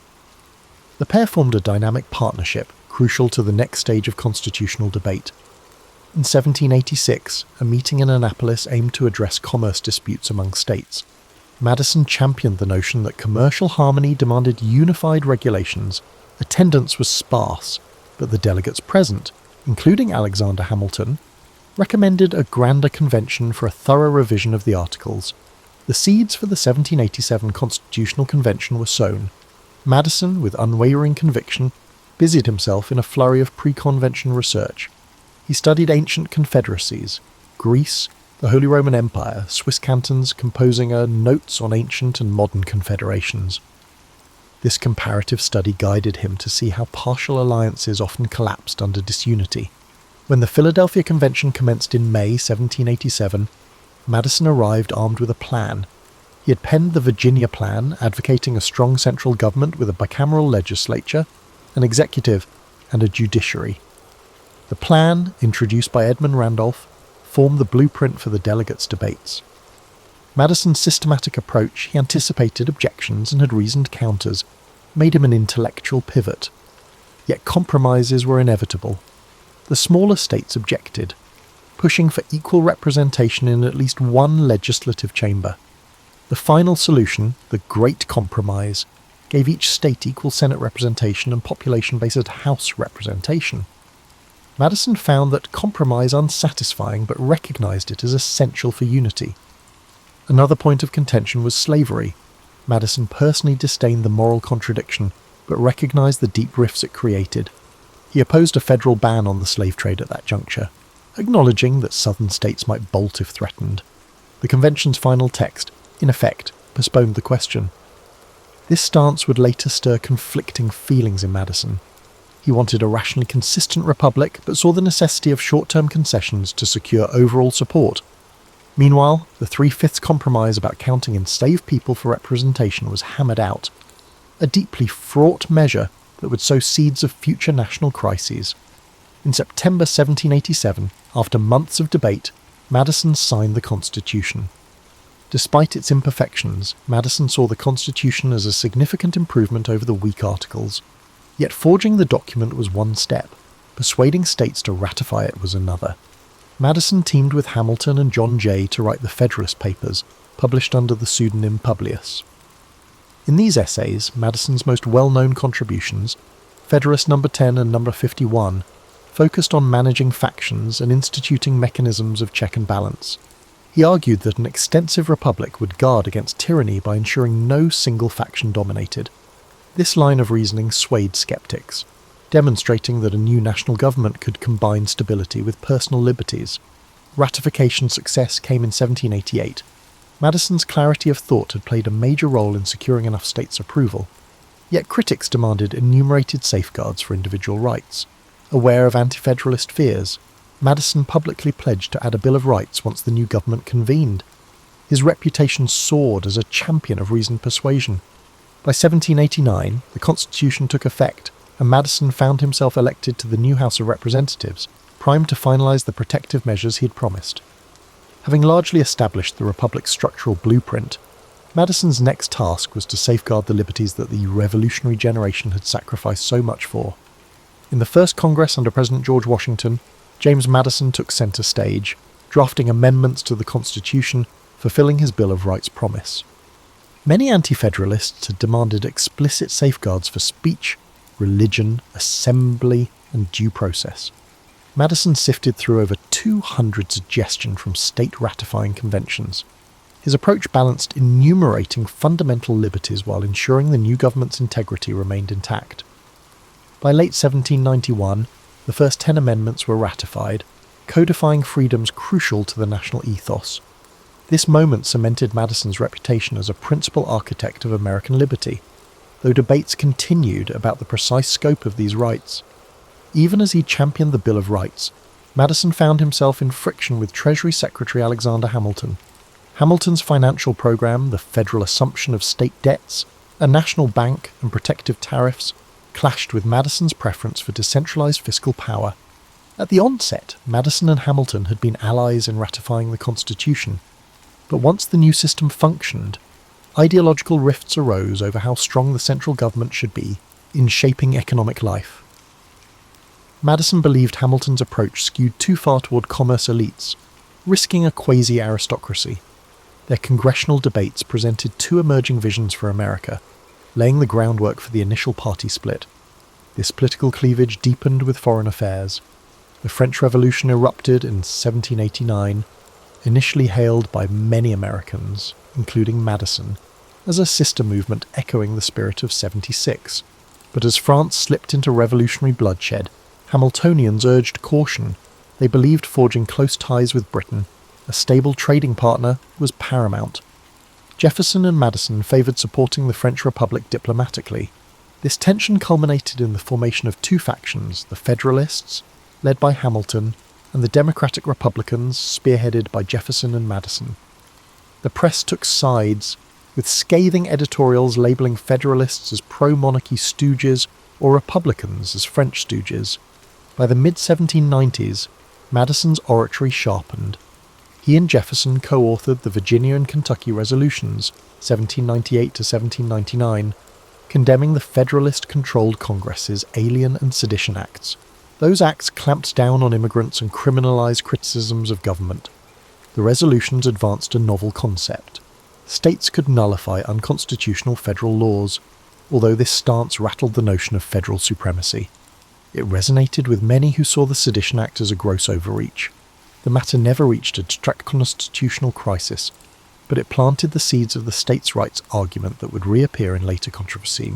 During this period, Madison's personal life also evolved. In 1794, he married Dolly Payne Todd, a vivacious widow known for her social acumen. She brought a warmth and flair to Madison's somewhat reserved persona, soon becoming a key figure in Washington's political society.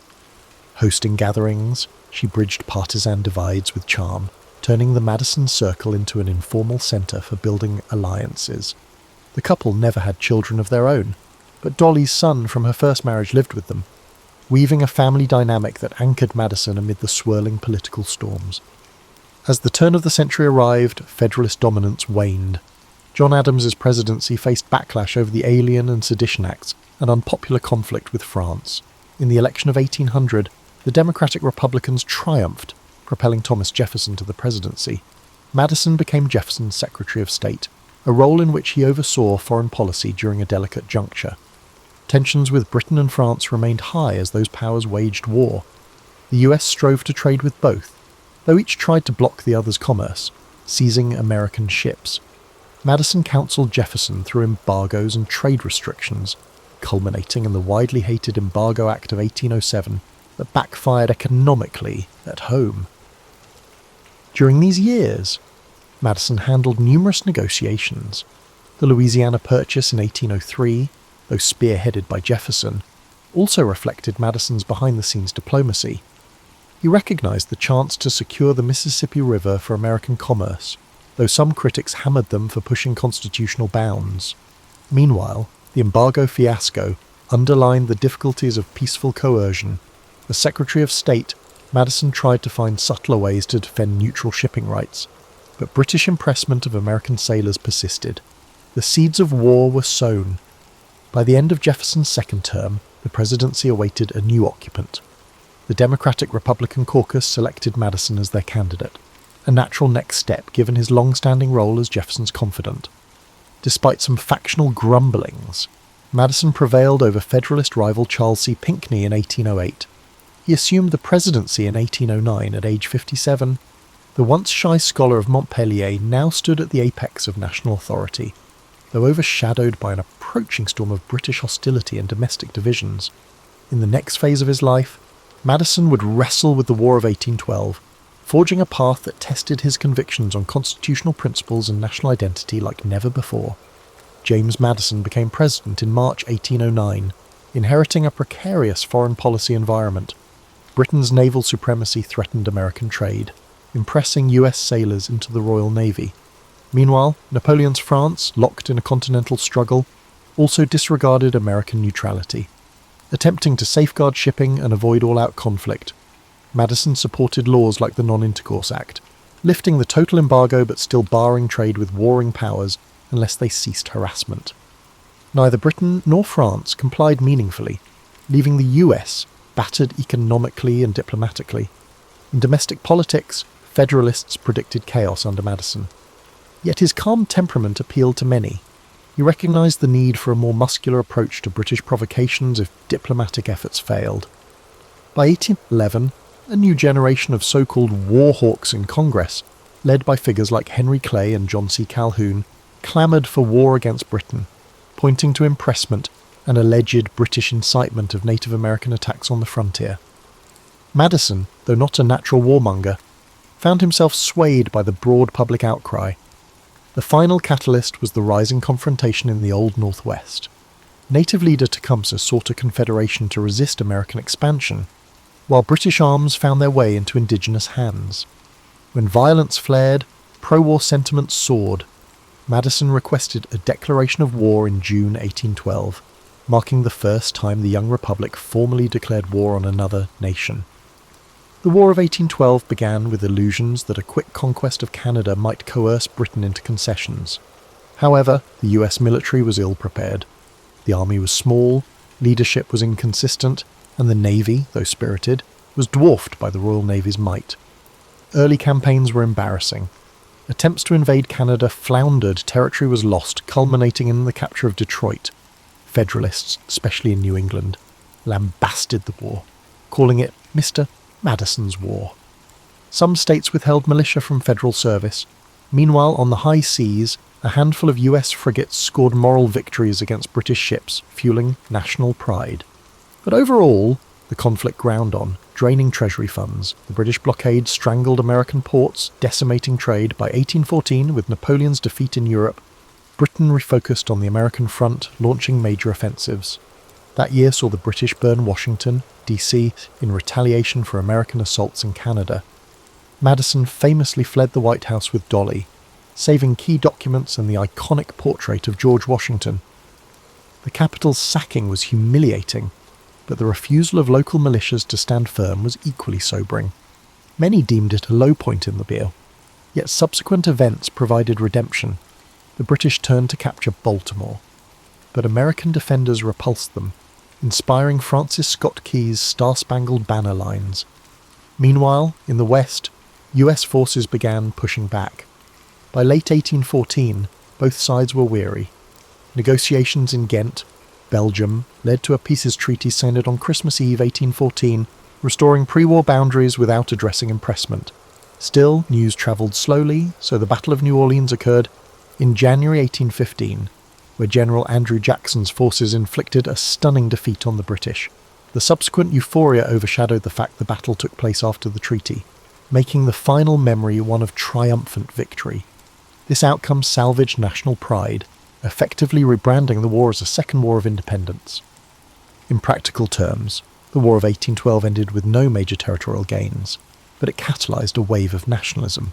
The Federalist Party, which had opposed the war, never recovered from accusations of disloyalty spurred by the Hartford Convention, where some New England delegates discussed secession or radical constitutional changes. Thus, Madison left the presidency in 1817, presiding over a newly re-energised sense of national unity, though behind the scenes, sectional rivalries still brewed. He was also known as the last of the Virginia dynasty, after serving 2 terms, succeeded by James Monroe. Reflecting on the conflict, Madison admitted the war's impetus was as much about national honour as about maritime rights.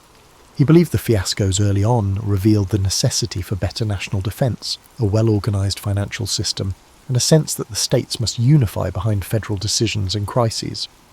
While the war was no triumphant conquest, the ephemeral surge in patriotism gave him a measure of vindication. With the crisis concluded, he and Dolly prepared to retire to Montpelier.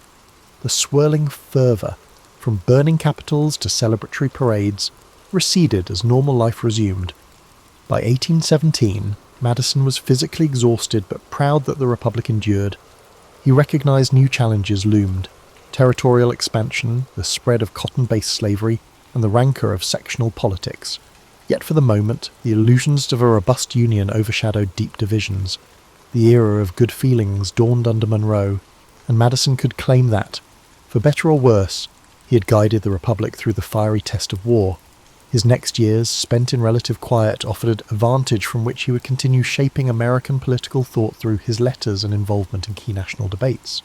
When James Madison retired to Montpellier in 1817, he might have expected a peaceful retirement. He was 65, had steered the nation through war, and left office with the Democratic-Republican Party dominant. However, he continued to participate in public life, albeit in a more indirect manner. His Montpellier estate, sprawling over farmland, still operated with enslaved labour. Madison, grappling with moral qualms about slavery, never freed the majority of them in his lifetime, believing emancipation should occur gradually with legislative safeguards. This stance, halfway between condemnation and acceptance, revealed deep contradictions that overshadowed his otherwise lofty philosophy. Madison continued corresponding with Thomas Jefferson, exchanging ideas about education, agriculture, and the shaping of the University of Virginia. He served on the institution's board of visitors, helping refine curricula and administrative policies. The concept of higher education that nurtured civic virtues and scientific inquiry resonated with him. He envisioned an entire generation of statesmen shaped by classical knowledge, yet pragmatic in governance.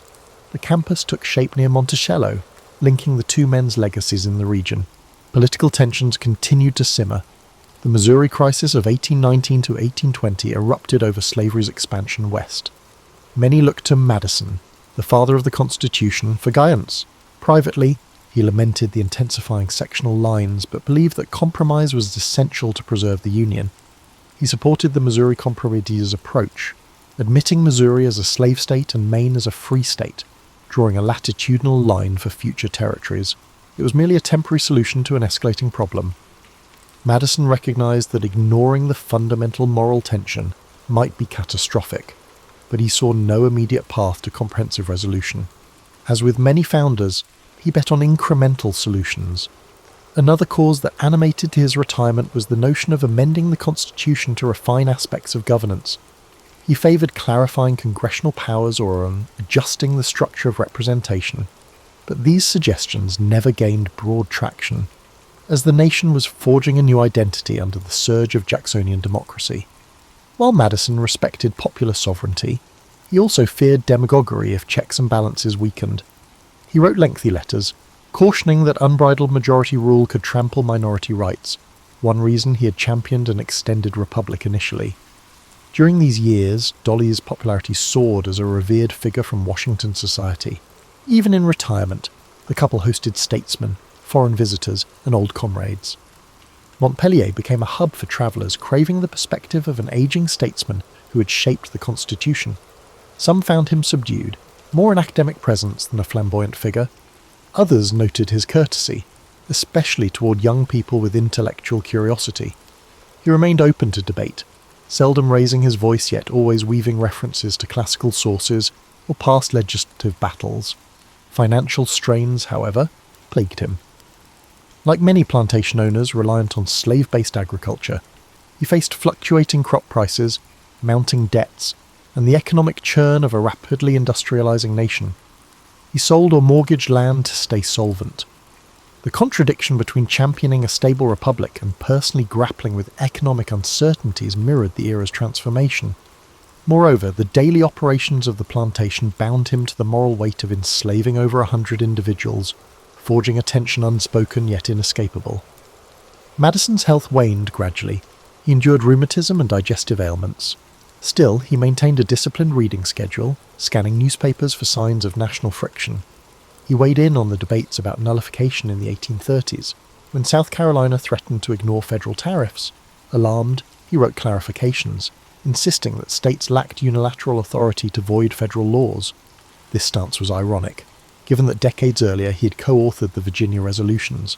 Now, he tried to differentiate between legitimate protest and outright defiance. The escalation toward potential disunion troubled him deeply. By the early 1830s, Jefferson was long dead. Madison, the last major architect of the Constitution among the founding generation, watched Andrew Jackson's presidency roil the political realm.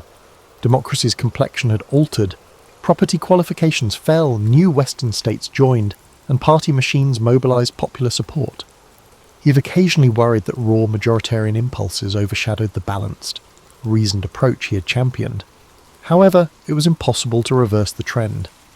He acknowledged that every generation would interpret the Constitution differently. As the end loomed in 1836, Madison's mind remained sharp, though physically he was frail. He passed away on June 28, 1836, at Montpellier, aged 85, the last living signer of the Constitution. The event marked the end of an era. He left behind reams of letters and essays and an indelible role as the methodical framer. The republic he helped birth had changed drastically, propelled by populist energies he only partly embraced. Still, for all the turmoil, it had survived half a century, guided by the structure he had so carefully shaped. His final rest concluded a life-bridging revolutionary fervour and the complexities of a young but expanding nation. After James Madison's death, public memory swiftly lionised him as the father of the Constitution, yet the immediate 19th century saw only sporadic references to his intellectual achievements. The spotlight often went to Washington's military leadership or Jefferson's flair. In Virginia, admirers recognised him as a thoughtful statesman overshadowed by flamboyant peers. Outside the region, his image was comparatively muted. The Civil War overshadowed the mid-19th century, forcing issues of union versus states' rights to the forefront. Madison's nuanced approach to balancing federal and state powers gained fresh scrutiny during that conflict, with both sides citing elements of his writings to bolster their arguments. It wasn't until the late 19th and early 20th centuries that scholarly circles re-evaluated Madison in detail. His diaries, once overshadowed, revealed the behind-the-scenes deliberations at the Constitutional Convention. Historians recognized the scope of his systematic planning. His notes of debates became a primary resource for understanding the founders' intentions. Legal scholars discovered how integral his Federalist essays were to forming the framework of American jurisprudence. He emerged from the shadows of Jefferson and Hamilton, recognized as an indispensable pivot in forging a stable constitution. This re-evaluation also reanimated critiques of his moral contradictions, especially regarding slavery. Some mid-20th century scholars tried to paint him as personally opposed to enslavement, yet stymied by political circumstances. More recent historians, however, note that while he found slavery distasteful, he actively benefited from it throughout his life, never fully championing emancipation. That gap in moral conviction darkens the legacy of a man who otherwise championed individual liberty. The question arises, how could the principal author of the Bill of Rights remain complicit in human bondage? This tension forms a pivotal aspect of modern interpretations, reminding us that brilliance in political design doesn't negate ethical blind spots. Another dimension of renewed interest focuses on Madison's partnership with Dolly. Historians highlighted how her sociable presence helped unify fractious politicians, forging the White House or other receptions into spaces for bridging partisan divides. While overshadowed by the flamboyance of, say, a John Adams or the grandeur of Washington, the Madisons offered a sense of Republican elegance, with Dolly's hospitality matching James's intellect. In the early 19th century, visitors often left with a sense that the President and First Lady were forging a new style of leadership, less monarchical pomp, more approachable refinement. In legal circles, the Supreme Court under Chief Justice John Marshall gradually shaped constitutional interpretation in ways that arguably extended beyond Madison's original blueprint. Cases like Marbury v. Madison ironically enshrined the concept of judicial review, which was not explicitly detailed in the Constitution. Madison's name was attached to the case, though in that instance, he was the official who refused to deliver a judicial appointment, sparking the lawsuit. The ruling gave the judiciary the final say on constitutional matters, which might have surprised Madison, as he championed legislative dominance in some writings. Yet the evolution continued, and the living constitution adapted in directions possibly beyond even Madison's foresight. Into the 20th century, major anniversaries, the bicentennial of the Constitution, for instance, amplified Madison's place in public consciousness. Speeches recast him as the quiet genius, ensuring no single branch of government overshadowed the others. In an era dominated by large-scale political parties and global power structures, some admired his conviction that extended republics control factionalism. Others found his view naive, pointing to the intense polarizations of modern politics. Even so, the blueprint of checks and balances persists, credited to Madison's systematic approach. In popular culture, references to Madison remain less flamboyant than to certain other founders, but occasionally a biography or documentary underscores his role in shaping the Bill of Rights or guiding the War of 1812. Montpellier, after extensive restoration, now stands as a museum site. Exhibits highlight not just Madison's role, but also the lives of enslaved families who toiled there. Visitors witness a more complete portrait of the plantation's layered reality, bridging triumphs of constitutional genius with the heartbreak of forced labour. This dual narrative corrects earlier hagiographies, pressing visitors to reconcile the complexities. Thus, James Madison's posthumous journey swings between reverential acknowledgement of his institutional craft and sober acknowledgement of moral paradoxes. That deeper portrait suits a modern audience seeking authenticity over myth. We find in him a humbly sized man overshadowed by bigger personalities, yet in many ways the intellectual core of the revolutionary generation's nation-building.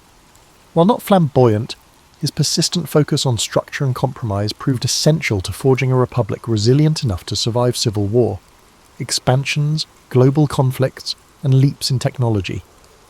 His legacy remains a testament to the power and limits of thoughtful governance, reminding us that the best structures still rely on the flawed humans who inhabit them. James Madison's life offers insights into how careful thinking and incremental influence can reshape an entire society. He never commanded armies or soared with fiery oratory. Instead, he methodically used reason and communication to guide from the background. Observing his trajectory underscores that leadership can emerge from quiet conviction rather than flamboyant displays. One lesser-known aspect is his continued devotion to scholarly processes even while in office. He read widely, devouring classical references on governance and moral philosophy. He believed that political institutions should reflect rational design, an unusual stance in an era still shaped by the monarchy and tradition. This penchant for structured problem-solving remains relevant in modern contexts, where data-driven policies and careful legislative drafting often outlast bombastic speeches. Madison's approach, bridging principles with compromise, might serve as a template for bridging polarized divides, yet any reflection on him also demands confronting the slavery question. Madison's private letters to Quaker friends or philanthropic acquaintances reveal the moral wrestling he endured, admitting that slavery was incompatible with Republican ideals. But time after time he balked at championing immediate emancipation. He accepted half-done measures, perhaps out of economic dependency or fear of disunion if the matter was pressed. This tension resonates with many professionals who see moral imperatives but feel constrained by practical or institutional obstacles. Madison's example warns that deferring a moral crisis can cause deeper agony down the line. Another dimension is how Madison navigated personal adversity. Like his fragile health, throughout his life he experienced episodes described as seizures or severe migraines. Despite these constraints, he pressed forward academically and politically, forging a robust intellectual brand. This quiet resilience challenges the notion that a leader must display robust physicality. Indeed, in a modern context of chronic health concerns, his perseverance demonstrates that mental acuity and steadiness can offset physical limitations in achieving profound influence. Additionally, Madison's partnership with Dolly illuminates how a supportive spouse or partner can facilitate better leadership.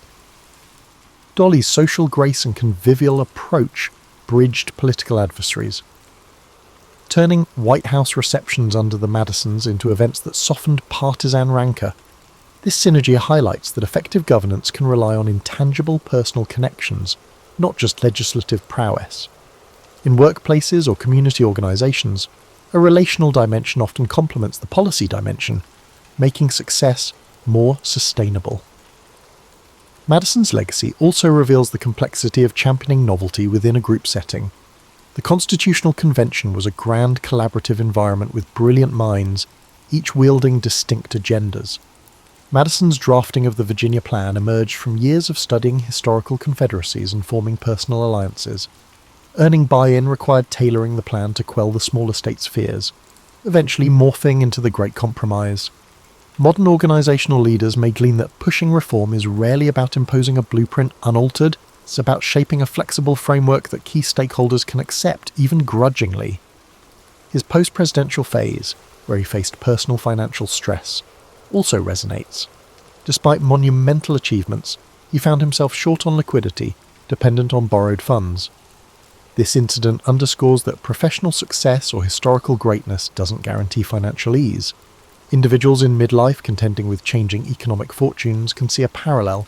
One can shape national destinies yet struggle with personal accounts. Finally, the War of 1812 underlines that not all policies, even if well-intentioned, yield neat victories. The conflict ended with a surge of patriotism, but it was by no means a tidy triumph. The story is a cautionary note for modern endeavours. Strategic aims can be overshadowed by chance, shifting alliances, or resource shortfalls, yet how one manages adversity, adapting and forging unifying narratives, can still yield long-term constructive outcomes. Today, as we revisit the Founding Fathers, James Madison stands out not for flamboyant gestures, but for the quiet thoroughness of his intellectual and political craft. He orchestrated from the background, hammered out the Bill of Rights, navigated the Republic through a vexing war, and left behind an architecture of governance that still frames American life. The paradoxes remain: a champion of liberty complicit in slavery, a mild-mannered man orchestrating fierce debates. But these contradictions highlight the real complexity of shaping a new nation under uncertain conditions. For a midlife audience balancing ideals with real-world constraints. Alexander Hamilton was born around January 11, 1755, or 1757, given conflicting records, in Nevis, a small island in the Caribbean's leeward chain. His father, James Hamilton, hailed from Scotland and drifted financially, while his mother, Rachel Fawcett, was estranged from a prior marriage. Social stigma dogged the family, as Hamilton was deemed illegitimate. Childhood brought precarious living conditions amid the sugar-based economy reliant on enslaved labour. Still, the bright Caribbean sun and bustle of island trade shaped his early impressions of commerce and hierarchy. By the time Hamilton reached adolescence, familial hardships worsened. His father left, compounding the family's instability. Then a fever claimed his mother when he was around 11. Orphaned, Hamilton found refuge with local merchants who recognised a keen mind behind the boy's formal but urgent letters. He took a clerking job at Beekman and Kruger's trading firm, absorbing the mechanics of shipping manifests, currency exchange, and negotiation. Observers noted a precocious skill in accountancy and a calm under pressure when storms disrupted cargo arrivals. This apprenticeship would lay the groundwork for Hamilton's later mastery of financial systems. A crucial moment arrived when Hamilton penned a vivid letter describing a hurricane's devastation. His prose, published in a local paper, so impressed leading citizens that they raised funds to send him to mainland colonies for education. The budding writer set sail, eventually landing in British North America, though precisely how he arranged further schooling remains partly obscure. By the time he stepped onto mainland soil, Hamilton possessed an unshakable resolve to escape the constraints of colonial class prejudice and prove his intellect in a broader arena. He enrolled at King's College, later Columbia University in New York City. Political tensions soared as Britain imposed new taxes and cracked down on colonial resistance. Hamilton, originally cautious, soon found himself stirred by pamphlets on natural rights. He contributed anonymous essays defending colonial protest, revealing a knack for polemical writing. Despite his youthful status, readers found his arguments crisp, blending logic with moral fervour. However, the outbreak of open conflict at Lexington and Concord disrupted studies at King's College. Hamilton, though short of stature, was physically active and spirited. He joined a volunteer artillery company, drilling near city squares. Even as shots from British ships threatened Manhattan, he balanced academics with preparing for possible war. In 1776, amid the swirl of confusion over independence, Hamilton left formal schooling to commit fully to the patriot cause. Some peers found him bold to do so, but Hamilton believed in forging a new order that might reward merit over birth. After forming an artillery unit, Hamilton exhibited discipline and quick strategic thinking. At the disastrous Battle of Long Island, his unit helped secure a retreat. The next months, through near collapses, he drew the notice of key figures. During the harsh winter of 1776 to 1777, with the army battered, Hamilton's diligence in orchestrating supplies and maintaining morale stood out. General George Washington recognized these talents, inviting Hamilton to serve as an aide-de-camp, an assignment that, while staff-bound, gave Hamilton unprecedented exposure to high-level decision-making in Washington's camp. Hamilton became indispensable, drafting letters, shaping policy briefs, and forging alliances with other officers. He gleaned leadership lessons from the general's balancing of caution and daring. Yet Hamilton, always seeking direct action, occasionally chafed at staff duties. He yearned to lead troops on the battlefield. Tensions with senior officers sometimes flared. Once, Hamilton fell out with Washington for a perceived slight over tardiness, but they eventually reconciled. Despite these brief spats, the synergy between them grew, anchored in mutual respect for diligence and strategy. Throughout 1777 to 1778, Hamilton's writing skill extended to political commentary. He published essays advocating for a stronger central authority to unify the war effort. The rickety Continental Congress, lacking stable finance and overshadowed by state autonomy, troubled him. He believed only a robust national structure could defeat Britain. This conviction would later inform his championing of a federal constitution. Meanwhile, in the immediacies of war, he juggled mission after mission for Washington, coordinating intelligence, planning for combined Franco-American operations, and refining supply requests. By 1779, Hamilton stood at the intersection of military and political realms, forging the identity of an intellect who saw national success hinged upon structure and cohesive governance. In early 1780, Alexander Hamilton encountered Elizabeth Schuyler, daughter of General Philip Schuyler, a prominent New York family patriarch. Their courtship blossomed swiftly. Elizabeth, often called Eliza, shared Hamilton's patriotic fervour and admired his restless intellect. They married in December 1780, forging a partnership that would steady Hamilton through tumultuous times. The Schuyler connection also raised his social standing, giving him a link to one of the colony's influential clans. Some whispered that Hamilton, a once penniless immigrant, had upped, but he dismissed such insinuations, cherishing Eliza's steadfast support. Meanwhile, Hamilton's yearning for field command lingered. He finally saw action at the Siege of Yorktown in 1781, leading a night assault on British redoubts. This bold foray, though brief, gave him the battlefield credibility he had long craved. After Yorktown's success, the war's momentum shifted. Peace negotiations advanced, culminating in Britain's formal acknowledgement of American independence. With the conflict winding down, Hamilton resigned from Washington's staff. Now, his energies turned to the new nation's post-war reconstruction. He recognized that independence alone didn't guarantee prosperity. A more cohesive union was necessary. Back in civilian life, Hamilton studied law intensively, passing the bar in 1782. Settling in New York, he found a city grappling with war debts, local factionalism, and tension between wealthy merchants and populist artisans. Hamilton opened a law practice specializing in commercial disputes, revealing a knack for clarifying intricate financial matters. Through these cases, he saw firsthand how the Articles of Confederation left the national government too weak to regulate trade or impose taxes, leaving states in disarray and stifling economic growth. He started writing articles calling for a stronger central authority, overshadowing the patchwork of state-based solutions. In 1786, Shays' Rebellion in western Massachusetts alarmed many national figures, including Hamilton. That revolt by indebted farmers demonstrated that unchecked local unrest could threaten broader stability. Hamilton used it as fodder to argue that the current Confederation risked fracturing under internal stress. He joined with others, such as James Madison, to push for a convention that would revise the Articles. Although the Annapolis Convention of 1786 was sparsely attended, it led to the more definitive Philadelphia Convention of 1787. Hamilton arrived in Philadelphia with well-honed convictions. He believed the new government needed robust powers, the capacity to tax, regulate commerce, maintain an army, and ensure domestic peace. Yet he faced considerable skepticism from delegates who feared monarchy. Indeed, Hamilton's personal proposal at the convention, favouring lifetime terms for executives and senators, seemed too close to monarchy for many. Realising the group's mood, Hamilton set aside those extremes. He worked to broker compromises. Although overshadowed by Madison's systematic plan, Hamilton's rhetorical skill and one-on-one lobbying helped shape the final constitution. After 4 taxing months, the Constitution was signed in September 1787, yet ratification required each state's approval. Sensing a fierce debate, Hamilton collaborated with Madison and John Jay to pen the Federalist Papers under the pseudonym Publius. Hamilton wrote the majority, dissecting proposed structures like the presidency, Senate, and judiciary, and addressing anti-federalists' fears. His essays emphasized checks and balances, the necessity of a central authority to manage commerce and defense, and the improbability of tyranny under the new system.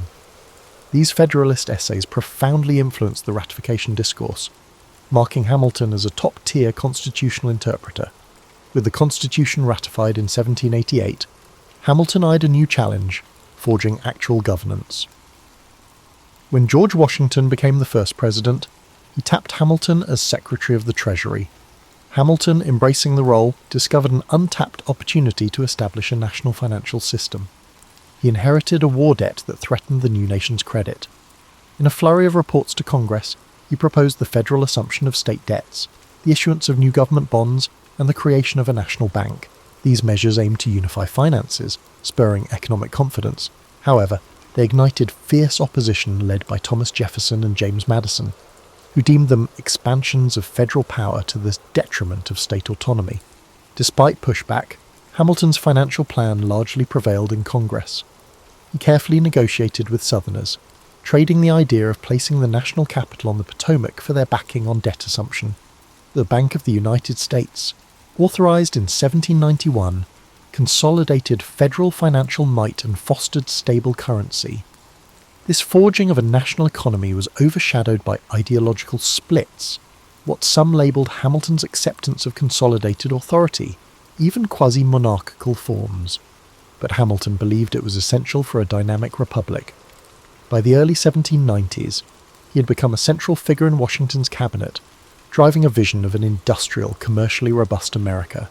Rivalries with Jefferson, however, would soon erupt, shaping the political landscape for years to come. As Secretary of the Treasury, Alexander Hamilton found himself entwined in ideological showdowns with Thomas Jefferson, then Secretary of State. Jefferson envisaged an agrarian republic of independent farmers, with limited federal intrusion. Hamilton, conversely, believed commerce, industry, and robust national structures would anchor the nation's progress. Both men recognized George Washington as a stabilizing presence, yet their friction fueled early factional lines. Federalists rallied around Hamilton, while Jefferson's faction, later the Democratic Republicans, grew around his agrarian limited government stance. Foreign policy stoked further tension. The French Revolution, launched in 1789, escalated into European war by the early 1790s. France pressed for US assistance, citing the 1778 alliance. Hamilton, mindful of Britain as a crucial trading partner and believing the US lacked resources, urged neutrality. Jefferson, more sympathetic to revolutionary ideals, favoured measured support for France. Washington adopted a policy of official neutrality in 1793, endorsing Hamilton's pragmatic approach. This decision outraged ardent Francophiles and the public, but secured commercial ties with Britain. Meanwhile, Hamilton advanced domestic policies that integrated states deeper into the federal system. He introduced excise taxes, including one on whiskey, aiming to bolster federal revenue. In 1794, this whiskey tax incited unrest among frontier farmers in western Pennsylvania, culminating in the so-called Whiskey Rebellion. Hamilton urged Washington to assert national authority, and the president dispatched militia to quell the revolt. The rebellious farmers dispersed without major bloodshed. Hamilton's critics, though, branded him a tyrant, accusing him of trampling local freedoms. Hamilton argued that only firm enforcement proved the Constitution's viability over the old, feeble Articles of Confederation. Clashes over the Bank of the United States further deepened the Hamilton-Jefferson divide. Jefferson viewed the bank as constitutionally suspect, not enumerated in the founding document. Hamilton invoked the Constitution's necessary and proper clause, contending that the bank was an implied power vital for the government's financial operations. Washington sided with Hamilton, signing the bank bill into law. This incident set a precedent for broad constitutional interpretation, to Jefferson's alarm. The dispute laid the ideological foundation for the two-party system, with Hamilton's Federalists championing implied federal powers and Jefferson's Republicans insisting on narrower interpretations By 1795, Hamilton, having established a stable financial footing, resigned as Treasury Secretary, returning to New York City's legal sphere. He continued to provide discreet advice to Washington, drafting speeches and shaping policy directions. In 1796, Washington's farewell address, partly authored by Hamilton, warned against partisan entanglements and foreign alliances. Ironically, Hamilton himself was a prime architect of partisan lines. The presidential election that year saw John Adams, a Federalist, defeat Jefferson. Hamilton, who harboured doubts about Adams, endeavoured to exert influence on the administration from a hidden position.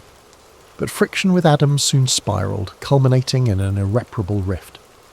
During Adams's presidency, the US found itself in a quasi-war with revolutionary France. Hamilton, who believed in a robust defence, spurred the creation of a provisional army with himself as an influential major general. He hoped to unify Federalist power, but Adams, seeking to maintain peace, eventually negotiated with France. This scotched Hamilton's ambitions for an expanded military role. The Federalist Party thus split between Adams' loyalists and Hamilton's faction. Meanwhile, the Alien and Sedition Acts, championed by some Federalists, stifled free speech and outraged Republicans. Hamilton had mixed feelings, recognising the acts as overreaching but not vigorously condemning them. The controversies fueled Jefferson's eventual victory in the 1800 election. That election turned bitter. Hamilton disliked both Jefferson and his party's candidate, Aaron Burr, whom he deemed unprincipled. When the Electoral College produced a tie between Jefferson and Burr, the House of Representatives had to choose.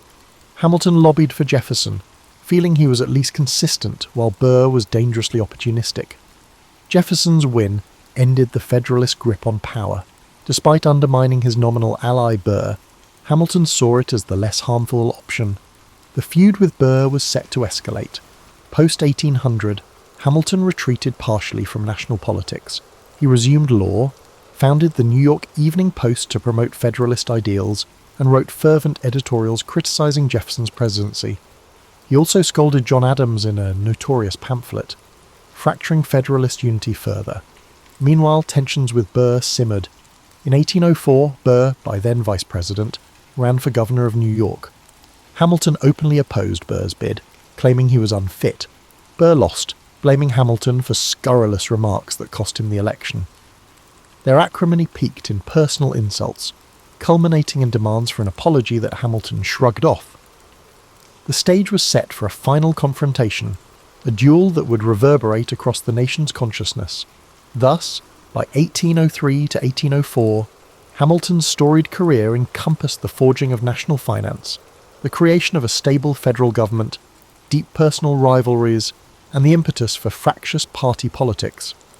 While overshadowed by his feud with Burr, his broader impact on shaping early American governance was vast. The looming conflict with Burr in a Weehawken duel might overshadow many achievements, but it also exemplified the period's intense code of honour, revealing how personal pride could overshadow reason in the early Republic. On the morning of July 11th, 1804, Alexander Hamilton and Aaron Burr met at a dueling ground in Weehawken, New Jersey, perched above the Hudson River. Duels were technically illegal in both New York and New Jersey, but Weehawken was a known neutral ground. The tradition demanded formal rituals. Seconds oversaw loaded pistols, ensuring fairness. Hamilton, though an accomplished marksman in the Revolutionary War, harboured moral qualms about duelling. In letters to confidants, he expressed an intention not to fire at Burr but to throw away his shot, hoping to meet the code of honour without a lethal outcome. Burr, vexed by Hamilton's public slights, approached the confrontation more aggressively.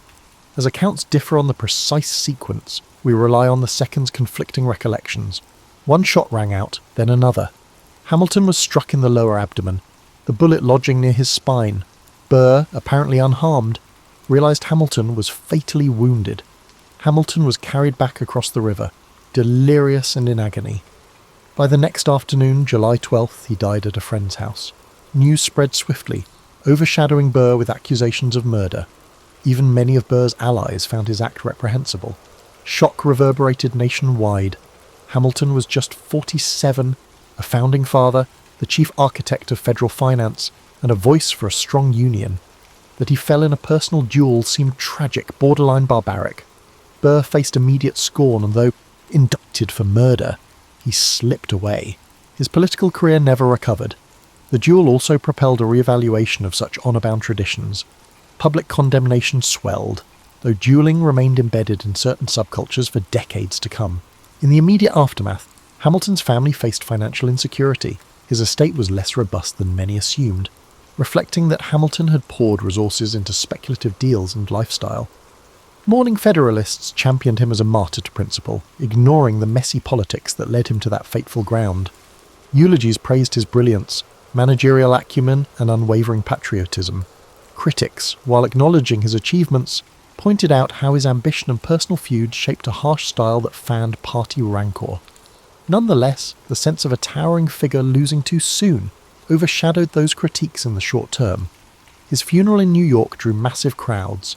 Processions in black, with the city's shipping at half-mast, showcased Hamilton's local significance. People recalled his rise from impoverished Caribbean youth to key founding statesman. A hush fell over the city's usual clamour. This wave of sorrow ironically softened some of the political vitriol that had dogged him in life.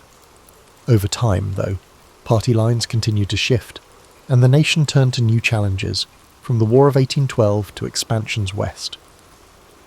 Hamilton's memory lodged in history as the brilliant but intense figure overshadowed by the final duel. In that gloom, an essential question remained: how to interpret Hamilton's lasting impact. As the immediate swirl of grief eased, intellectuals examined his extensive writings, reports on public credit, the Federalist essays, and personal letters. They recognised that the federal government's stable finances owed much to Hamilton's early frameworks. The Constitution's broad interpretation that spurred the Bank of the United States shaped future developments in federal authority. The tension he introduced with Jefferson over implied powers would remain a fixture in legal debates for centuries. At the personal level, Hamilton's family endured heartbreak. Eliza Hamilton survived decades longer, dedicating herself to preserving his papers and championing philanthropic work. She co-founded charitable societies, including an orphanage in New York, perhaps reflecting her empathy for fatherless children, mindful of Hamilton's own orphaned beginnings. Over time, Eliza's curation of Hamilton's letters and manuscripts ensured that his role in founding the nation wouldn't fade. Without her stewardship, many of his insights might have been lost, overshadowed by the swirl of other founding figures. Meanwhile, Aaron Burr slunk from public life, although he briefly re-emerged in conspiratorial escapades in the West, culminating in a high-profile treason trial. That fiasco further tarnished his name. Over the 19th century, Burr's memory was entwined with villainy, while Hamilton became the heroic victim. This moral narrative, though oversimplified, found resonance in a society seeking tidy lessons about the cost of personal feuds among statesmen. Hence, the duel's tragedy overshadowed Hamilton's final years of potential. He left behind partial drafts of essays, a life cut short, and a legacy that historians would piece together. The subsequent swirl of politics saw the Federalist Party fade, overshadowed by Jeffersonian and Jacksonian movements. Yet as the new republic faced wars and expansions, Hamilton's institutional frameworks endured, shaping how the Union financed conflicts and integrated new territories. Over time, the memory of Hamilton grew from the dust of partisan fights into a near legend of the unsilenceable voice for a strong Union, a testament to how brilliance can shine even after tragic demise. Hamilton's reputation experienced both highs and lows as the 19th century unfolded. Early in the 1800s, supporters who revered his Federalist vision championed him as an intellectual giant, while Jeffersonian loyalists found him dangerously elitist. The War of 1812 underscored the value of robust federal finances, an echo of Hamilton's arguments. However, the rising tide of Jacksonian democracy in the 1820s and 30s resurrected negative images of Hamilton as the father of a financial aristocracy. His preference for a central bank and industrial growth clashed with the agrarian populism that saw big government as suspect. In historical writing of the mid-1800s, Hamilton was overshadowed by Washington's soldierly aura, Jefferson's philosophical romance, and the dramatic expansion shaping the continent. His ideas about manufacturing, shaped by the reading Adam Smith's works, found fresh appreciation in some northern states pushing early industrialization, but the memory of his direct political battles had receded. Meanwhile, his widow Eliza persistently championed her husband's memory. carefully organising his letters. She lived until 1854, bridging eras from the founding to the eve of sectional crises over slavery. As the Civil War approached, some Northern intellectuals rediscovered Hamilton's emphasis on a strong union, seeing him as a prophet of national authority. They noted that had Hamilton's brand of federal cohesion fully blossomed, perhaps states' rights doctrines fueling secession might have been curtailed earlier. Writers evoked Hamilton as the founder who best grasped the necessity of a controlling centre that could override local fractiousness. Opponents of such interpretations pointed out that Hamilton's frameworks never explicitly addressed the moral contradiction of slavery. Indeed, Hamilton personally opposed enslavement but parted from radical anti-slavery moves, his stance overshadowed by political pragmatism. After the Civil War, industrial capitalism boomed, prompting new appreciation for Hamilton's foresight about manufacturing. Gilded Age financiers admired him as the original champion of a stable currency and big business. Critics, including agrarian populists, in turn damned him for setting a pattern favouring capital over farmers. Debates over monetary policy frequently referenced Hamilton's original central bank, especially regarding gold versus silver standards in the late 19th century. Some saw him as the father of stable credit, others as the father of corporate overreach. This relit his legacy, fueling a fresh wave of scholarly interest. In the 20th century, historians systematically uncovered more of Hamilton's personal writings. They found a figure often overshadowed by his own towering intensity, riven by internal anxieties about identity and acceptance. Born illegitimate and lacking wealth, he soared through brilliance alone. That personal dimension gave a new angle. Hamilton wasn't merely an aloof elitist, but a man forging personal progress in a world dominated by landed aristocracy. Simultaneously, the renewed scholarship dissected how the Federalist Papers shaped the Supreme Court's approach to constitutional interpretation. Cultural depictions varied. In some plays, Hamilton was the stiff, proud foil to the warm Jefferson. In textbooks, he appeared as the founder of the American financial system, overshadowing the fact that he also practiced law with fervour, championed reforms in local governance, and penned scathing critiques of political adversaries. Hollywood took scant interest, overshadowed by the flamboyant stories of the War of Independence or the Civil War. Hamilton's presence mostly stuck to academic circles until a wave of musicals or pop culture references in the 21st century suddenly catapulted him back into mainstream conversation. In that modern reimagining, a more complex portrait emerges, the visionary who overcame humble origins, shaped institutions, but self-destructed in a lethal feud. This dual narrative resonates with a public intrigued by underdog success stories and cautionary tales about ambition. Meanwhile, historians continue unravelling his personal letters for glimpses of how he wrestled with his private identity, overshadowing any single label like nationalist or elitist. They see in him the deep tension between moral convictions and the messy realm of real-world politics. Consequently, Hamilton's legacy stands as a testament to a founder whose brilliance forged the frameworks of American finance, ushering in a strong union that could handle crises from 1812 to beyond. His life, truncated by a bullet in a duel, exemplifies the era's precarious norms of honour. Yet the institutional frameworks he championed endured, overshadowing ephemeral partisan feuds. As American commerce and governance matured, many of his ideas about credit-out systems, minted currency, and regulated trade blossomed. Therefore, though overshadowed in certain historical arcs, Hamilton's imprint remains, woven into the fabric of the modern American state, bridging the intangible line from rebellious colony to global economic power. Alexander Hamilton's journey might echo as one of unstoppable curiosity and drive. Born into adversity, he harnessed his intellect to climb political and financial summits. His story underscores how relentless learning and a willingness to challenge entrenched norms can yield transformative results. And yet, it also warns of how personal vendettas and impulsive decisions, like the final duel, can overshadow even the grandest achievements. The interplay of success and tragedy in Hamilton's life offers a cautionary dimension about letting rivalry overshadow reason.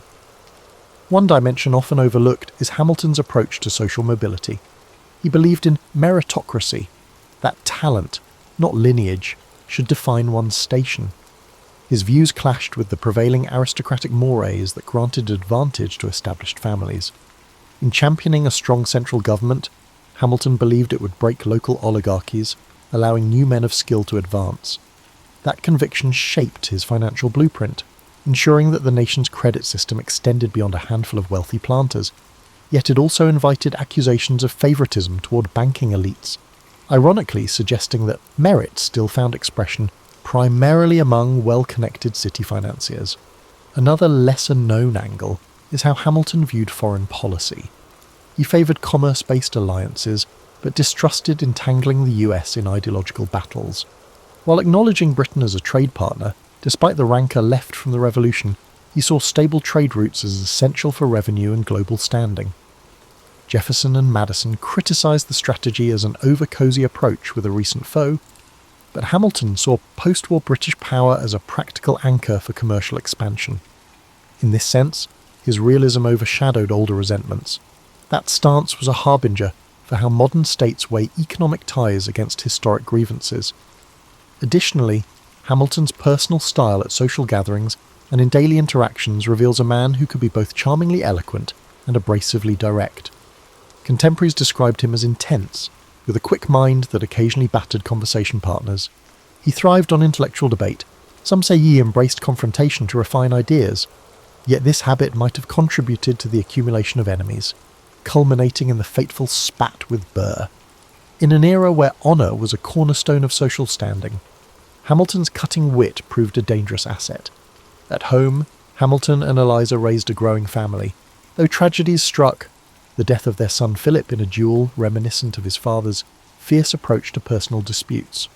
This sorrow weighed heavily on Hamilton, intensifying his reflection on the code of honour. Paradoxically, he still ended up abiding by that same code, accepting Burr's challenge. The duality of a brilliant mind trapped by the period's social norms emerges starkly in these personal heartbreaks. For modern readers, the scenario underscores how societal expectations can override individual caution, even for a pragmatic statesman. Examining Hamilton's religious evolution is another nuanced topic. Late in life, particularly after Philip's death, he re-engaged with spiritual considerations. While not as devout as John Jay or Patrick Henry Hamilton, expressed his belief that moral frameworks were crucial to stable governance. Some scholars see a near return to Christian orthodoxy in his final years, overshadowing the earlier secular aura. This dimension of moral or religious introspection is overshadowed in many popular accounts that focus on battles of finance or partisanship. Lastly, the robust myth-making around Hamilton in the 21st century, particularly following a certain successful musical, reflects how malleable historical figures can become for decades overshadowed in public memory. Hamilton found new admirers enthralled by his underdog narrative. The musical drew from historical sources, but adapted them for modern audiences, highlighting themes of immigration, ambition, and the forging of identity.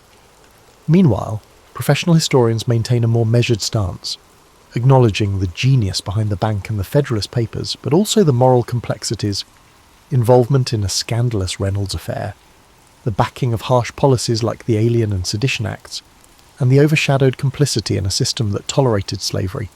Hence, Hamilton's life embodies many contradictions. Hamilton was a brilliant champion of American finance, an immigrant success story, and a defender of robust national institutions, yet he was also entangled in political vendettas, personal heartbreak, and moral ambiguities. The lethal code of personal honour of the era brought him down from the pinnacle of policy influence. Contemporary observers can glean from his saga how vision, intellect, and determination can reshape a society, while cautioning that untempered ambition and rivalry risk overshadowing even the grandest legacies. In the modern mosaic of American history, Alexander Hamilton occupies a unique niche, straddling realms of finance, politics, and personal drama. Behind the scenes, he shaped the national domain by delivering pragmatic solutions to fundamental questions about governance and economy. Yet his flamboyant final act, the duel with Aaron Burr, long overshadowed the breadth of his achievements. Over the past 2 centuries, the perception of Hamilton has fluctuated between critical wariness and near-heroic adulation, leading to a re-examination that highlights his full complexity. For many decades, Hamilton served as a reference point for strong central governance. in debates about tariffs, internal improvements, and the role of a national bank. Legislators invoked his name. The Hamiltonian vision signified a dynamic, industrializing America that invests in large-scale infrastructure and cultivates a robust bond market. Opponents retorted that such policies undercut local autonomy, echoing Jeffersonian concerns about overreach. This cyclical debate recurs whenever the nation confronts a crisis or looks to expand federal influence, be it in responding to economic depressions or modern financial bailouts. Among scholars, Hamilton's contribution to the Federalist remains a crowning literary feat. Essays like Federalist No. 78 shaped the judiciary's conceptual role, championing judicial independence and the power of constitutional review.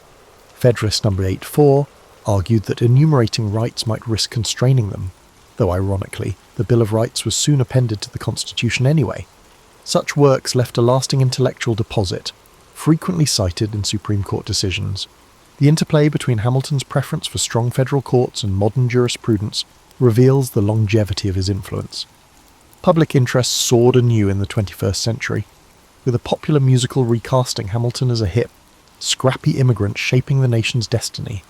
That retelling, blending hip-hop and historical references, stoked fresh curiosity about details of his Caribbean youth, the heartbreak of losing his mother, and the unexpected mentorship from merchants. It also reintroduced figures like John Laurens, Hercules Mulligan, or Elizabeth Schuyler to mainstream conversation. This phenomenon demonstrates how historical figures can be revived and reinterpreted to speak to current cultural dialogues about immigration, representation, and the forging of American identity. That said, the musical's creative liberties overshadow certain complexities. For instance, the deeper tensions around slavery, or Hamilton's relationship with Haitian independence. Yet it undeniably catapulted him back into the public eye. Critically, modern reflection contends with Hamilton's stance on slavery. Though personally not an owner of large plantations, he married into a family that benefited from enslaved labour. He opposed the international slave trade, but was less vocal about immediate abolition. Some historians see him as moderately anti-slavery in principle, yet overshadowed by the era's political constraints. This mild stance differs from the fervour of an abolitionist, highlighting that even bright minds can compromise on pressing moral issues for perceived political necessity. Another puzzle is how Hamilton would respond to the subsequent expansions. He died before industrialization truly took flight or the question of slavery overtook national politics. Would he have advocated for federal solutions to keep the Union intact in the 1850s? Or would he have favoured more localised, pragmatic deals? The counterfactual is tantalising but unanswerable. Like many founders, his ideas formed the skeleton for future developments, but subsequent generations moulded them to new contexts. Finally, Hamilton's personal letters, uncovered in archives over time, reveal the emotional complexity behind the confident public persona. He could be warm, witty, or scathing, anxious about respect and standing. The spectre of orphanhood never fully left him. A sense of precariousness pervaded his ambition. He engaged in verbal battles with the press, establishing a partisan strategy. The Reynolds affair, in which he admitted to an extramarital relationship, tarnished his moral standing yet underscored his willingness to publicly confess in a swirl of political blackmail. All these episodes illustrate a founder who was no pristine statue, but a flawed participant in the messy birth of a republic. In sum, Alexander Hamilton's Odyssey stands as an emblem of America's early audacity, someone forging national frameworks with unstoppable fervour, bridging personal adversity and political upheaval. He hammered out financial machinery that stabilised a precarious union, wrote constitutional commentaries that guided centuries of legal thought, and valiantly served in war, only to be undone by personal vendetta in a misguided duel. This story resonates with the universal themes of ambition, principle, rivalry, and the subtle interplay of personal and public realms. Hamilton's imprint endures in the institutions he shaped, the arguments he advanced, and the persistent puzzle of how a brilliant mind can fall victim to a bullet summoned by the code of honour with confusing reasoning. As the 16th century dawned, Italy stood as one of the most vibrant and culturally rich regions in Europe. It was the heart of the Renaissance, its cities alive with art, science, and intellectual thought. Yet beneath this brilliance lay a fragmented political landscape that would spark decades of turmoil. Unlike the unified kingdoms of France and Spain, Italy was a collection of fiercely independent city-states and kingdoms, each vying for dominance. From the maritime might of Venice to the artistic hub of Florence, from the papal states wielding both spiritual and temporal authority to the militarized Duchy of Milan, the Italian peninsula was a patchwork of ambition and rivalry. This division made Italy uniquely vulnerable. The city-states frequently clashed over territory and trade routes, expending resources and forming unstable alliances. Instead of uniting against external threats, they often sought outside powers as allies in their internal disputes. France, Spain, and the Holy Roman Empire, each with their eyes on Italy's wealth and strategic importance, were quick to exploit these divisions. To them, Italy was not just a cultural treasure trove, it was a gateway to greater influence in Europe and the Mediterranean. Adding to this complex web of politics was the immense power of the papacy. Popes of this era were not merely religious leaders, but political figures deeply involved in Italy's affairs.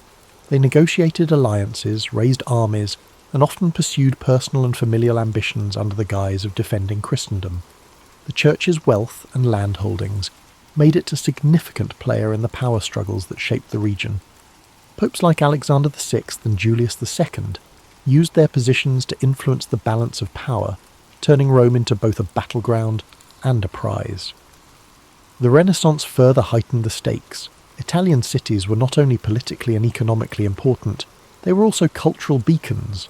The competition among states to sponsor the greatest artists, thinkers and architects added another layer of rivalry. Florence became synonymous with innovation, Venice dominated trade, and Milan built its reputation on military strength and strategic alliances. These states, despite their brilliance, often overestimated their ability to control the forces they unleashed when inviting foreign powers to intervene in their disputes. The spark that ignited the Italian wars came in 1494, when Charles VIII of France, claiming a dynastic right to the Kingdom of Naples, marched his army across the Alps. His invasion was the result of years of political manoeuvring and alliances gone awry.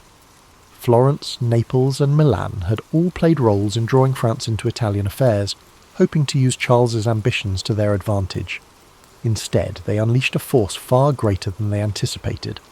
The French army, with its modern artillery and disciplined soldiers, overwhelmed local defences, setting off a chain reaction that drew in Spain, the Holy Roman Empire, and eventually even the Ottoman Empire. The Italian wars were not a single conflict, but a series of battles and campaigns lasting over 6 decades. They were fought not just for territorial control, but for dominance over Europe itself. Italy became the battleground where the ambitions of France, Spain, and the Holy Roman Empire clashed, with Italian city-states caught in the middle. The fragmented nature of the Italian peninsula, once a source of cultural diversity and wealth, now became its greatest vulnerability. As you reflect on this intricate political landscape, imagine the bustling cities of Renaissance Italy, filled with life and brilliance, yet shadowed by uncertainty. Picture the delicate balance of power, like a fine thread stretched too tightly, waiting to unravel. Let the rhythm of this story settle over you, its complexity and beauty easing your mind as you relax further into a state of calm. The first act of the Italian Wars began in 1494 when Charles VIII of France launched his invasion of Italy, claiming his dynastic right to the Kingdom of Naples. This campaign marked the first time a major European power would openly stake its claim to Italian lands, setting off a chain reaction that would embroil the continent in conflict for over 60 years. The decision to invade was driven by a combination of ambition, opportunity, and the fractured political state of Italy itself. Charles VIII saw Italy as a land of immense wealth and prestige, its city-states filled with treasures that could bolster his power and finance his ambitions in Europe.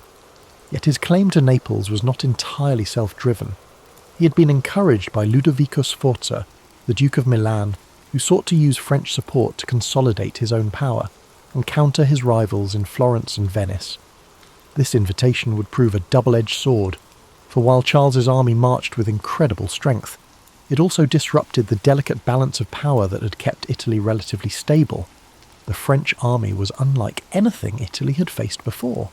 Equipped with advanced artillery and professional soldiers, it swept through northern Italy with alarming speed.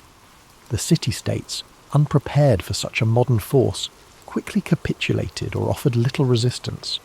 Florence, long a hub of Renaissance brilliance, was forced to submit to Charles's demands, its leader Piero de' Medici attempting to placate the French with territorial concessions. This sparked outrage among the Florentine people, leading to the ousting of the Medici family and a period of tumult in the city. As Charles pressed southward, his campaign continued to unsettle Italy. The Papal States, under Pope Alexander VI, faced immense pressure to negotiate with the French king, who posed a direct threat to Rome itself. Ultimately, Alexander chose diplomacy over confrontation, allowing Charles to pass unimpeded. The French army reached Naples in 1495, capturing the city with relative ease, yet the ease of their victories belied the challenges that lay ahead. The rapid success of the French invasion alarmed the rest of Europe. Ferdinand II of Aragon, whose Spanish crown had claims to Naples, saw the French presence as a direct threat to his interests. He joined forces with the Holy Roman Empire, Venice and Milan in the formation of the League of Venice, a coalition designed to expel the French and restore balance to Italy. This alliance marked the beginning of a prolonged and complex series of conflicts that would characterize the Italian Wars. Charles VIII's return journey to France was fraught with difficulty. At the Battle of Fornovo in 1495, the League of Venice confronted the French forces in a fierce engagement. Though Charles managed to escape with most of his army intact, his dream of holding Naples dissolved as Spanish forces moved to reclaim the city. This marked a turning point. While the French had demonstrated their military might, their inability to sustain control over Italy revealed the limits of their power. The first invasion set the tone for the Italian Wars, a conflict defined by shifting alliances, brutal battles, and the constant interference of foreign powers in Italian affairs. For the Italian city-states, the war underscored their vulnerability. Their reliance on external allies often backfired, leaving them at the mercy of larger powers whose interests rarely aligned with their own. As you reflect on this chapter of the story, picture the vast French armies marching through the Italian countryside, their movements echoing the ambitions of kings and the fragility of states. Imagine the Renaissance cities, so full of life and beauty, now shadowed by the weight of war. Let the rhythm of these thoughts guide you into deeper relaxation, the flow of history calming your mind and easing your spirit. As the Italian Wars progressed, Spain emerged as a dominant force, reshaping the balance of power across Europe and the Italian peninsula. Following Charles VIII's retreat, Ferdinand II of Aragon sought to strengthen Spain's influence, focusing on reclaiming Naples, a key prize in the struggle for Italian supremacy. Spain's military, under the leadership of Gonzalo Fernández de Córdoba, revered as the Great Captain, introduced innovative battlefield strategies. The Spanish tercios, disciplined formations combining pikemen and arquebusiers, proved revolutionary. Their effectiveness surpassed that of the traditional heavy cavalry favoured by France. In a series of decisive battles, including Cerignola and Garigliano in 1503, Spanish forces secured Naples. Their victories demonstrated superior tactics and organisation. With Naples under Spanish control, Ferdinand established Spain as a key power in southern Italy, solidifying its influence and preparing for further engagements with France. Yet the French were far from deterred. In 1515, Francis I ascended to the French throne and reignited his nation's ambitions. His forces achieved a major victory at the Battle of Marignano, reclaiming Milan and briefly restoring French dominance in northern Italy. This resurgence set the stage for an intense rivalry between Francis III and Charles V of the Habsburg dynasty. Charles, inheriting a vast empire that included Spain, the Holy Roman Empire, and territories in the Americas, wielded immense resources. His ambitions extended far beyond Italy, but the peninsula became a crucial theatre of war. The pivotal Battle of Pavia in 1525 marked a turning point. Spanish forces decisively defeated the French army, capturing Francis I in the process. This victory shattered French momentum and solidified Spanish Habsburg dominance in Italy. Milan fell under Habsburg influence, and Spain's position became unassailable. Despite these triumphs, the Italian wars were far from settled. France continued its efforts to reclaim lost ground. However, Spain's wealth from its burgeoning empire in the Americas provided the resources needed to sustain prolonged campaigns. This economic advantage, combined with strategic alliances and military innovation, ensured Spain's supremacy. Italian city-states such as Venice, Florence, and the Papal States became entangled in this larger conflict, their independence increasingly compromised as foreign powers dictated the region's fate. The conflict reshaped Italy, turning it into the epicenter of European power struggles. Its vibrant cities and cultural landmarks endured cycles of war and occupation. Yet through it all, the resilience of its people shone. They continued to create art, foster innovation, and maintain their identity even amid turmoil, while you drift further in sleep. Picture the rolling hills of Italy and the bustling cities of the Renaissance, their beauty and complexity undiminished despite the shadow of war. Imagine the measured rhythm of history, the ebb and flow of ambition and resilience, and let the cadence of these thoughts guide you toward peace. Each detail of this story invites you to unwind, to let go of the day's tension as the calm of the past eases your mind. By the early 1520s, the Italian wars reached a brutal and transformative juncture, a moment that underscored the devastating consequences of prolonged conflict. The sack of Rome in 1527, carried out by the forces of Charles V, Holy Roman Emperor, marked one of the darkest chapters of the era. It exposed the vulnerability of even the most powerful institutions, including the papacy, to the chaos of war. This catastrophic event was not entirely planned. It was the result of unpaid and unruly soldiers, primarily Spanish and German mercenaries, who had grown discontented with their leaders. These troops, driven by desperation and greed, turned their frustrations toward the city of Rome. On May 6, 1527, they breached the city's walls. Their assault was swift and merciless, reducing the eternal city to a scene of horror. Thousands of civilians were slaughtered, churches and homes were looted, and priceless works of art were destroyed or stolen. The Pope himself, Clement VII, was forced to seek refuge in the Castel Sant'Angelo, where he remained under siege for months. The sack of Rome sent shockwaves throughout Europe. It demonstrated that no city, no matter how revered or powerful, was immune to the ravages of war. This act of violence shattered the image of the Holy Roman Empire as a protector of Christendom. Instead, it revealed the unpredictable nature of power struggles when greed and chaos overtook strategic planning. The symbolic heart of Catholicism had been desecrated, leaving a lasting scar on the Italian wars and a sobering reminder of the stakes involved. The fallout from this event led to a re-evaluation of alliances and power dynamics.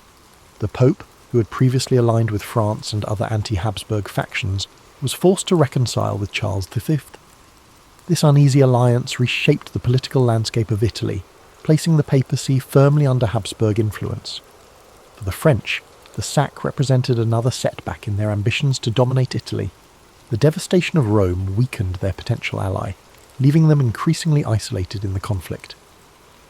As the dust settled, the sack of Rome came to symbolize the broader toll of the Italian wars. The conflict had begun as a battle for territorial control, but it had evolved into a far-reaching struggle that disrupted the cultural, economic, and political fabric of Italy. The Renaissance ideals of beauty, innovation, and humanism were overshadowed by the relentless march of armies and the ambitions of rulers. Even amid this devastation, Italy's resilience persisted. The people of Rome began to rebuild their city, reclaiming their identity and striving to restore its former glory. Artists, writers, and thinkers carried forward the flame of the Renaissance, their works a testament to the enduring spirit of a land caught in the crossfire of history. As you look back on this pivotal moment, imagine the quiet streets of Rome after the storm, the strength of its people as they turned chaos into renewal. Let these thoughts ease your mind, and the flow of history soothe your spirit as you drift into deeper relaxation. The story of the sack of Rome reminds us that even in the darkest times, recovery and renewal are possible. The Italian wars, though technically concluded with various treaties and shifting allegiances, left Italy deeply fragmented and politically unstable. By the late 16th century, the city-states that once flourished during the Renaissance had been absorbed by the larger European powers or reduced to minor players in the geopolitical theatre. The outcome of the wars had profound consequences, not only for Italy, but for the balance of power across Europe. After the sack of Rome in 1527, the political situation in Italy grew more complicated. The papacy, weakened and diminished in prestige, was now firmly under Habsburg influence.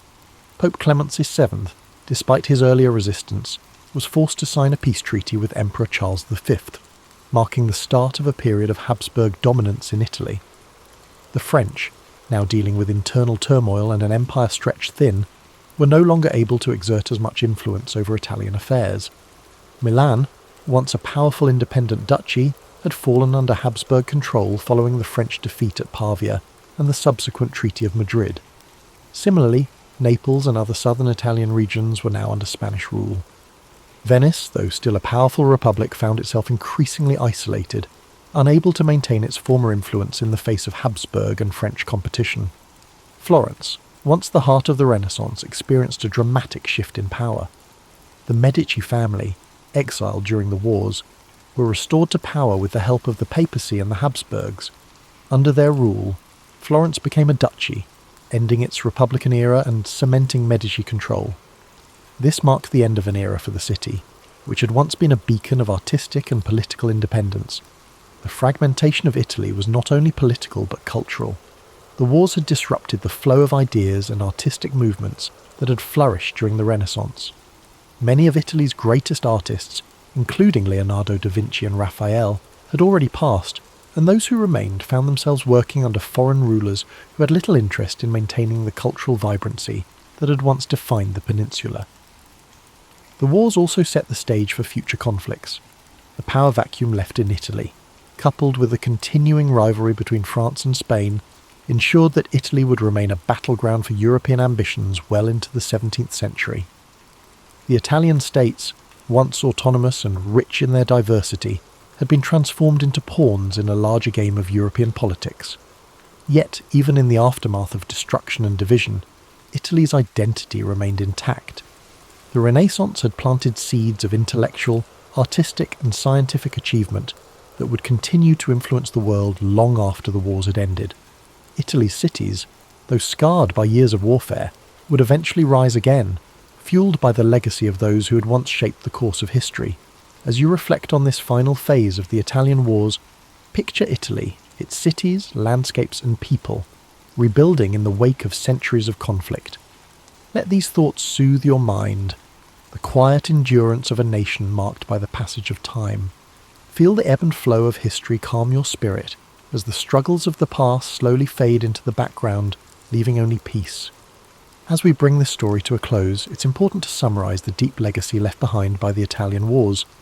Though the wars themselves were marked by conflict, power struggles and shifting allegiances, Italy's resilience and cultural spirit endured beyond the violence. The wars may have fragmented the peninsula politically. However, the intellectual, artistic and cultural achievements that flourished during the Renaissance would continue to shape the world for generations to come. The devastating toll of the wars, especially the sack of Rome and the subsequent political upheavals, left visible scars on Italy's landscape.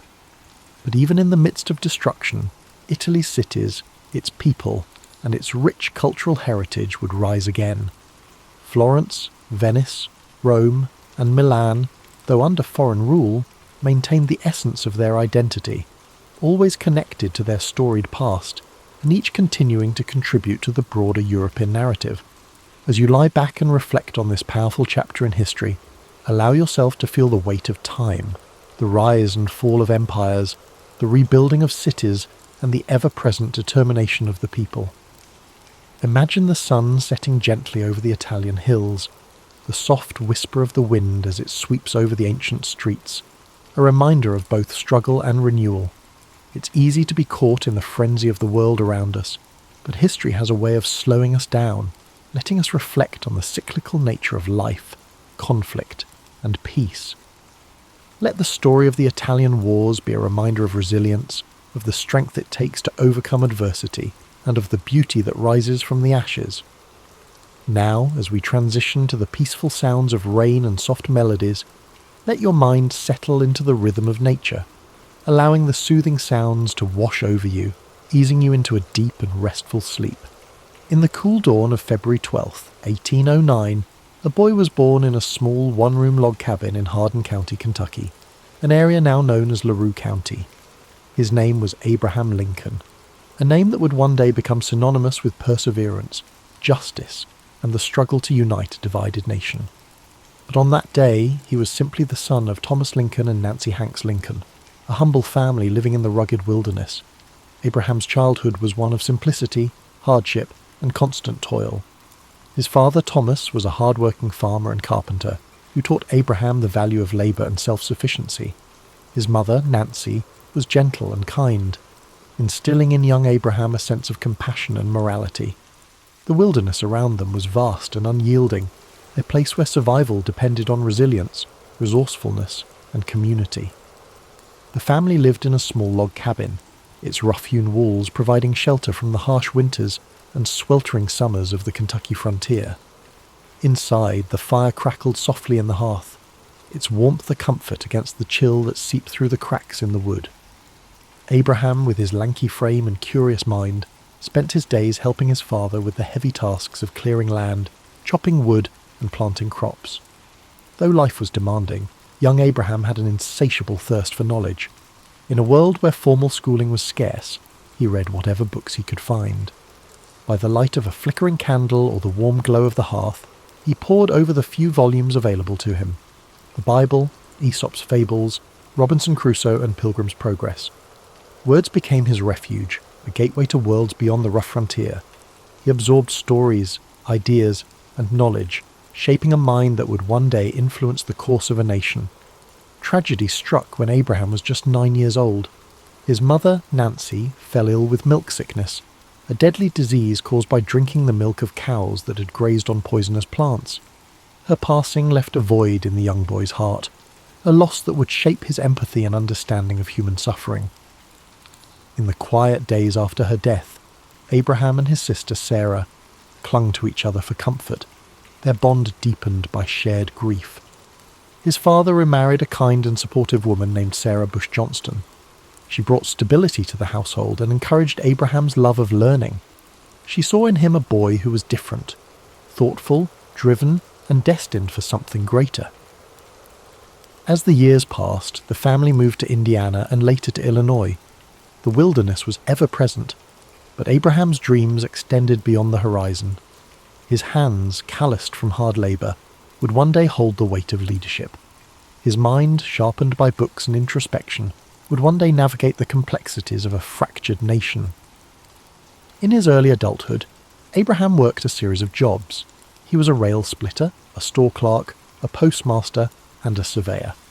Each experience taught him something new about people, work, and society. His natural wit, humour, and storytelling ability made him beloved among his peers. But beneath his easygoing demeanour was a man driven by a desire to understand the world and make it better. At the age of 21, Abraham began to study law. His mind was meticulous, his sense of justice unwavering. He read legal texts tirelessly, often walking miles to borrow books. He passed the bar exam and began practicing law, gaining a reputation for honesty and integrity. His clients trusted him, knowing that he would fight for them with the same determination that had carried him through his own hardships. Lincoln's political career began humbly. He served in the Illinois state legislature, and later in the U.S. House of Representatives. He was not born into power or privilege, but his commitment to fairness, equality, and justice earned him respect. He spoke out against the expansion of slavery, believing deeply in the principles of liberty and human dignity. In 1860, at the age of 51, Abraham Lincoln was elected as the 16th President of the United States. The nation he inherited was teetering on the edge of collapse. The deep divide between the North and the South over the issue of slavery had reached a boiling point. Just months after his election, the southern states began to secede, and the shadow of civil war loomed large over the country. Lincoln faced this monumental crisis with steadfast resolve. He believed that the Union must be preserved, that the ideals of freedom and equality enshrined in the Declaration of Independence must not be lost. His speeches, delivered in his calm and measured voice, sought to heal the nation's wounds even as war erupted. The years of the Civil War were grueling.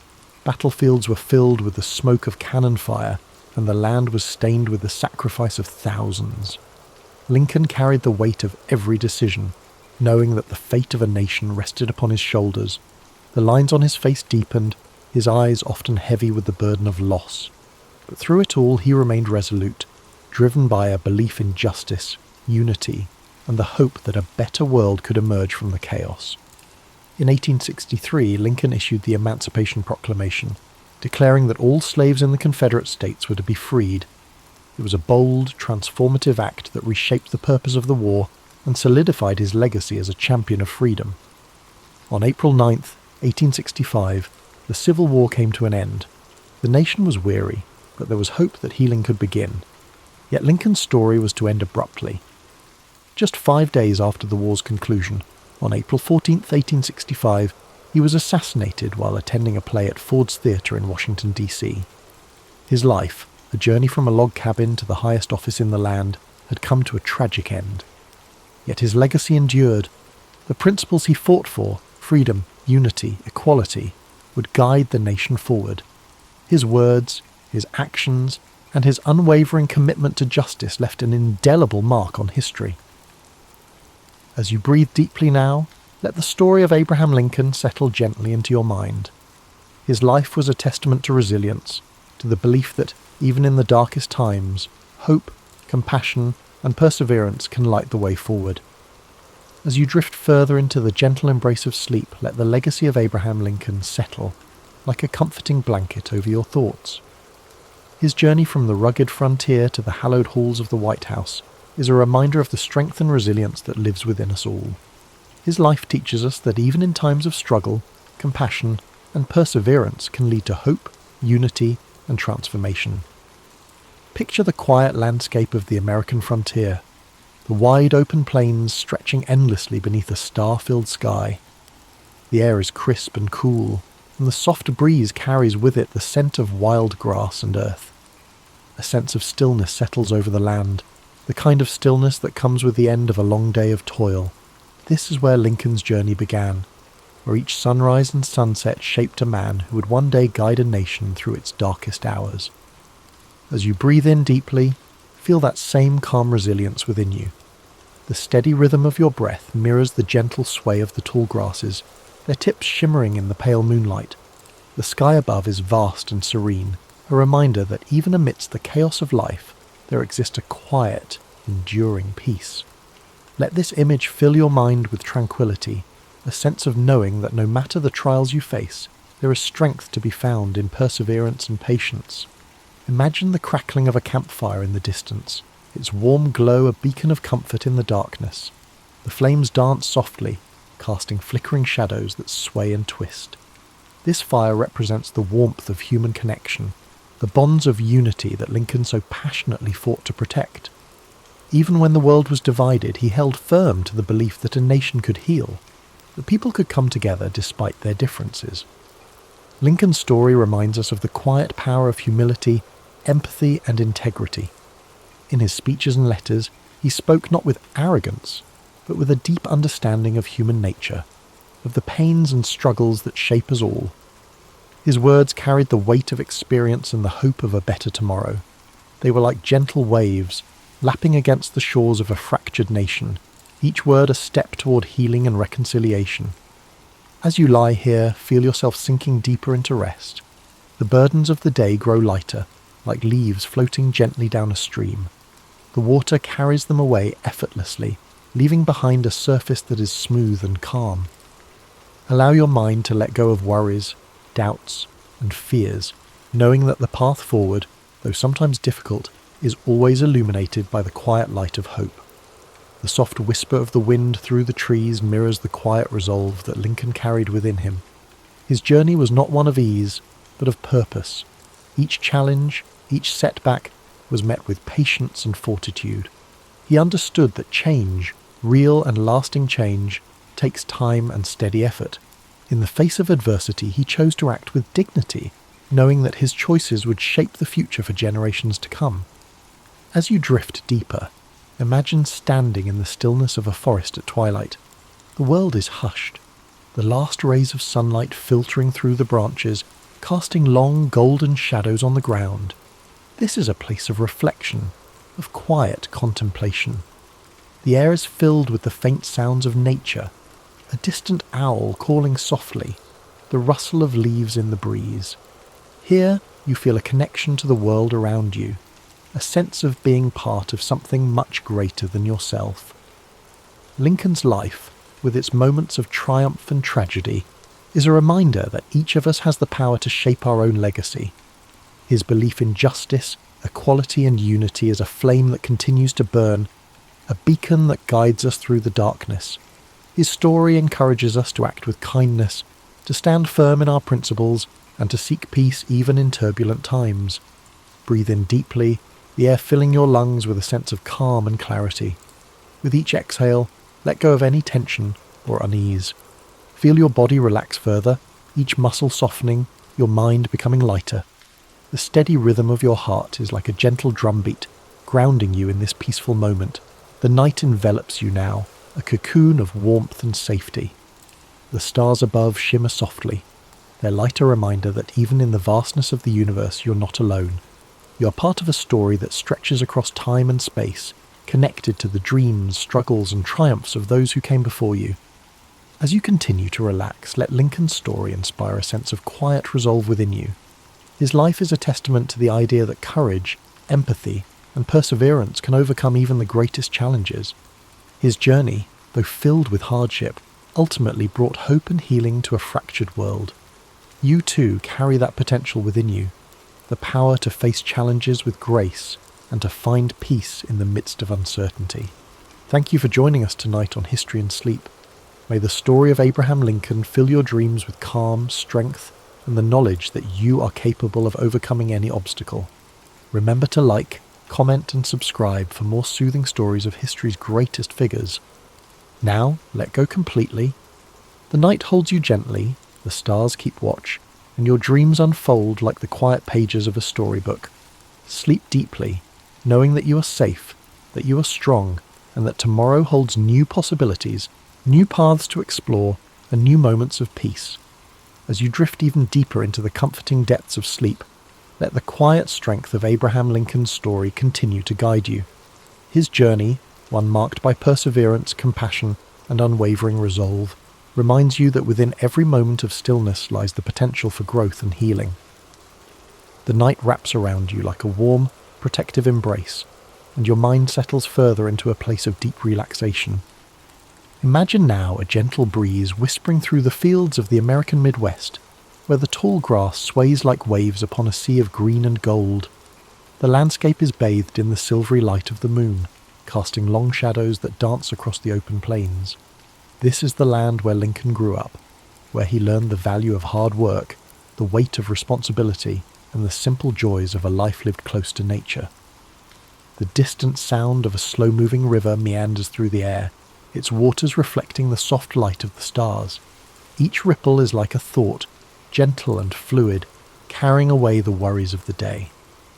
You're standing on the banks of this tranquil river, feeling the cool, damp earth beneath your feet. The water flows endlessly, reminding you that life, with all its challenges and triumphs, moves forward in its own steady rhythm. In the distance, you see a campfire glowing softly, its flickering flames casting a warm, golden light. The warmth of the fire reaches out to you, offering comfort and reassurance. It represents the quiet resolve and inner strength that guided Lincoln throughout his life. The flames dance and sway, whispering stories of perseverance, courage, and the enduring power of hope. Lincoln's life, though filled with challenges and loss, was also a testament to the beauty of simple joys, the laughter of loved ones, the satisfaction of hard work, and the solace of quiet reflection.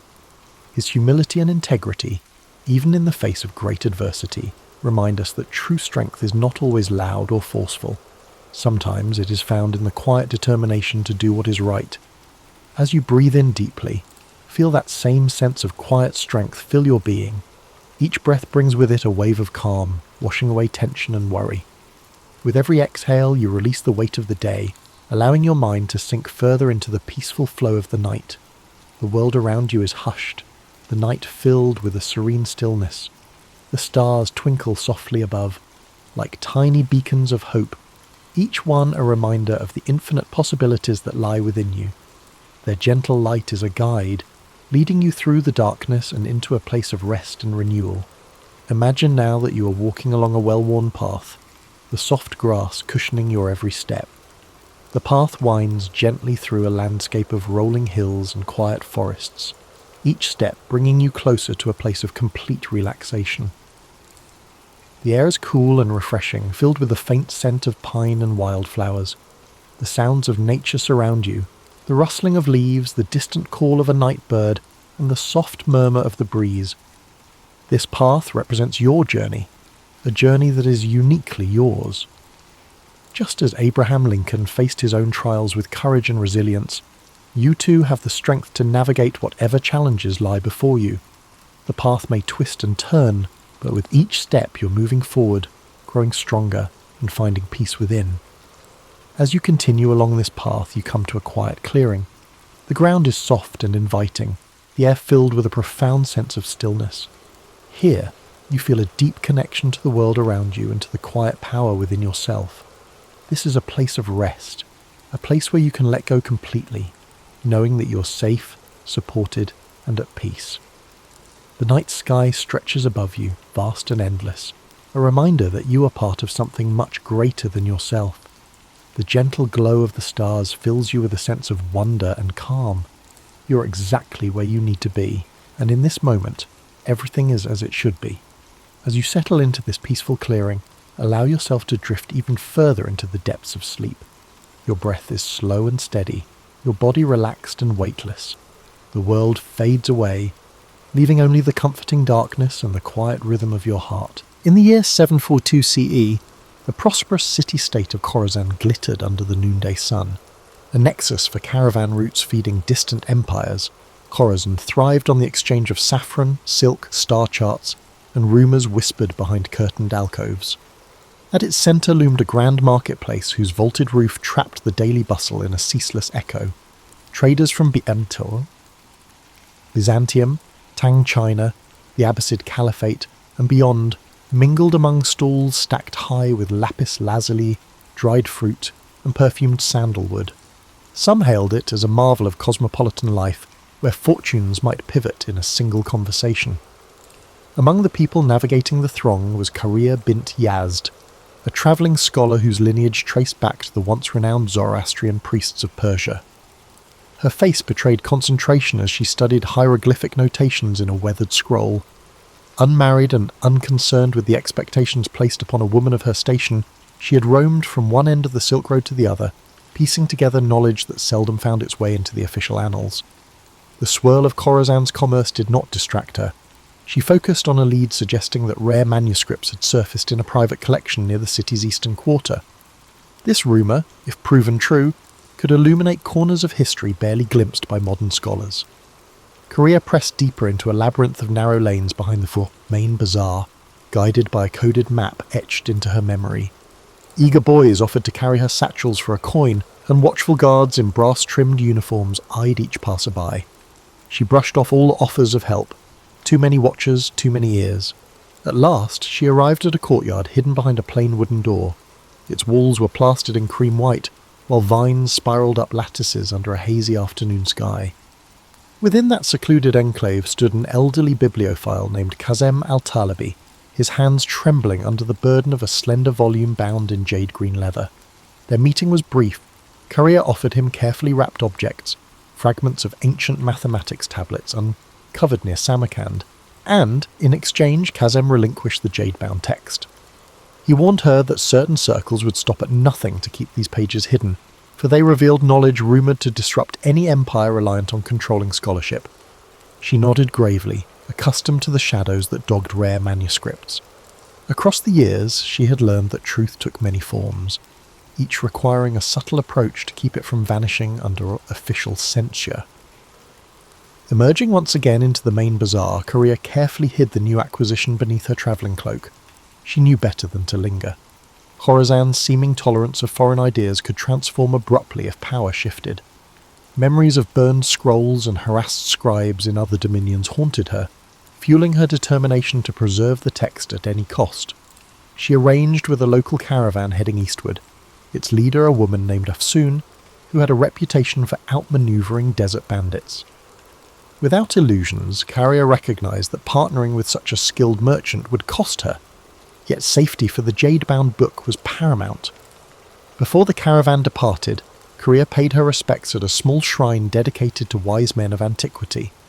A single candle flickered by the altar, illuminating offerings left by travellers praying for clear roads and fair weather. She exhaled a silent oath that she would not let ignorance devour the precious knowledge in her care.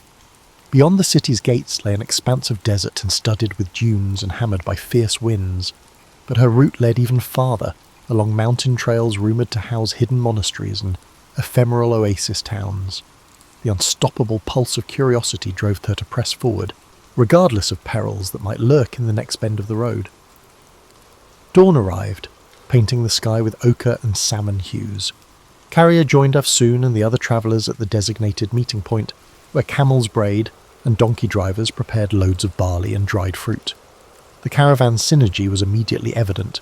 Each person had a distinct task, ensuring that by the time the sun fully breached the horizon, they were on the move. Carrier walked near Afsoon, who shared glimpses of the terrain ahead and introduced Carrier to the caravan's unspoken rules: trust the signals, ration water meticulously, and never question the necessity of midnight halts. In these borderless regions, vigilance was currency. With the sun mounting, the caravan snaked through a parched plain dotted by twisted shrubs. A hush fell over them, broken only by the soft shuffling of hooves and the gentle clink of metal fastenings. Carria's thoughts drifted to the codex inside her bag. She had only glimpsed a few pages thus far. Intricate diagrams of planetary movement, cryptic references to an ancient empire that preceded the Achaemenids, and footnotes scrawled in an unfamiliar script. If accurate, these writings expanded the known timeline of advanced astronomy by centuries. She resolved to study every page once the caravan reached a safe haven. Afsoon signalled a halt near a cluster of sun-scorched boulders, granting the group respite from the crushing midday heat.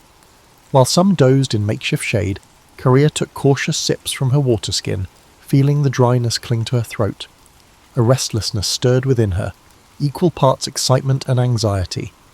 She replayed Kazem al-Talibi's warning.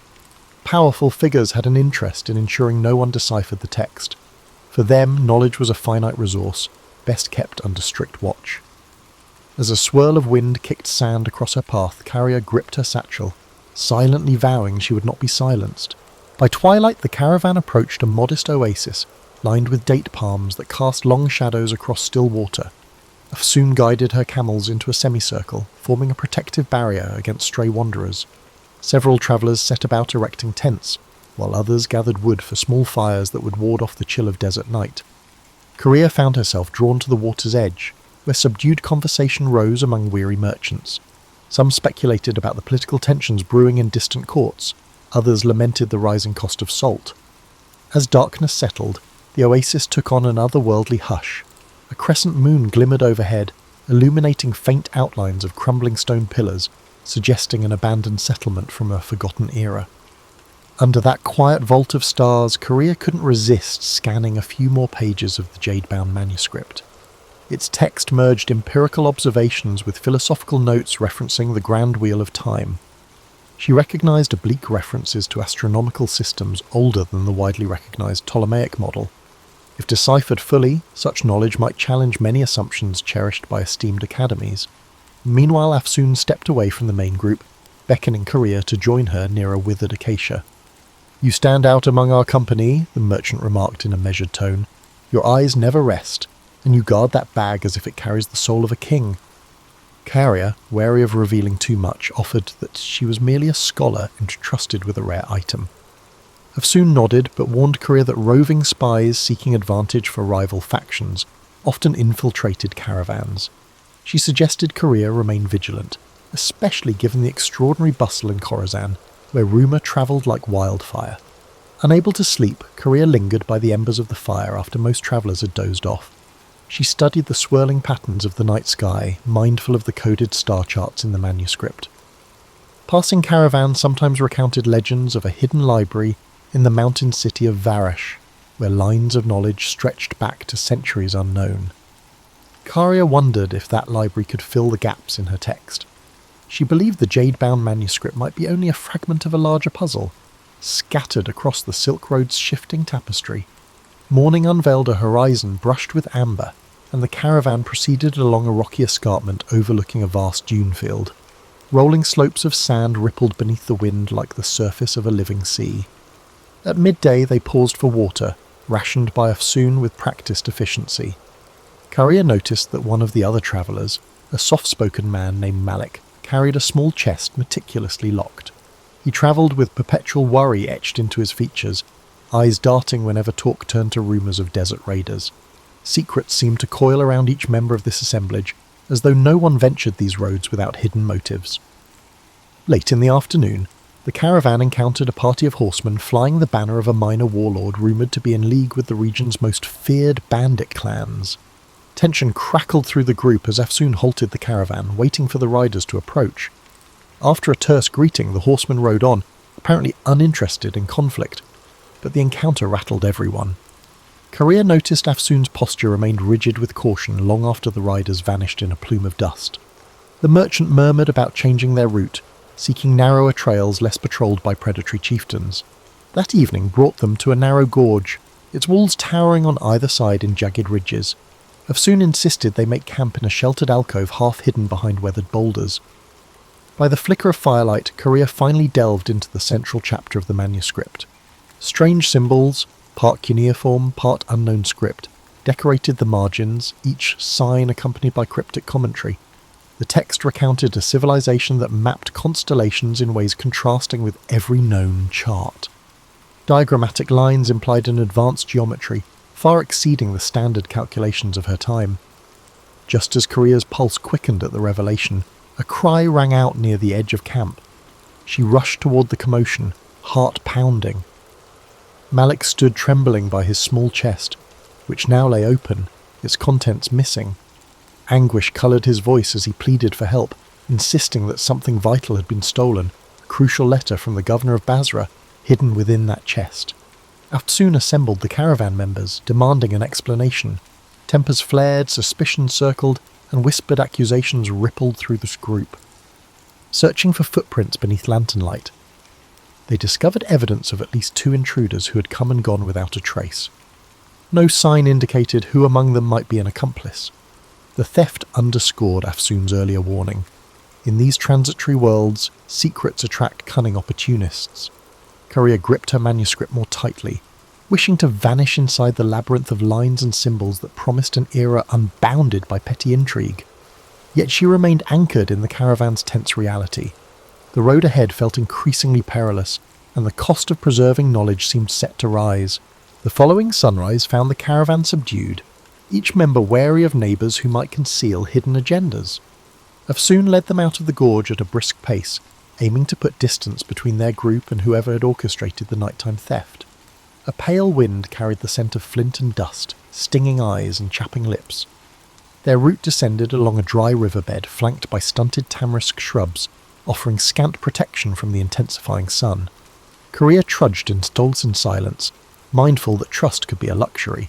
As midday drew near, they spotted the remnants of a caravanserai built against the side of a bluff. Its once sturdy walls had caved in and battered archways led into courtyards strewn with fallen timber. Afsoon signalled a cautious approach, uncertain whether travellers or outlaws might be occupying the ruins. The group explored in pairs, stepping over cracked tiles littered with scorpion husks. No living presence emerged, though evidence of a hasty departure. Scattered coals, torn blankets, suggested someone had sheltered there not long before. Since water was available from a half-collapsed cistern, Afsoon decided they would rest under what remained of the caravanserai's roof. Malik hovered by his broken chest, sifting through remnants of cloth as though searching for any clue. Courier drifted away from the group, drawn to an overgrown courtyard where a dried fountain stood. Vines draped its cracked basin, trailing over carved motifs of intertwined serpents. Time and neglect had worn away the finer details, yet a mysterious energy lingered, as though the place once echoed with conversation about cosmic truths beyond mortal comprehension. She pulled out the jade-bound book to scrutinize a passage describing the 4 points beyond the boundary of earthly measure. The text postulated that certain alignment patterns, stars in specific conjunctions, allowed glimpses into knowledge unattainable through ordinary means. This notion was not entirely foreign, given that many mystical traditions in Persia and India spoke of cosmic gates. Still, the clarity of these instructions startled her. The manuscript seemed less a mere curiosity, and more a carefully constructed key. She wondered if others who sought it might comprehend its significance. Meanwhile, Afsoon prepared spiced lentils and shared them among the group, her gestures calm yet determined to maintain unity. Tension still hovered like a low cloud, with suspicions that the thieves might be part of a larger plot. Over a sparse meal, Korea gleaned fragments of each traveller's story. A textile merchant returning from Cairo, a widower heading to Samarkand to meet his estranged son, an amateur scribe hoping to gain employment in the libraries of Nishapur. Layer by layer, she sensed each person guarded secrets born of loss, ambition, or desperation. As dusk fell, moonlight filtered through the caravanserai's gaps, accentuating outlines of shattered pillars. The group huddled around small fires. Soft conversation revolved around the abrupt shift in weather, the possibility of encountering warlord patrols, and whether rumours of a plague in the western provinces were exaggerated. Though the chatter seemed ordinary, Korea felt a current of urgency running beneath it. Everyone understood the precariousness of travelling these routes. At any moment, violent storms or human treachery could obliterate the careful calculations of even the most disciplined merchant. Restless, Korea ventured into the courtyard once more. She ran her fingertips over the carved serpents, musing that knowledge itself often took the shape of something fearsome and winding, capable of enlightenment but also of destruction, depending on who wielded it. Before she could lose herself in speculation, a subtle motion in the archway drew her attention. She turned to see Malik, shadowed in moonlight. His face still wore traces of anguish. He approached and, in hushed tones, apologized if his panic had disrupted the caravan's stability. Then he posed a startling question.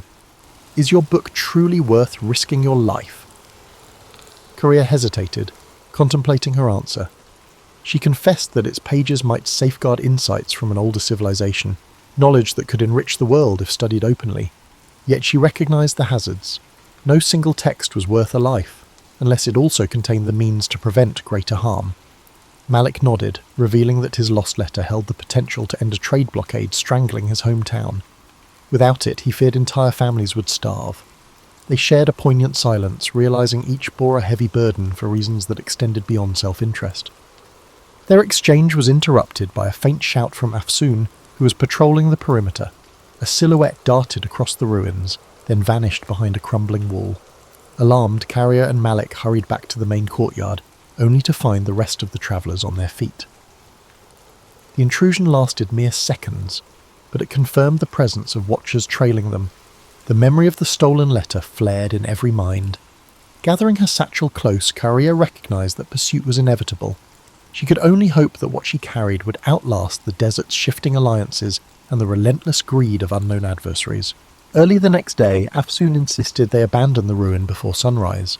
Lanterns swinging from camel saddles cast flickering halos in the pre-dawn gloom. Korea walked at the caravan's rear, scanning the horizon for silhouettes. She felt more exposed than ever, especially with the manuscript drawing unseen eyes. A swirl of wind rustled the sparse vegetation, carrying the forlorn call of a distant jackal. Although no further intruder appeared, the caravan's collective nerves remained raw. Their route now wound through a series of rocky badlands. Eroded hills, tinted red and ochre, rose around them in jagged formations reminiscent of a broken amphitheatre. At times the path was scarcely wide enough for 2 camels to pass. Dust coated every surface, clinging to clothes and creeping into waterskins. The travellers advanced in single file, each footstep measured. Malik, no longer shy, kept pace with Korea, forging an unspoken alliance based on empathy rather than shared purpose. By noon they reached an outcropping that afforded a sweeping view of the surrounding valleys. Afsoon pointed to a distant caravan crossing a ridge, its figures small as insects against the harsh light. "Better to let them move on without our paths intersecting," she murmured, concerned they might be bandits or rival merchants. She had planned a side route that skirted known bandit strongholds, though it meant trudging through more challenging terrain. No one objected. Safety trumped speed in these uncertain wilds. As the day wore on, the punishing sun pressed down. Some travellers began to show signs of heat exhaustion. Afsoon allotted extra water rations, mindful that supplies were finite. Korea's thoughts swirled with calculations. How many days until they reached an established town? Would the manuscript's possible revelations be worth the perils? She reminded herself that knowledge had never come cheap, especially not the kind that might undermine established systems of power. Still, She felt an undercurrent of apprehension. Unseen forces seemed determined to intercept their path. Twilight offered a brief respite. They pitched camp at a plateau peppered with hearty desert shrubs. Wind wove through the stony hollows, producing a low moan that set everyone on edge.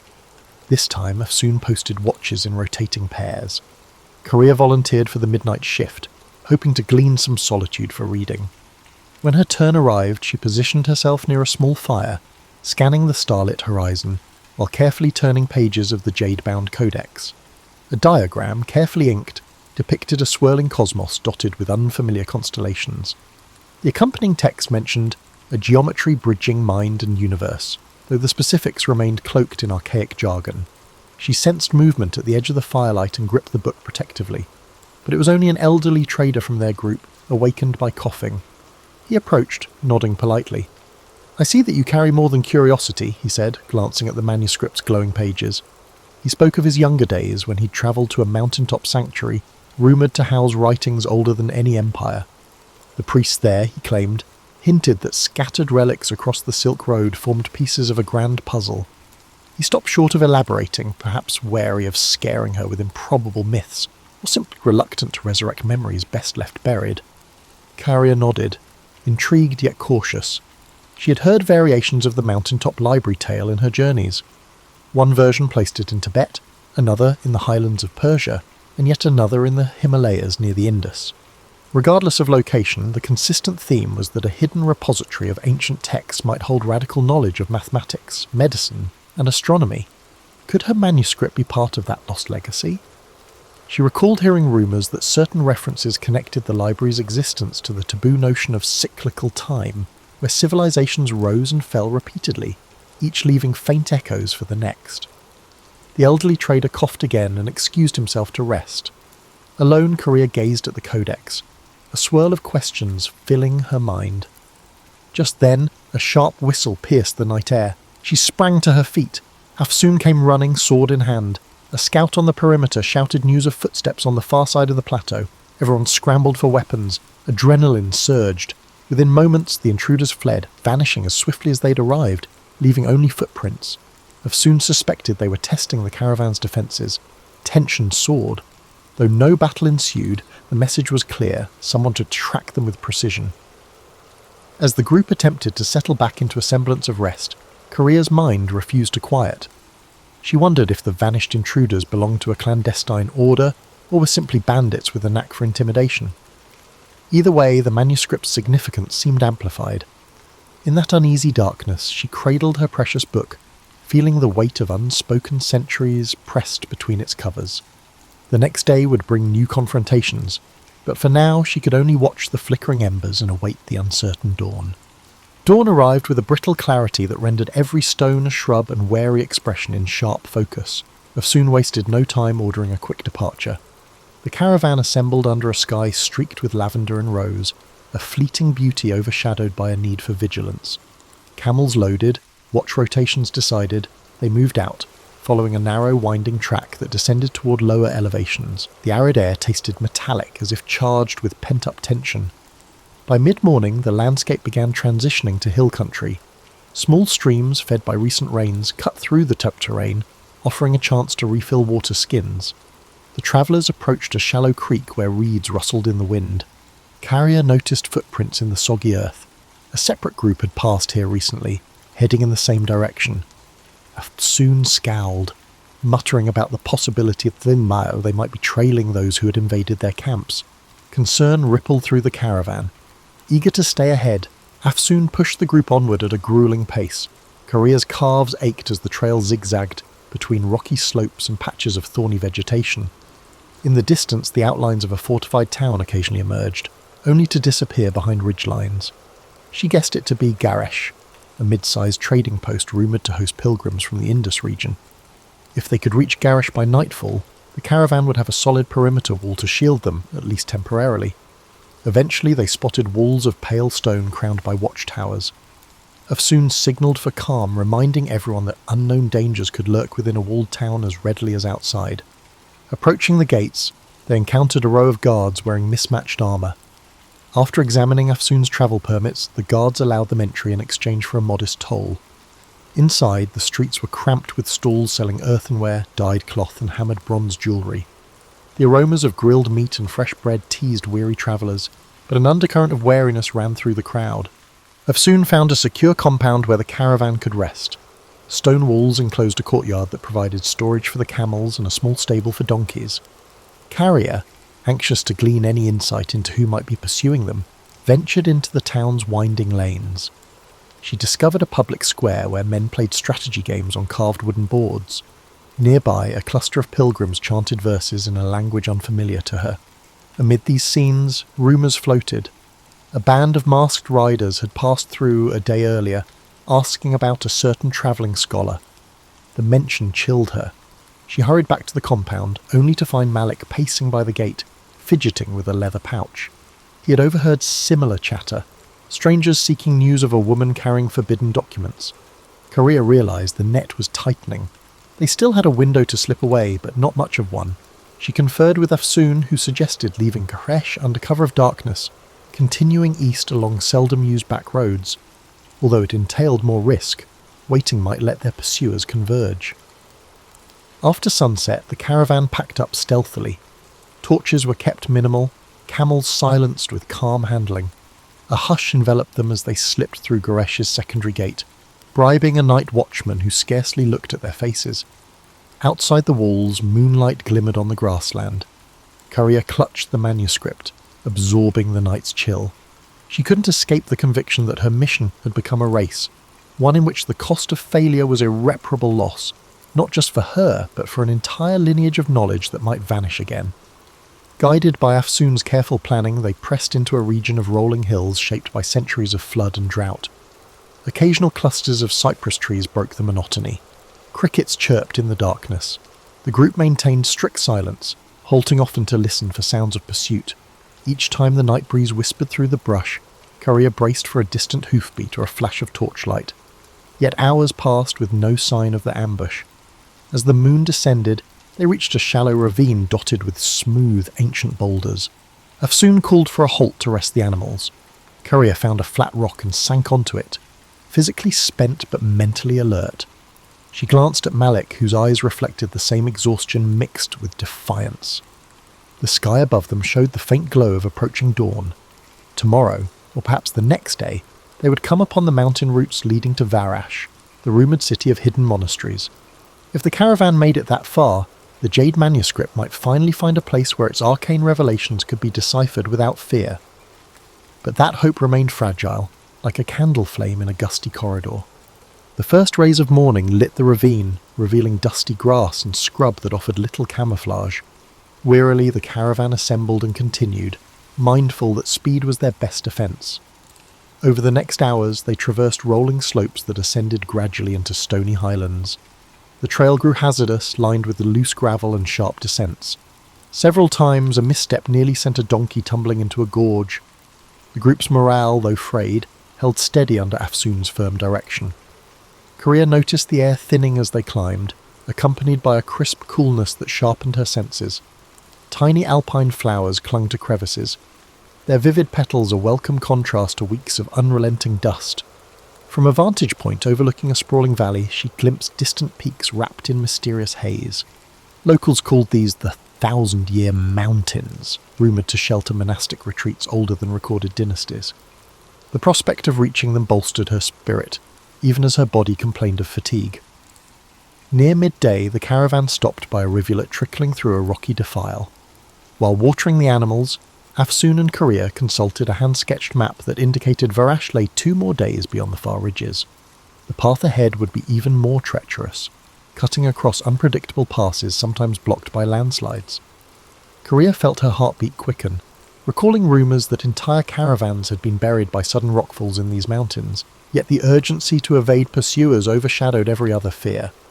They pressed on, the route turning into a steep climb dotted with ancient stone markers. At each switchback, Carrier saw inscriptions worn by centuries of weather. She paused to trace her fingers over a faint symbol, a stylized sun encompassed by the intersecting circles. Something about it resonated with the diagrams in her jade-bound codex. She made a mental note to compare them later, suspecting these markers might be vestiges of the same civilization described in the manuscript's cryptic pages. Whenever she glimpsed fresh inscriptions, her curiosity ignited anew. Late in the afternoon, the skies darkened ominously. Thunder rumbled among the peaks, and a biting wind heralded an approaching storm. Soon urged everyone to hurry. They located a natural overhang near a rocky ledge, providing partial shelter from the elements.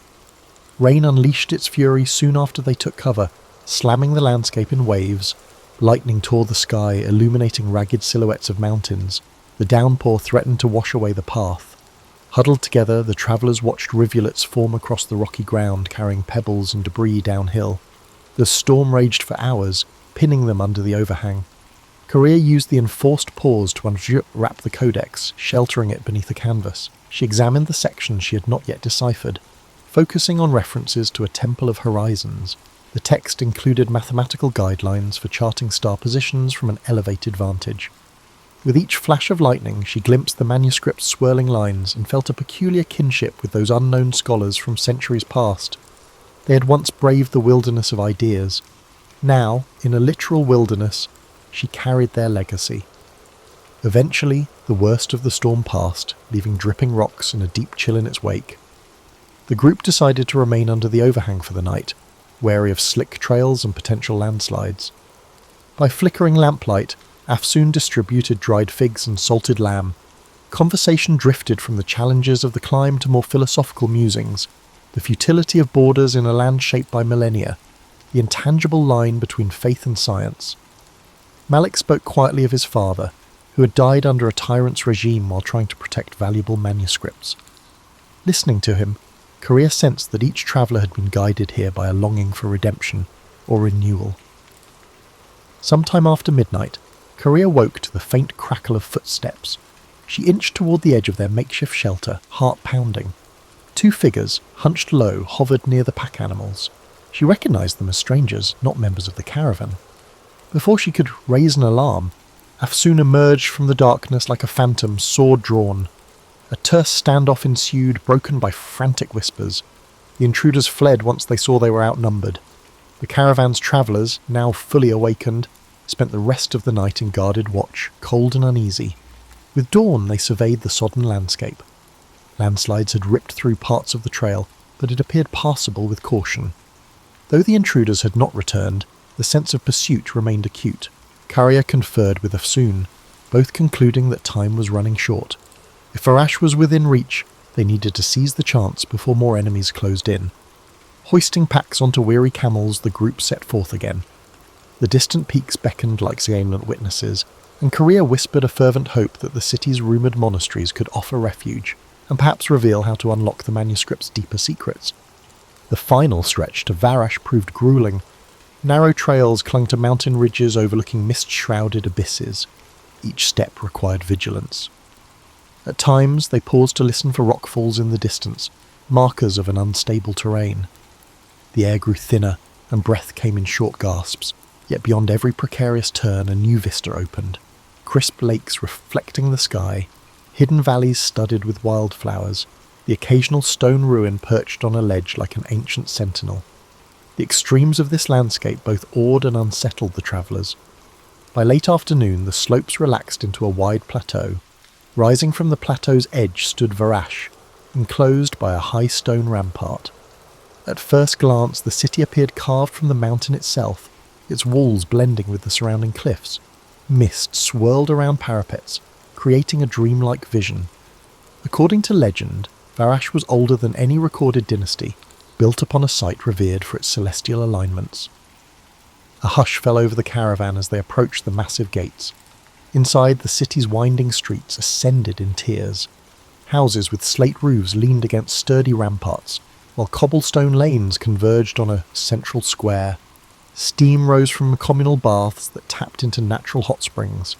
Monks in dark robes shuffled along the corridors, carrying scrolls tucked beneath their arms. Carrier's senses ignited at the first glimpse of this environment. She could feel an undercurrent of scholarship humming through the city like a subterranean river, a potent contrast to the chaotic markets of Khorasan.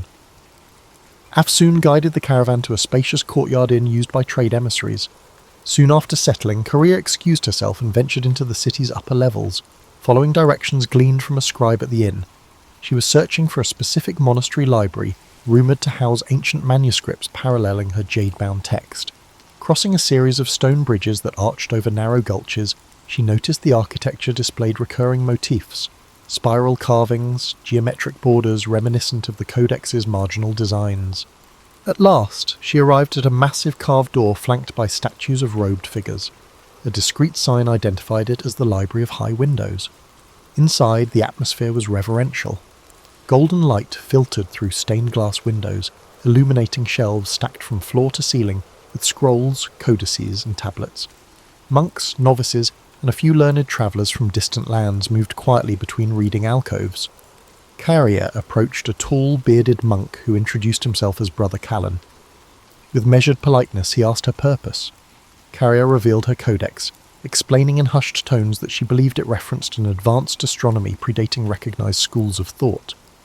Intrigued, Brother Callan led her to a private study chamber lit by oil lamps. There he produced a set of meticulously preserved star charts inscribed on leather. To Korea's amazement, certain passages aligned closely with the diagrams in her manuscript. Upon closer inspection, they found near-identical glyphs representing cardinal points beyond normal mapping. Brother Callan's eyes glimmered with excitement. These references appear in only our oldest records, believed to have been copied from texts salvaged millennia ago. As the evening deepened, they pieced together parallel lines of text, cross-referencing them with genealogies, straw altars, and cryptic commentaries. The synergy suggested that the jade-bound book might indeed be part of a nearly lost tradition. However, a vital section remained missing. It was rumoured that a sister manuscript lay in a monastery farther east, high in a remote range where few ventured. Carrier's heart sank, knowing the road ahead might hold even greater dangers. Yet she also felt invigorated. The puzzle had grown more intricate, weaving her fate with ancient legacies that demanded guardianship.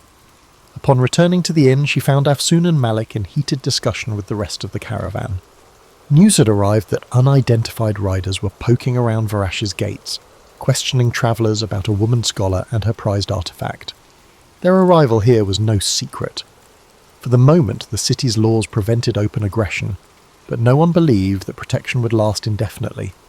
Afsoon proposed they break the caravan into smaller groups for anonymity. Malik pledged to stand by Korea, recognising that her success might ripple far beyond personal gain.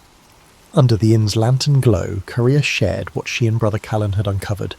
The group listened in solemn silence, understanding the gravity of her discovery. Perhaps it offered a new perspective on the cosmos, or perhaps it threatened structures built on carefully managed knowledge. Either way, their pursuers would not relent. Still, Korea felt a renewed determination. The tapestry of centuries had woven her path into this moment. With the city of Varish as an unlikely refuge, she now held a clearer vision of the manuscript's purpose. Dawn would bring decisions, whether to remain, to search for the sister text, or to brave unknown dangers. In that flickering moment of possibility, each traveller realised they had become part of a tale larger than themselves, a saga carried along by caravans, forged in hidden libraries, and destined to echo across the shifting dunes and precarious peaks of time. Charles John Huffam Dickens entered the world on February 7, 1812, in Portsmouth, England, an unassuming coastal city whose naval docks were alive with shipyard clamour. His father, John Dickens, was a clerk in the Navy Pay Office, and his mother, Elizabeth Barrow, juggled household duties with literary aspirations of her own. Though future readers might picture Dickens's early years brimming with quaint scenes, his youth was less storybook and more precarious. In many accounts, Dickens first emerges as a child forced to work in a bootblacking warehouse after his father's imprisonment. While that humiliating episode is well known, less noted is how Dickens' sense of betrayal took root during that time. He felt cast off by parents who placed him in a grimy riverside factory, scraping labels from bottles for hours on end. That sense of abandonment left scars. Years later, he'd disguised the trauma in comedic passages or heartbreak in novels, but the sting of childhood adversity was never fully exorcised.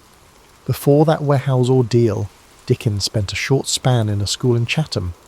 Teachers found him bright and observant. He devoured cheap adventure tales and occasionally wrote small sketches. If not for financial mismanagement, Perhaps he would have continued this schooling unabated. Instead, money troubles spiralled. The father's easygoing nature plus a love of small luxuries spelled doom. When John Dickens fell behind on bills, local bailiffs eventually hauled him to Marshalsea debtors' prison in Southwark. Young Charles felt pride battered by this scandal. Imprisonment for debt carried a social stigma. Elizabeth Dickens, struggling outside the prison walls, insisted that Charles keep labouring at the blacking factory to support the family. This parental stance deepened his sense of injustice. Dickens found small consolation in nighttime strolls by the Thames, where he observed the chaos of London's underworld, including tavern brawls, children selling goods, and ragged porters carrying crates.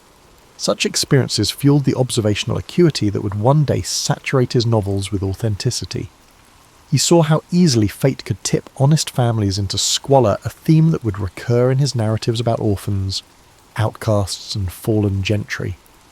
As time passed, John Dickens managed to secure his release by settling partial debts. Charles was allowed to return to schooling, an abrupt shift that left him grateful but conflicted. He had tasted the indignities of labouring among older workers who teased him for his middle-class airs. Back at a desk, he aimed to catch up academically, though funds remained tight. A thirst for knowledge defined his after-hours, rummaging through second-hand bookstalls, studying the language of newspapers, or eavesdropping on city gossip. By the age of 15, he had completed his formal education and found himself back in the working world, this time as a junior clerk in a solicitor's office. Despite its mundane nature, Dickens's job exposed him to the intricacies of legal bureaucracy. Dickens observed lawyers taking advantage of outdated processes, petty lawsuits lasting months, and fees draining families. It seemed a heartless machine. Meanwhile, Dickens itched to write. He taught himself shorthand, a skill in demand for courtroom or parliamentary reporting. With that tool, he pivoted to freelance journalism. He roamed London's streets after his clerk hours, forging a double life as an amateur reporter, penning observations about social ills or comedic mishaps. Soon enough, he earned small commissions, capturing parliamentary debates for local papers. This exposure sharpened his sense of London's political theatric, a stage of pomp, cunning, and sweeping rhetoric that seldom solved the plight of the poor. In these formative years, Dickens rarely confided his deeper ambitions to family. He was polite, energetic, but also guarded. It's said that the warehouse humiliation bred secrecy. Publicly, he projected wit and warmth. Privately, he seethed at injustice. He began drafting sketches of everyday characters, bustling office messengers, crusty paralegals, street vendors with melodic cries. These glimpses shaped the core of his early style. He recognised that the city teemed with stories just waiting to be told, stories of ambition, heartbreak, and improbable comedy. For Dickens, the line between real life and fiction thinned daily. Thus, by age 20, Charles Dickens was a restless spirit, armed with bitter memories and a natural gift for observation. Though not yet the famed novelist, he was planting seeds for the empathy and social critique that would soon bloom. He had glimpsed the cruelty of circumstance and the fragility of fortunes. That awareness, fused with irrepressible humour and sympathy for the downtrodden, would guide him as he waded deeper into the journalistic realm, then soared into the literary spotlight. Dickens's early foray into journalism gradually eclipsed his clerk duties. He discovered a knack for capturing small happenings with dramatic flair. Employed first as a shorthand reporter at Doctors' Commons, where maritime and probate cases were heard, Dickens gleaned odd legal details, comedic rivalries, and labyrinthine procedures that later informed his novels about the law's absurdities. Meanwhile, his coverage of parliamentary debates demanded swift, accurate shorthand. That discipline sharpened his memory and attention to nuance. He soon ventured into writing sketches, brief, witty observations on London life. For periodicals, using the pen name Boz, Dickens portrayed bus conductors cracking jokes, fussy spinsters in their cramped parlours, or rowdy coach passengers headed to the suburbs. These pieces, collected later as sketches by Boz, revealed a gift for conjuring comedic snapshots tinged with empathy. Readers laughed at his gentle satire of human foibles. Editors noticed the fresh voice. The public wanted more. At the same time, Dickens navigated a personal milestone. He became engaged to Catherine Hogarth, daughter of a newspaper colleague. The match signalled a semblance of stability. Catherine was supportive. if somewhat reserved.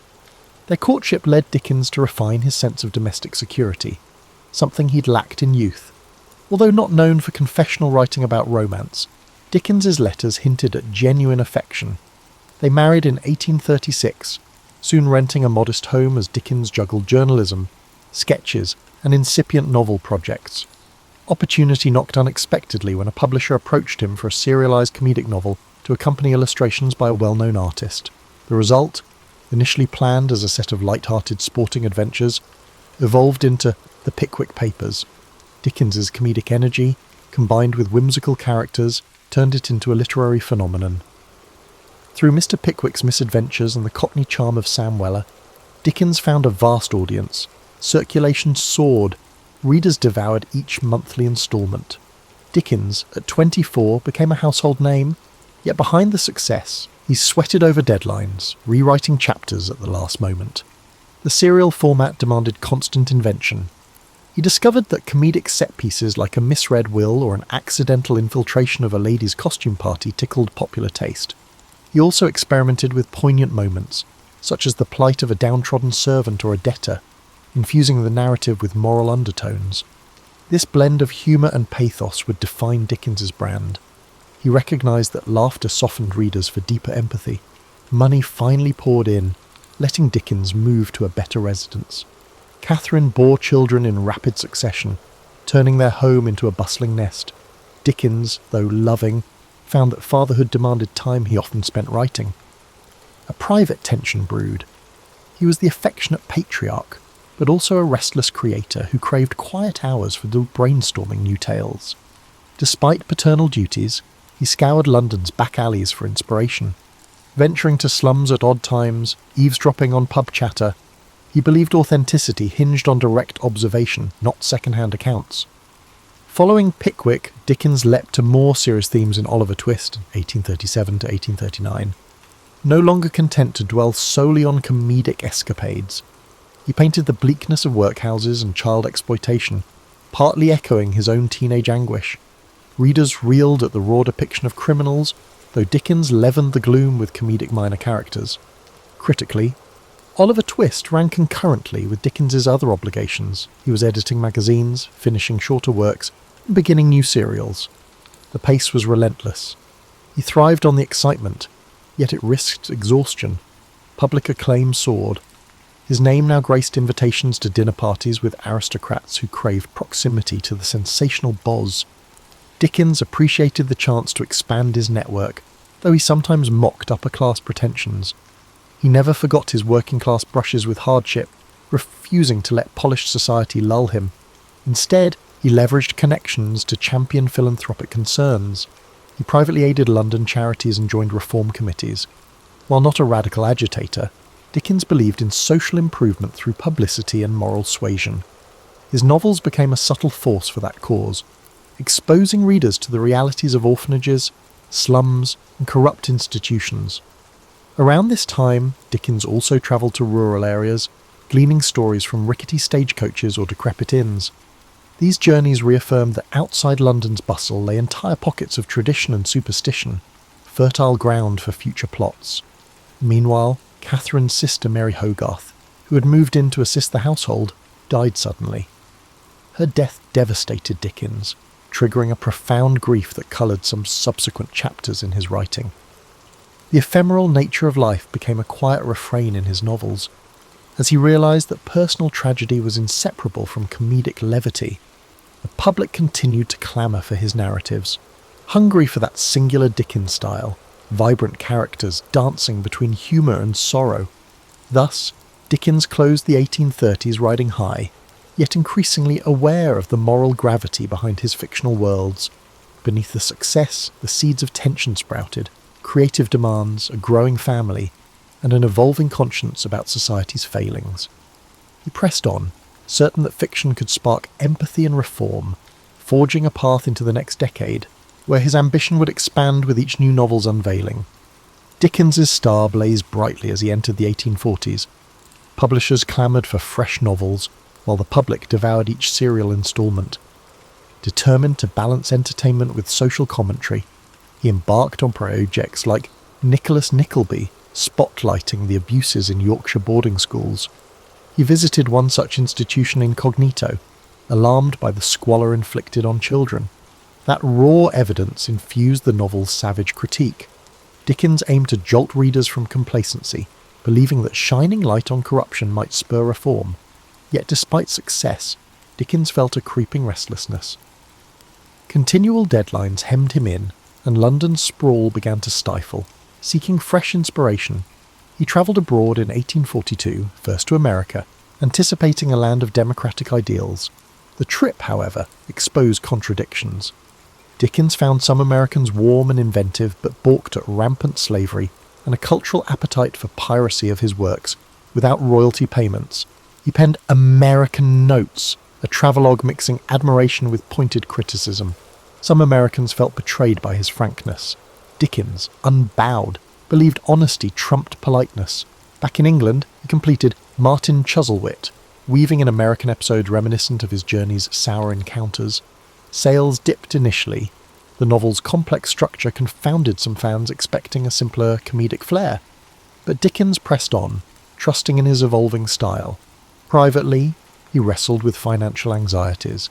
Despite robust earnings, his lavish lifestyle, big houses, numerous children, constant entertaining, consumed funds. He dreaded the possibility of slipping back into the precarious economy of his youth. Amid these pressures, Dickens found solace in philanthropic efforts.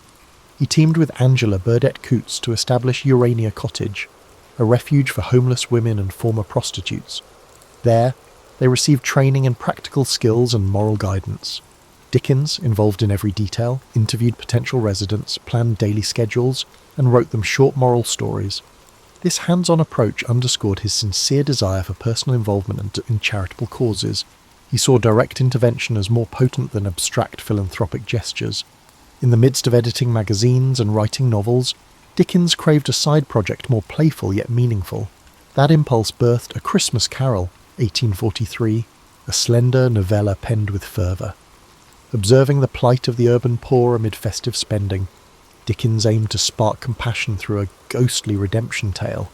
He wrote it rapidly, spurred by both moral zeal and a need for fresh income. The result was a cultural phenomenon, stirring readers to reflect on generosity and social conscience. Dickens realised short, impactful works could amplify moral messages as powerfully as sprawling tomes.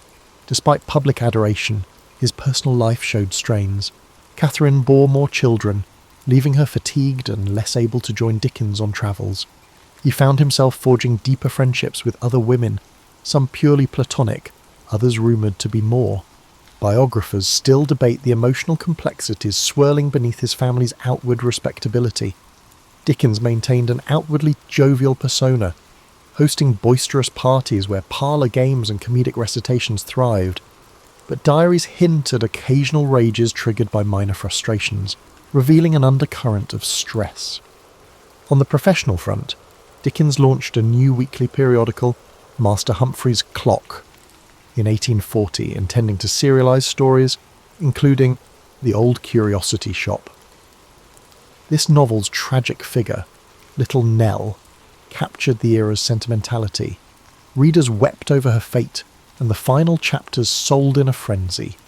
Some critics called it manipulative, but Dickens dismissed such complaints. He believed emotional resonance was essential to galvanise moral empathy. The fervour surrounding the book's climax demonstrated how deeply he could move the masses. Yet Dickens couldn't rest on triumphs. He recognised the public's appetite was fickle. He had to top himself with each new release. That intensity weighed on him. At times, he toyed with the idea of drama. He loved the theatre, once even considering an acting career.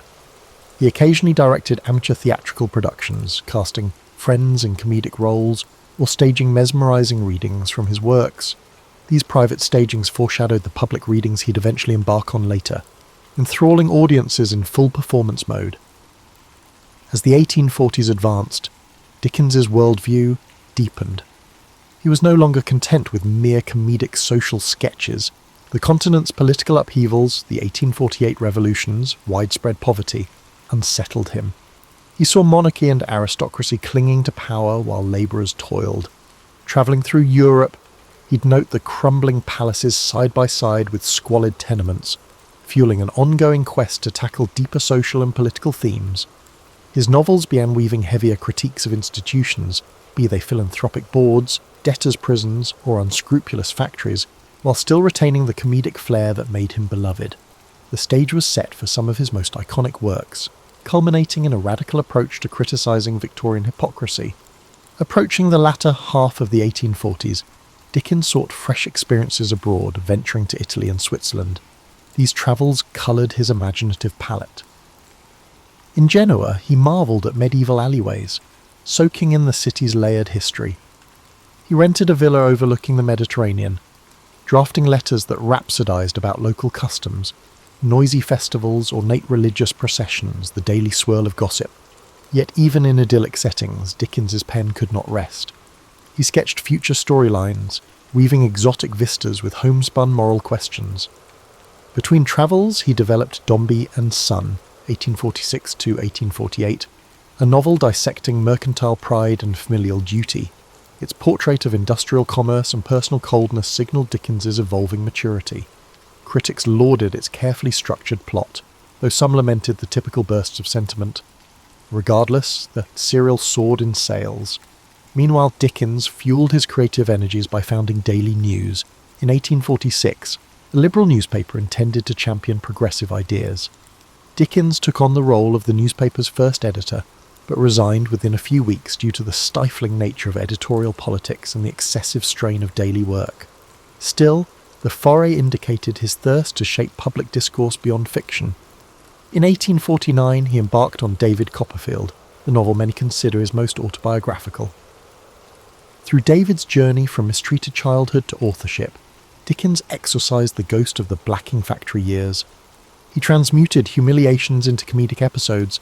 Mr. Murdstone's cruelty mirrored real paternal failings Dickens had observed, while Mr. Micawber's eternal optimism recalled Dickens's own father. This personal closeness gave the novel an intimate warmth. Serialization built momentum. Readers recognised the luminous sincerity. Dickens felt a special fondness for the project, referring to David as his favourite child. Despite success, family tensions escalated. Catherine bore 10 children in total, and Dickens, though affectionate, sometimes felt suffocated by domestic chaos. He retreated into creative sprints, locking himself away for hours or strolling city streets at night to brood over plot tangles. Sister-in-law Georgina Hogarth also lived with them, helping manage the household. Rumours swirled about Dickens's rapport with Georgina, though no definitive evidence of impropriety emerged.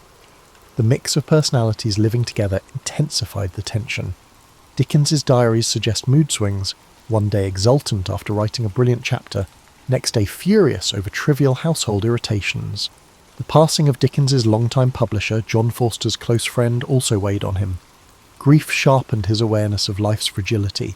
He doubled efforts on philanthropic projects, championing improved sanitation in London slums. In letters to local authorities, he argued that squalid conditions fostered crime and disease. He used novels to underscore the plight of the urban poor, trusting that emotional narratives could move the hearts of even complacent readers. The moral imperative behind his fiction grew more explicit, culminating in Bleak House, 1852 to 1853. With Bleak House, Dickens tackled legal malaise via a labyrinthine chancery case. Here he fused satire and tragedy, painting how sluggishly court processes devoured fortunes and lives. The novel's dual narrative style, which alternates between a sardonic omniscient voice and the calm recollections of Esther Summerson, pioneered a new approach. Victorians found the depiction of foggy London literal and metaphorical haunting. Sales soared, though certain critics argued Dickens had grown too didactic. He dismissed such claims, believing the Times demanded unflinching critiques. Indeed, Bleak House spurred public debate on legal reform. His personal restlessness persisted. He relocated the family frequently, seeking larger houses, scenic vistas, or more isolation for writing. Catherine tolerated these moves, though their children felt uprooted. Dickens yearned to shape his environment meticulously, from the colour of wallpaper to the arrangement of furniture. Some friends teased him about meddling in minor domestic details while juggling epic social commentary in his novels. But Dickens was unapologetic, Control at home balanced the unpredictability outside.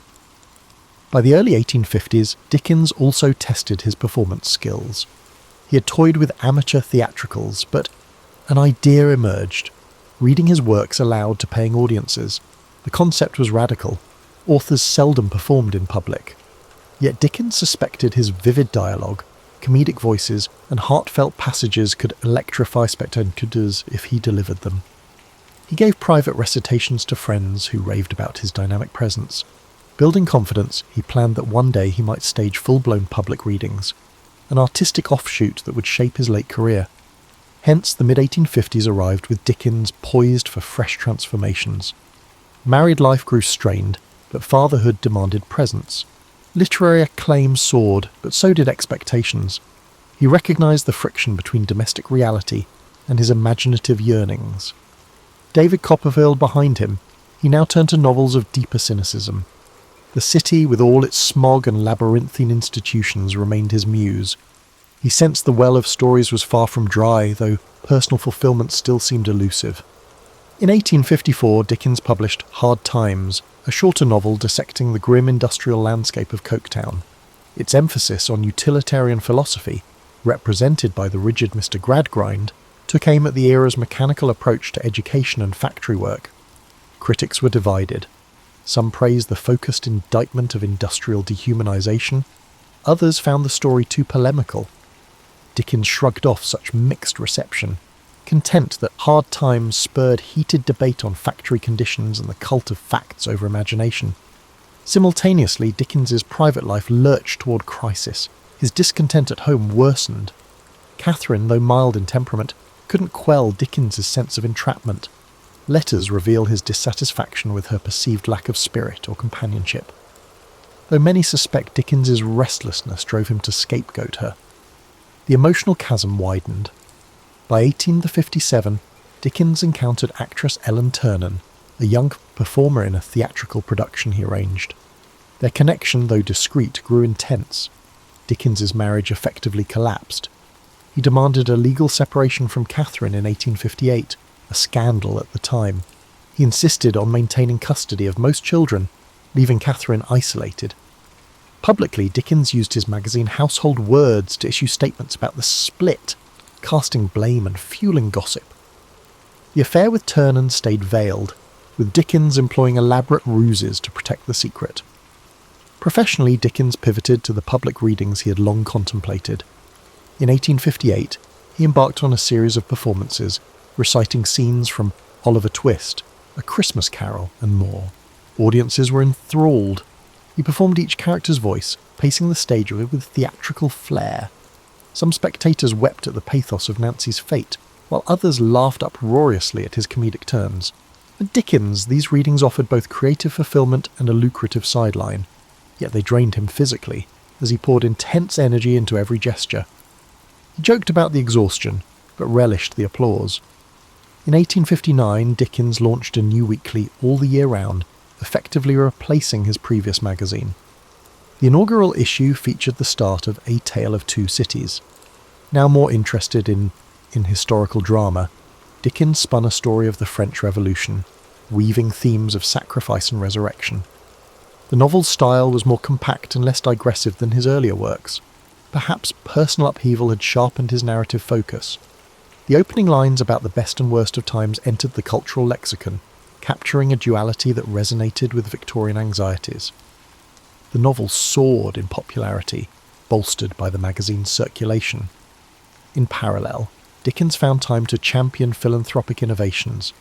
He joined debates on public sanitation, urging expansions of London's sewer system, though city officials bickered over funding. He also contributed funds to help create better housing for the poor. But Dickens's philanthropic impulses were inseparable from moral paternalism.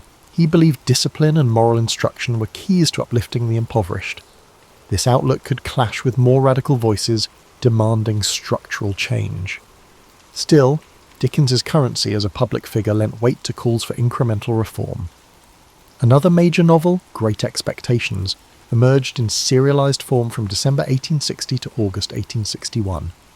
Written amid Dickens' separation scandal, it resonated with questions of identity, social ambition, and illusions. Pip's yearning for gentility paralleled Dickens's own drive to transcend humble origins. The moody atmosphere around Satis House mirrored Dickens's emotional state, a mix of regret, bitterness, and abiding compassion for flawed humanity.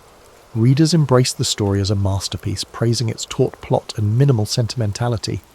Dickens cherished the success, yet behind the scenes, he struggled with heartbreak and a sense of personal failure. As the 1860s wore on, Dickens's health began to falter.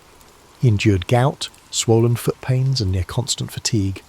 Relentless reading tours demanded travel by train, sometimes late at night. The 1865 Staplehurst rail crash nearly took his life. Dickens was in a first-class carriage that dangled over a destroyed track. Though he helped rescue fellow passengers, the psychological shock lingered, aggravating his ailments. Still, he persisted with public readings, forging new scripts from David Copperfield and Nicholas Nickleby. Audiences remained enthralled. Dickens, by then a venerable figure in a black frock coat, coughed through performances but refused to scale back. Meanwhile, rumours about Ellen Ternan continued swirling. Dickens confided only in a tight circle. He shielded her with cunning strategies, renting separate dwellings under assumed names. The moral climate of Victorian society demanded secrecy. Though some close acquaintances quietly pitied Catherine, few confronted Dickens. He pressed on, certain that his literary mission justified any personal complexities. Always craving momentum, he flung himself into each new project as if outrunning regret. That paradox, immense empathy for fictional sufferers but complicated empathy in private life, defined Dickens's twilight decade. The public saw the champion of social justice. His family endured the strains of his single-minded devotion. By the late 1860s, Charles Dickens' hectic schedule showed little let-up. I'm still editing all the year round, still unveiling novels in serial format. He also committed to more reading tours, travelling beyond London to the Midlands and Scotland. Each venue overflowed with admirers who yearned to see the outstanding novelist conjure Fagin, Scrooge, or other beloved characters live. Dickens refined his renditions, perfecting dramatic pauses and comedic timing. Ticket prices soared, yet spectators felt it worth the cost to witness that magnetic stage presence. Amid these tours, Dickens embarked on Our Mutual Friend, 1864 to 1865, which delved into themes of river dredging, inheritance mania, and social climbing. By weaving a plot around a mysterious drowned man and a dust-heap fortune, Dickens captured the macabre side of Victorian London. Critics found it dense and somewhat sprawling, though many admired its biting satire of wealth obsession. The novel's portrayal of moral corruption ironically paralleled Dickens's own concerns about ageing in a society he felt was losing moral vigour. The prolonged emotional stress took a heavier toll on Dickens's health. He often wrote letters complaining of headache spells, insomnia, and shortness of breath. Nevertheless, he refused to reduce his pace. Some historians argue that Dickens found frenetic activity a balm against introspection. The fracturing of his marriage, hidden personal relationships, and unrelenting public expectations all weighed on him. Plunging into labour kept darker reflections at bay. Meanwhile, Catherine lived quietly, seldom appearing in Dickens's social circles, resigned to the separate life Dickens had ordained. In 1867, Dickens accepted an invitation to revisit America for a major reading tour. Time had softened some American resentment from his earlier criticisms, and the appetite to see him on stage was massive. He landed in Boston to an exuberant welcome, complete with banquets and tributes. Dickens gave dozens of performances, each draining yet exhilarating. He earned substantial sums, helping him stabilize finances. However, he again encountered slavery's lingering scars in the post-Civil War landscape, along with the stark racial inequalities. Though Dickens seldom wrote extensively about American racial issues, he privately recognized the deep rifts that threatened the nation's reconstruction. The trip's punishing travel schedule further eroded his health, leading to collapses after certain readings. Yet the adoration of fans spurred him to persist. Upon returning to England in 1868, Dickens began what he called his farewell readings, touring provincial towns he had not yet visited. Some nights his voice faltered. He coughed violently, pressing a handkerchief to his lips, determined to complete each programme. Friends pleaded with him to rest. Still, Dickens believed his contract obligations, and the moral compulsion to connect with audiences, outweighed caution. Meanwhile, he launched a new novel, The Mystery of Edwin Drood, an unsettling murder mystery. Dickens considered it a fresh experiment, blending psychological undercurrents with the structure of a whodunit. He wrote notes about how the final solution would shock readers, enthralling them with hidden clues. But he never completed it. On June 9th, 1870, Dickens suffered a stroke at his country home, Gad's Hill Place. He died the next day, aged 58, leaving Edwin Drood unfinished, a puzzle sealed into literary lore. The nation plunged into mourning. Queen Victoria noted her regret at never having met him. Memorials poured in, from everyday readers to luminaries. Against Dickens's personal wish for a simple funeral, he was interred in Poets' Corner at Westminster Abbey. Dickens's grand resting place symbolised the public's esteem for him, a stark contrast to the lonely hush of Marshalsea Prison, where his father had once languished. In the aftermath, speculation erupted about Edwin Drood, found scrambling for rumoured outlines or concluding pages. None definitive surfaced, fueling a realm of Dickensian scholarship dedicated to solving that last riddle. More broadly, critics reappraised Dickens's oeuvre. Some pointed out his sentimentality, others praised his comedic genius, while reformers lauded his crusading lens on poverty. Over time, that kaleidoscopic legacy only broadened. His flair for unforgettable characters, be they cunning or saintly, shaped the global concept of the Victorian novel. Dickens left behind a tangle of personal contradictions, a champion of empathy who was sometimes harsh with intimates, a moral voice who concealed his private entanglements. Yet no one disputed his capacity to conjure life from the page, melding tragic undercurrents with comedic levity in a manner few have replicated. The muddy streets of Victorian London will forever carry his echo, a man whose childhood humiliations birthed compassion for the neglected, whose comedic brilliance coated savage indictments of social inequality, and whose busy pen never ceased describing the complicated labyrinth of the human heart. In the decades following Charles Dickens's death, his stature as a literary titan only grew. Biographers scrambled to gather letters, diaries, and reminiscences, yet they stumbled upon inconsistencies. Dickens had destroyed swathes of correspondence, anxious to mask certain personal affairs. Even his children offered varied perspectives on his moods, praising his creativity but recalling unpredictability at home. Over time, critics assembled a portrait that balanced the beloved national icon with a flawed, restless man. Dickens's cultural influence radiated across continents. Translations of his novels proliferated, from Russian to Japanese. Tolstoy admired how Dickens's pathos uncovered moral truths within daily existence. Meanwhile, in America, Mark Twain cited Dickens's comedic mastery as an inspiration. Stage adaptations thrived. Theatre troupes dramatised Oliver Twist or A Christmas Carol, enthralling audiences who experienced these moral tales live. Eventually, with the emergence of film, Dickens's episodic style lent itself to cinematic versions, hooking new generations on characters like Scrooge and David Copperfield. Yet beneath the general adoration lay deeper debates. In the early 20th century, the modernist movement dismissed Dickens as sentimental and structurally messy. Overshadowed by psychological realism from authors like James Joyce, they disdained Dickens's improbable coincidences and stark moral polarities. However, around mid-century, a scholarly reappraisal highlighted the purposeful craft in Dickens's narrative arcs and social critiques. Far from naive, his comedic touches often disguise sharp societal barbs, letting him slip radical criticisms past censors and readers unaccustomed to confrontation. Dickens also shaped philanthropic and social activism. His scathing depiction of workhouses or the cruelty of child labour galvanised subsequent reformers. Wilkie Collins, Elizabeth Gaskell, and others in Dickens' circle integrated similar strategies, using fiction to dramatise social injustice. Modern charities focusing on literacy or child welfare sometimes invoke Dickens's name, pointing to the universal empathy that his works evoke. Even today, policy discussions about homelessness or child poverty occasionally mention Dickens as a moral reference, a reminder that ignoring society's vulnerable fosters deeper crises. In the personal realm, revelations about Ellen Ternan emerged in the late 19th and early 20th centuries, shaking Dickens' pristine image. Letters and memoirs indicated he financially supported Ternan, dividing his life between public duties and a hidden domestic arrangement. Some fans felt betrayed that the moralist had lived a double life. Others argued that Dickens' private complexities underscored the raw human contradictions fueling his fiction. The debate paralleled broader shifts in how Victorian icons were reassessed under modern scrutiny. Dickens's method of serial publication also influenced subsequent generations of writers.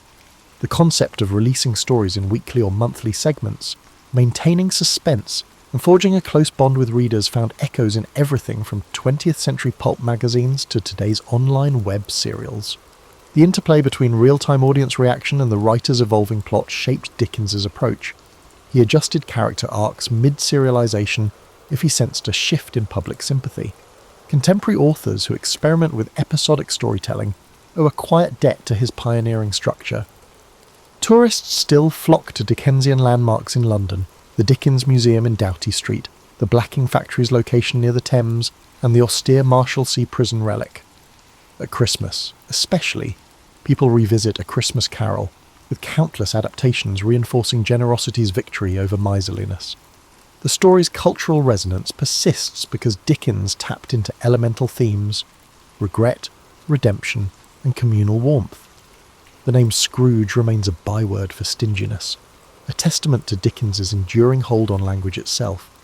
Dickens's life is reflected as an illustration of reinvention and unstoppable drive. From a traumatized boy polishing boots to an international celebrity juggling philanthropic causes and labyrinthine plots, he exemplified resilience fueled by moral impetus. Though times have changed, his emphasis on shining a spotlight on the marginalized rings contemporary. We see echoes in campaigns for social justice, echoing Dickens's call for empathy. Ultimately, Charles Dickens stands as both the comedic chronicler of Victorian quirks and the fierce critic of institutional failings. His labyrinthine plots, bursting with eccentric figures, overshadow none of the raw undercurrents of injustice. He remains a puzzle of contradictions, public moralist but private enigma, champion of familial warmth yet fracturer of his home, comedic entertainer yet scathing social commentator. That complexity, rather than undermining his legacy, enriches it. His works endure, reminding us that laughter and compassion can coexist with deep outrage at cruelty, and that a single pen, guided by empathy and irrepressible imagination, can shift how an entire society views itself. Aurelia was born into a world that prized lineage above all else. It was the 2nd century AD, and though Rome's empire seemed invincible, quiet fissures ran through its foundations. Whispers of unrest spread from remote frontiers, contradicting the grand arches and bustling avenues that proclaimed Rome's superiority. Opulent banquets clashed with the daily struggles of the poor. This was a realm of paradox, where marble monuments stood beside rickety shacks, and philosophers debated lofty ideals while gladiators fought for public amusement. Aurelia's family occupied a respected but modest position. They were historians and scribes known for capturing events with honesty, a pursuit that could be dangerous in a city where power thrived on carefully polished images. Her father, Marcus Fabius Crispus, meticulously documented senatorial proceedings, while her mother, Tullia, emerged from a lineage renowned for skillful mediation behind closed doors. Both parents nurtured Aurelia's keen sense of observation, teaching her that true influence often came from knowing what others overlooked. From a young age, Aurelia found magic in small details. While other children lost themselves in street games, she lingered in corners of the atrium, listening to visitors' subdued remarks. A twitch of a senator's eyebrow might betray political tension, just as an offhand remark from a merchant could reveal bigger undercurrents. Tullia encouraged such watchfulness, stressing that words are surface, truth often swims beneath. At dawn, Aurelia took to wandering the forum, her stola simple enough to let her blend with the throngs. There she gathered tidbits from merchants hawking produce and strangers carrying rumours from distant provinces. Traders spoke of uprisings in the north or shortages along trade routes. The cacophony of voices painted Rome as a mighty tapestry stitched together by precarious alliances and quiet bargains. On her 16th birthday, Aurelia was gifted a small study room in the family villa. Stacks of scrolls, wax tablets, and half-finished transcripts filled the cramped space. She revelled in sifting through tax records, legionary petitions, and memoranda from minor officials. Each scroll hinted at how carefully Rome balanced its grandeur. Soldiers complained of late pay, border governors requested reinforcements, and farmland disputes dragged on for years. Aurelia's father commended her diligence, but warned that too much curiosity can cast unwelcome light on things meant to stay in shadow. It wasn't long before she noticed the difference between the city's official image and its underlying truths. Public buildings boasted inscriptions praising the emperor's benevolence. But in the margins of her father's notes, Aurelia saw hints of legionary discontent and senators pushing private agendas. She learned that Rome, for all its majesty, sustained itself through 1,000 unacknowledged compromises. Tullia, meanwhile, introduced her daughter to the subtleties of social dance. At dinner gatherings, she guided Aurelia's gaze toward how swiftly the tone of conversation changed when influential guests arrived. A stray remark could be retracted in seconds if it threatened the delicate web of alliances. "See how they pivot," Tullia would whisper. "That's where real power lies, in the shift between what's said and what's implied." Still, Aurelia loved Rome. She admired the feats of engineering, the traditions of debate, and the vast spectrum of cultural influences streaming through the city gates. She believed that beneath the politics and strict hierarchies there was genuine excellence, a civilization yearning for wisdom, if only its protectors were not so quick to silence inconvenient voices. One hazy morning, as she strolled toward the forum, Aurelia noticed a disquieting hush. A handful of vendors had set up stalls, but the usual clamour was missing. People stood in small knots, murmuring about a legion commander who had refused an imperial edict. Though unconfirmed, the rumour cast a pall that lingered in every doorway. Aurelia felt a chill. Even idle speculation carried weight in an empire where fear could bloom instantly. She hurried home, intending to share her observations with Marcus. He listened intently, his stylus paused over a fresh scroll, then he gave her a solemn look. "We must be certain before recording rumours," he said. "Unchecked talk can stir panic or invite unwelcome attention." Aurelia nodded, but her curiosity wouldn't rest. That very evening, she opened her private journal and wrote every scrap of hearsay she had gathered. She sensed a reckoning forming at Rome's edges, like a distant thunder that might soon reverberate through marble halls. Even then, she had no inkling of how personal the storm would become. The tension Aurelia had sensed soon took shape in a single event. Nisia, a Greek-born olive merchant and one of Aurelia's most treasured confidants, vanished overnight. Gossip whispered that the Praetorian Guard had arrested her before dawn. Unsubstantiated talk claimed Nisia possessed letters challenging Rome's supposedly divine authority, an accusation severe enough to crush anyone caught in its net. Alarm coursed through Aurelia. Nietzsche had always been inquisitive, reading scrolls on Eastern philosophies and debating Plato's teachings with anyone who would listen.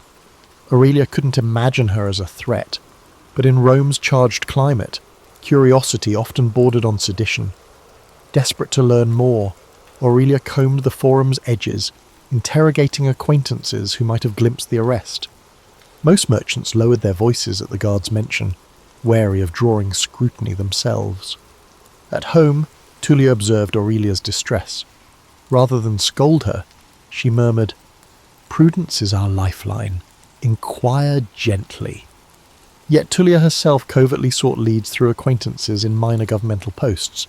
Marcus, on the other hand, reacted with carefully measured concern.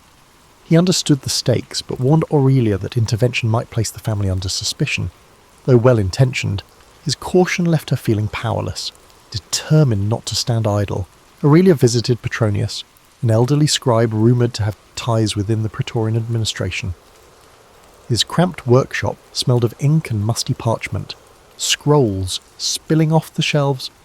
After a furtive glance at the door, Petronius conceded that a woman matching Nisia's description had been held for questioning. He claimed that certain documents had been confiscated, referencing ideas unfit for Rome's ears. Aurelia felt her blood chill. She recalled how Nisia once mused that no empire should claim it a divine right to rule. In a sensitive era, that might be enough to brand her treasonous. At dinner, Tullia calmly explained her plan, quietly leveraged the family's modest connections. They had distant cousins who dabbled in bureaucratic circles, perhaps able to glean Nisia's whereabouts. Aurelia brimmed with a mix of gratitude and dread. She knew that every whisper to the guard was fraught with risk. Still, she nodded agreement. Silence would only doom her friend. Days stretched into a week with no official word. Aurelia, restless, slipped back into the forum each morning. Vendors eyed her warily. Even the ordinarily gregarious fruit seller offered only strange shrugs when asked if he'd heard of Nisia. Fear was contagious. Aurelia felt its cold grip in every interaction, each half-uttered sentence trailing off as though a hidden listener stood nearby. Late one evening, Tullia tapped lightly on Aurelia's chamber door, carrying a note from an obscure court scribe. Nisia might still be alive, but faced indefinite detainment. That single line sent Aurelia reeling. She realised that in Rome, indefinite detainment could easily stretch into months or years. Those who stepped into the guard's cells vanished from sight. Outraged, Aurelia argued that they should confront the authorities directly. Marcus quickly admonished her, reminding her that the guard's power extended beyond senatorial oversight. Yet Tullia met Aurelia's anger with tempered resolve. "We'll find a path, but it must be carefully walked. Charging in blindly helps no one." Aurelia took a steadying breath, trying to absorb the lesson. In a city built on negotiations, brashness often led to ruin. Her next move was to visit a respected senator known for supporting intellectual pursuits. The senator received Aurelia in a private courtyard, where columns draped in ivy offered seclusion from prying ears. He listened, hands folded, as Aurelia described Nisia's passion for knowledge rather than sedition. Though sympathetic, he admitted that direct pleas to the guard rarely succeeded without formidable backing. He promised discreet inquiries, but cautioned that Rome's storms can swallow lone voices. One morning soon after, Tullia informed Aurelia of a breakthrough. Their distant cousin had arranged a preliminary hearing regarding Nisia's arrest. The praetorians would permit a minimal review of her case. For Aurelia, it felt like breathing again after suffocating in dread. She and Tullia spent long hours preparing arguments to cast Nisia not as a subversive, but as a scholar enamoured with the world's breadth of thought. When the day of the hearing arrived, they were ushered into a dim annex near the palace. A junior officer studied them coldly. Tullia spoke with measured deference, emphasising Rome's proud tradition of wisdom. Aurelia added heartfelt descriptions of Nisia's harmless curiosity. The officer's expression remained as still as a marble bust. He finally mumbled that he would review the matter. Though hardly reassuring, it was a door left slightly ajar. That night, Aurelia's mind teemed with both apprehension and hope. She realised that Rome, for all its shining achievements, could be brittle when threatened by unorthodox ideas. Determined not to lose her friend to that brittle machinery, Aurelia clung to the faint promise of another day, another chance to pry open the iron walls of secrecy. Though the hearing had been minimal, word of it spread quietly among those who knew Nisia. Whispers arose, mostly from scholars and minor officials who harboured doubts about the guard's sweeping powers. The city itself, however, offered little comfort. Fear permeated the streets, heightened by rumours of legionary unrest in the provinces. More arrests took place, each one generating an echo of anxiety that reverberated in every tavern and alleyway. Aurelia redoubled her efforts to glean information. She spoke in hushed tones with a tavern keeper near the Circus Maximus, who said that soldiers returning from campaigns complained of harsh discipline and uncertain pay. A freedman who worked in the Palatine stables reported overhearing fragments of conversation suggesting the emperor was deeply troubled by murmurs of disloyalty. Piece by piece, Aurelia sensed that Rome's outward splendour concealed a precarious balance ready to topple under the slightest strain. Meanwhile, Tullia continued her shadowy negotiations. She attended gatherings where influential matrons exchanged gossip like currency. Over measured sips of wine, Tullia would mention Nisia's plight, emphasising that punishing harmless curiosity stained Rome's legacy of cultural tolerance. Some nodded politely, a few frowned, but no one leapt up to intercede. Fear, Aurelia realised, had a suffocating grip on them all. One day, a curt message arrived. Nisia had been transferred to a different holding facility on the city's outskirts. Alarmed, Tullia explained that such transfers often meant increasing isolation. "We must accelerate our approach," she told Aurelia, her eyes tight with worry. If they failed, Nisia would sink deeper into a labyrinth of cells and bureaucratic silence. Hoping to muster support, Tullia hosted a modest salon at their villa. A handful of guests who prided themselves on patronage of the arts and letters accepted the invitation. The plan was to steer the conversation toward Rome's intellectual heritage and then segue into Nicia's predicament. Aurelia circulated, bringing mulled wine and listening for any sign of genuine concern. Yet most visitors offered only lukewarm platitudes. When talk grew too specific, they retreated behind polite smiles. Afterward, Tullia confessed her frustration. Ideas captivate them, right until they realise those ideas threaten the status quo. Days later, an urgent request beckoned them to Lucius Cassius Longinus's villa. The old lawyer's hair shone white in the afternoon sun as he paced beneath olive trees. Without preamble, he explained that the guard had intensified its crackdown, spurred by the recent reports of rebellion in a distant province. Any whiff of subversion, he said, would now be met with swift, unforgiving action. Aurelia felt a surge of panic. If the texts found with Nicia were deemed radical, the entire case could vanish into a black hole of suspicion. Lucius proposed a daring solution: direct petition to the emperor's councillors. He believed that, by framing Nicia's release as a testament to Rome's enlightened grandeur, they might circumvent the guard's hostility. Flatter the empire's self-image, he advised. Show them this is an opportunity to display magnanimity. Though it stung Aurelia to consider placating those who preyed on fear, she saw no alternative. That night, Tullia, Aurelia, and even Marcus painstakingly drafted the appeal. They cited historical precedents where Rome had pardoned scholars to champion its reputation for intellectual openness. Every phrase was calculated, tiptoeing around any hint of challenging imperial authority. Marcus looked older than his years when he finally folded the parchment. "We risk everything by the shining a light into these shadows," he murmured. They dispatched the plea at dawn, then settled into an uneasy wait. Days stretched, each rumour of unrest striking Aurelia's heart like a hammer. She imagined Nicia in a cramped cell, uncertain whether hope still flickered beyond the iron bars. Tullia paced late at night, her footsteps echoing in silent corridors. Marcus tried to focus on his historical transcripts, but he kept pausing to rub his temples. At last, a small note arrived. They had been granted a brief audience with the emperor's councillors. Aurelia's heart lurched. She knew enough of Roman power to realise how dangerous it was to stand so close to the throne. One misstep could brand them traitors. Still, it was a glimmer of possibility. If they presented their case skillfully, perhaps Nicia's fate could be reversed. Steeling herself, Aurelia recalled how Nicia once spoke of truth needing many voices to survive in a world that preferred illusions. As she prepared for the audience, Aurelia vowed that if Rome demanded flattery, she would give just enough to open the door. Beneath that veneer, her devotion to honesty and to her friend would remain unbroken. This moment might be the final chance to pry Nicia free from the jaws of secrecy. Weeks of waiting brought no definitive answer. Rumours circulated that the guard grew more vigilant each day, suspecting conspiracies in every shadow. Unsettled by the silence, Aurelia pressed on, scouring corners of the forum for any news. A fruit vendor claimed someone matching Nicia's description had been moved to a windowless cell near the city's outer wall. Another insisted he'd seen her on a prison cart heading north. Conflicting tales only amplified Aurelia's anguish.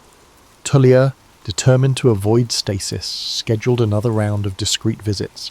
She met with a senatorial wife whose husband dabbled in legal reforms.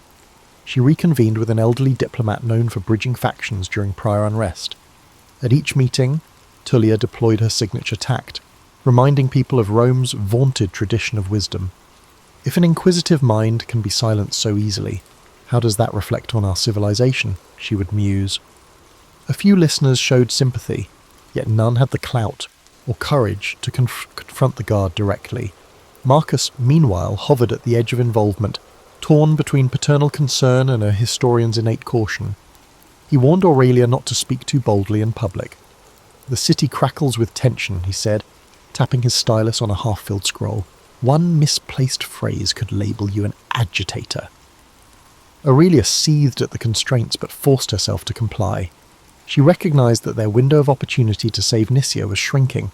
A breakthrough arrived via a faded letter from Lucius Cassius Longinus. He advised that the emperor's councillors had at least acknowledged the family's petition. Though they offered no commitment, They requested more details about Nicia's background. Lucius suggested that Aurelia herself compile a short dossier, an account of who Nicia was, her upbringing, and her intellectual pursuits. "Speak to her virtues," he wrote, "and emphasize how her interests align with Rome's cultural mosaic." Over the next 2 days, Aurelia toiled in her study. She recalled how Nicia discovered her first Greek manuscripts as a child, reading them by lamplight in her uncle's cramped attic. She wrote of Nicia's fascination with comparing Stoic ideas to Eastern thought, never out of malice toward Rome, but rather an eagerness to understand the human condition. Tullia reviewed each sentence, gently rephrasing any hint that could be misconstrued as undermining imperial authority. On the third morning, a courier arrived to deliver the dossier to the councillors. Aurelia felt a pang of helplessness as she watched the parchment vanish in his satchel. They had done their best to paint Nicia as a curious mind, not a threat, but would it suffice for those who saw shadows of Rosalind everywhere? That afternoon, Tullia hosted a subdued gathering for a handful of respected scholars, hoping to quietly muster more support. A stooped rhetorician, famed for his speeches on civic virtue, listened attentively. After a moment of reflection, he admitted that he admired their stand but dared not provoke powerful figures. Aurelia bit back frustration, reminding herself that fear was a rational response in a city where dissenters could vanish overnight. Surprisingly, it was a younger philosopher who approached Aurelia after the gathering. His brow furrowed with concern, he confided that he'd heard about foreign troops on the move, possibly quelling uprisings in northern territories. "Each rumour of insurrection tightens the guard's grip at home," he said, voice trembling. "I fear your friend's case might be lost in the shuffle of bigger events." Aurelia thanked him, heart pounding at the possibility that Nicia's fate might be overshadowed by empire-wide anxieties. Late that evening, mother and daughter sat beneath a flickering oil lamp, rereading every letter, every note, every snippet of progress. Tullia rubbed her temples, exhaustion evident. "We've tried appealing to reason and honour," she said softly. "Yet reason often surrenders when paranoia sets in." Aurelia offered quiet reassurance.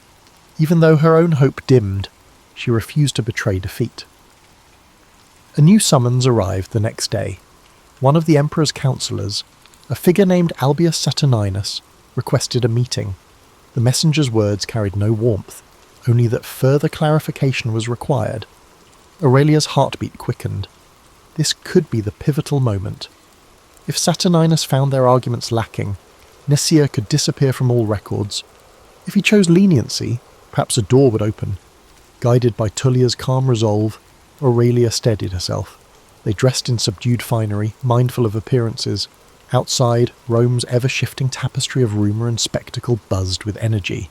Yet Aurelia could only think of Nicia behind cold bars. As she followed her mother into the street, she silently vowed that she would bend every rule of flattery and caution if it meant freeing her friend from the darkest corners of the Empire's fear. Their meeting with Albius Saturninus took place in a cramped annex near the imperial offices. 2 praetorian guards flanked the door as Tullia and Aurelia entered a sparsely furnished room. A single torch flickered on the wall, casting elongated shadows that danced across rows of scrolls. Seated at a wooden desk, Saturninus glanced up with cool detachment. Aurelia felt an instinctive chill, sensing he was no mere bureaucrat, but someone accustomed to wielding real power. He gestured for them to sit. Tullia opened by thanking him for agreeing to hear their case. She spoke calmly of Rome's legacy as a cradle of ideas, explaining how her family believed that preserving intellectual curiosity only strengthened the empire. Saturninus listened impassively, occasionally making a note on a wax tablet. When Tullia finished, Aurelia offered a brief testimony about Nicia's passion for scholarship. "She sees knowledge not as rebellion, but as a way to celebrate Rome's greatness," Aurelia said, each word carefully chosen to flatter the regime. Saturninus tapped the tip of his stylus on the desk. "You paint a virtuous picture," he said. "However, the texts found with this Nicia were not standard fare. They question the notion of divine right. Do they not?" Aurelia's heart pounded. She admitted Nicia once read scrolls that contemplated whether any ruler should claim sacred authority. Saturninus frowned. "Dangerous territory, especially with rumours of dissent roiling our frontiers." Tullia calmly pivoted. "Indeed. but we must distinguish between abstract philosophical debate and genuine sedition. My daughter can attest that Nitya has always shown respect for the Emperor's role." Aurelia nodded vigorously, emphasizing that Nitya's inquisitiveness meant more aimed at broadening horizons, not toppling regimes. Saturninus continued scribbling, his expression unreadable. After what felt like an eternity, he lifted his gaze. "I will conduct a personal review. If I find reason to believe her curiosity is harmless, I may recommend leniency. But if these ideas have spread beyond her personal circle, clemency grows unlikely." Tullia inclined her head. "We appreciate your fairness." She spoke the words with carefully measured gratitude, though Aurelia suspected it was only the faintest glimmer of hope. Returning home, they relayed the conversation to Marcus, who exhaled in relief that at least the door remained ajar. Still, a tightness clung to the household. Aurelia found herself plagued by nightmares, images of Nisia lost in a torchlit corridor of cells. She spent her days editing each draft they'd written, searching for any detail that might strengthen Saturninus's inclination toward mercy. One afternoon, an unexpected visitor arrived, the young philosopher who had once warned Aurelia about the rising clampdown. He carried a slim scroll, eyes alight with urgency. "I managed to speak with a contact in the Praetorian Guard," he whispered. "They say Saturninus is truly deliberating, but pressures from above are mounting. Another wave of arrests could come at any moment." Aurelia thanked him, heart heavy with the knowledge that Nisia's life hung by a thread. The days that followed were filled with confusion. Tullia arranged small gatherings, subtly reminding attendees of Rome's alleged commitment to enlightenment. She recounted the city's storied history of absorbing foreign traditions. If we punish those who explore new perspectives, do we not undermine centuries of proud heritage? She would ask, voice wavering just enough to stir emotion. Some listeners offered sympathetic murmurs, others averted their eyes, unwilling to align themselves against the growing tide of suspicion.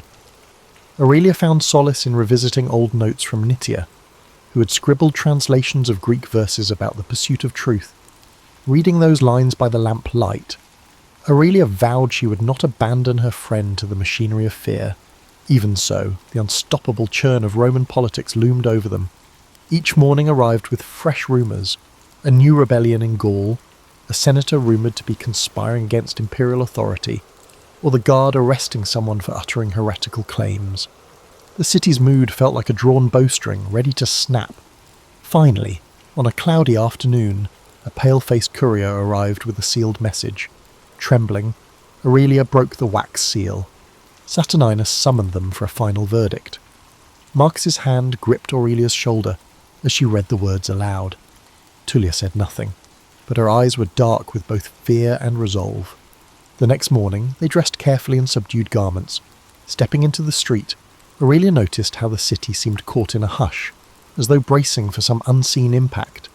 The approach to the imperial annex felt endless. As they neared the guarded doors, Aurelia prayed that every subtle argument, every measured phrase, every small gesture of respect they'd offered would count for something. And above all, she prayed that Nisia might yet walk free, rather than dissolve into the silence that swallowed so many fragile voices in Rome. Saturninus received them in the same stark chamber, with 2 new guards posted at the entrance. His expression remained inscrutable as he motioned them forward. Tullia bowed politely, Yesui, while Aurelia tried to steady her breathing. Aurelia caught a glimpse of a neat stack of documents on the desk, wondering if those silent pages summarized Nisia's life. Without preamble, Saturninus spoke. "I've reviewed the materials and considered your arguments. By all accounts, this Nisia is intellectually curious, not openly seditious." Aurelia clutched the edge of her cloak, struggling to remain composed. "However," Saturninus continued, "the presence of anti-imperial rhetoric in her possession cannot be dismissed. The empire stands on uncertain ground. Any perceived challenge to its divine authority risks igniting greater discord." A tense silence followed. Tullia inclined her head. "We understand the peril, yet we maintain that curiosity is not conspiracy." Saturninus tapped a finger on the scroll before him. "I'm inclined to believe your friend poses no immediate threat. Under ordinary circumstances, I might recommend her release with a warning." He sighed, sounding uncharacteristically weary. And these are not ordinary times. The provinces grumble, the legions grow restless, and paranoia seeps from the highest ranks. Aurelia felt her hopes waver. "Is there truly no room for clemency?" she asked, voice trembling. Saturninus studied her, then spoke slowly. "I can arrange for Nicia's transfer into a supervised residence, house arrest, essentially, under 2 conditions. First, she must renounce any texts that question Rome's sanctity. Second, someone must vouch for her continued good conduct." Tullia glanced at Aurelia, relief mixing with apprehension. "We will gladly vouch for her," Tullia said. Saturninus leaned forward, voice dropping low. "Be aware. If anything else incriminating surfaces, your family's name will be forfeit alongside hers." He let the warning hang in the stale air. Aurelia's chest tightened, but she would not abandon Nicia now. Tullia spoke with forced calm. "We accept the responsibility." He gave a curt nod and scribbled instructions on a small tablet. "I'll expedite the transfer. Expect to be notified when she arrives under guard." With that, he dismissed them. Aurelia managed to murmur thanks, though her pulse hammered in her ears. Once outside, Tullia squeezed her hand. "We did it," she whispered. Aurelia took a deep breath in relief. They hadn't truly won, but at least Nicia was spared a grim fate in hidden cells. Days passed, each one stretching with agonizing slowness. Aurelia and Tullia prepared a modest guest chamber, anticipating Nicia's arrival in guarded custody. Marcus wrestled with anxieties, pacing across the atrium at odd hours. "We've taken a risk. If the climate worsens, we could face the guard's wrath." Aurelia recognized the danger but clung to the thought of reuniting with her friend. Finally, on a bright afternoon, the clang of iron at the villa's gate signalled the guard's presence. Aurelia rushed to the entry, finding 2 stern soldiers flanking a figure whose wrists were bound by a simple leather strap. Nicia looked thinner, her eyes shadowed with fatigue. Yet when she recognized Aurelia, a flicker of relief lit her features. The lead guard stated that Nicia was now under house arrest, pending further review. "Any attempt to escape or spread subversive materials will void the arrangement," he warned. Once the soldiers left, Aurelia guided Nicia inside. Tullia hurried forward with water and fruit, her voice gentle. Tears shone in Nicia's eyes, though she tried to maintain composure. "Thank you," she rasped. I wasn't sure I'd ever leave that place." Aurelia fought back her own tears, certain that the moment demanded steadiness. "You're safe here, as safe as any of us can be," she replied. Over the next hours, Nicia recounted her ordeal in halting tones. She had been interrogated repeatedly, pressed to name others who shared her dangerous viewpoints. She insisted she had none to name. Aurelia felt a swell of admiration. Nicia's loyalty to the truth had outweighed her fear, yet the cost was evident in every exhausted breath she took. As dusk settled, Tullia insisted that Nicia rest. Aurelia remained by her bedside, grappling with an odd blend of elation and worry. Though freed from the dungeon, Nicia now lived under perpetual threat. The looming presence of the guard was real. One misstep could hurl them all into ruin. "We must be careful," Aurelia said, her voice trembling. "House arrest is a precarious mercy." Nicia nodded, wincing at some unseen bruise. "I won't give them a reason to lock me away again, but I can't lie, I still believe what I believe." Aurelia reached for her friend's hand, heart pounding with the realization that this fragile respite might be the closest thing to victory they would find. For now, at least, they had wrested Nicia from the Empire's deepest shadows. Tomorrow would bring fresh challenges. Nicia's presence in the villa introduced both hope and new peril. Day by day, she regained strength, although she remained pale and silent at times. Aurelia noticed how Nicia jumped at minor sounds, as though expecting the guard to burst in at any moment. House arrest meant the Empire still held her on a leash, ready to yank tight if any hint of forbidden inquiry resurfaced. Tullia took pains to comply with the guard's stipulations. She dismissed most servants to avoid rumours, limiting outsiders' knowledge of Nicia's whereabouts.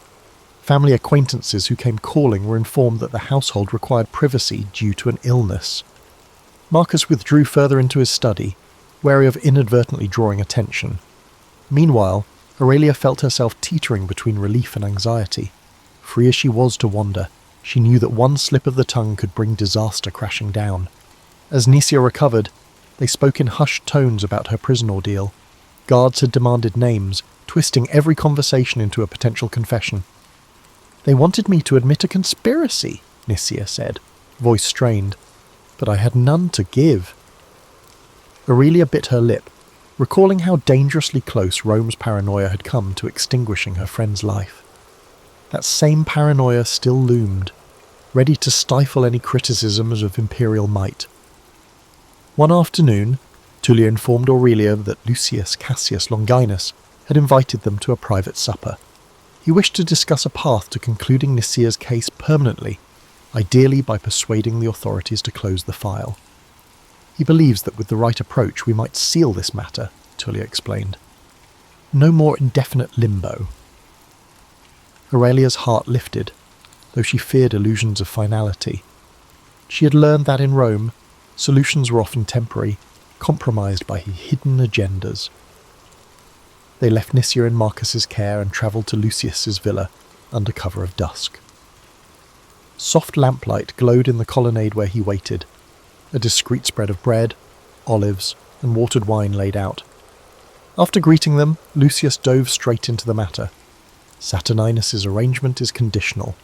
We must convince the imperial councillors that your friend is no longer a subject of concern." He paused, choosing his words. A formal statement disavowing any anti-imperial notions might suffice. Aurelia tensed. She knew Nisia's stance on the Empire's claimed divinity wouldn't change. Yet Tullia, ever pragmatic, asked if the statement could be phrased to avoid direct falsehood. Lucius nodded. "We can craft something that emphasises loyalty to Rome's stability without forcing her to recant every idea she's ever held." Still, Aurelia sensed the moral quandary. Nisia would essentially have to tiptoe around her beliefs to survive. They agreed that Tullia and Aurelia would draft a declaration, referencing how house arrest had clarified Nisia's respect for Roman law. The next day, Aurelia presented the idea to Nisia, bracing for conflict. To her relief, Nisia gave a weary nod. "I won't lie about my convictions, but if there's a form of words that satisfies them without trampling the truth, let's try. I can't return to that cell." Within 2 days, they produced a carefully honed statement. Aurelia wrote it by hand, ensuring each clause underscored compliance with Rome's order while refraining from claims that the emperor was divine.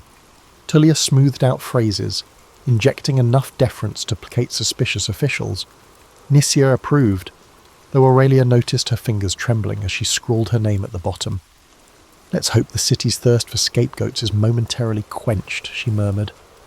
A courier delivered the statement to Saturninus, and a fraught silence followed. Meanwhile, chatter in the forum hinted that Rome's political storms continued unabated. A rebellious governor in the east caused unrest. A string of questionable executions rattled the populace. Against that backdrop, Nisia's predicament could easily vanish, overshadowed by larger crises. Aurelia felt a guilty relief that perhaps anonymity might shield them. One late afternoon, the fateful reply arrived. A letter sealed with the imprint of Saturninus declared that, upon due consideration and demonstration of loyalty, the matter is resolved. Nisia was released from official custody, provided she remained within city bounds and avoided any subversive gatherings. Aurelia's knees nearly buckled with relief as Tullia read the words aloud. Though the stipulations lingered, at least the threat of a renewed arrest had subsided. That evening, the villa filled with subdued joy. Nisia, tears in her eyes, embraced Tullia and Marcus, thanking them for risking so much on her behalf. Aurelia, overwhelmed, pulled her friend aside. "We did it," she said softly. "You're free." Nisia nodded, yet her expression was tinged with sadness. Free enough, perhaps, but the Empire's fear remains. Aurelia understood. Rome's might still loomed, and countless others languished in cells for lesser doubts. When dawn broke, Aurelia stood in the atrium, gazing at the mosaic floor.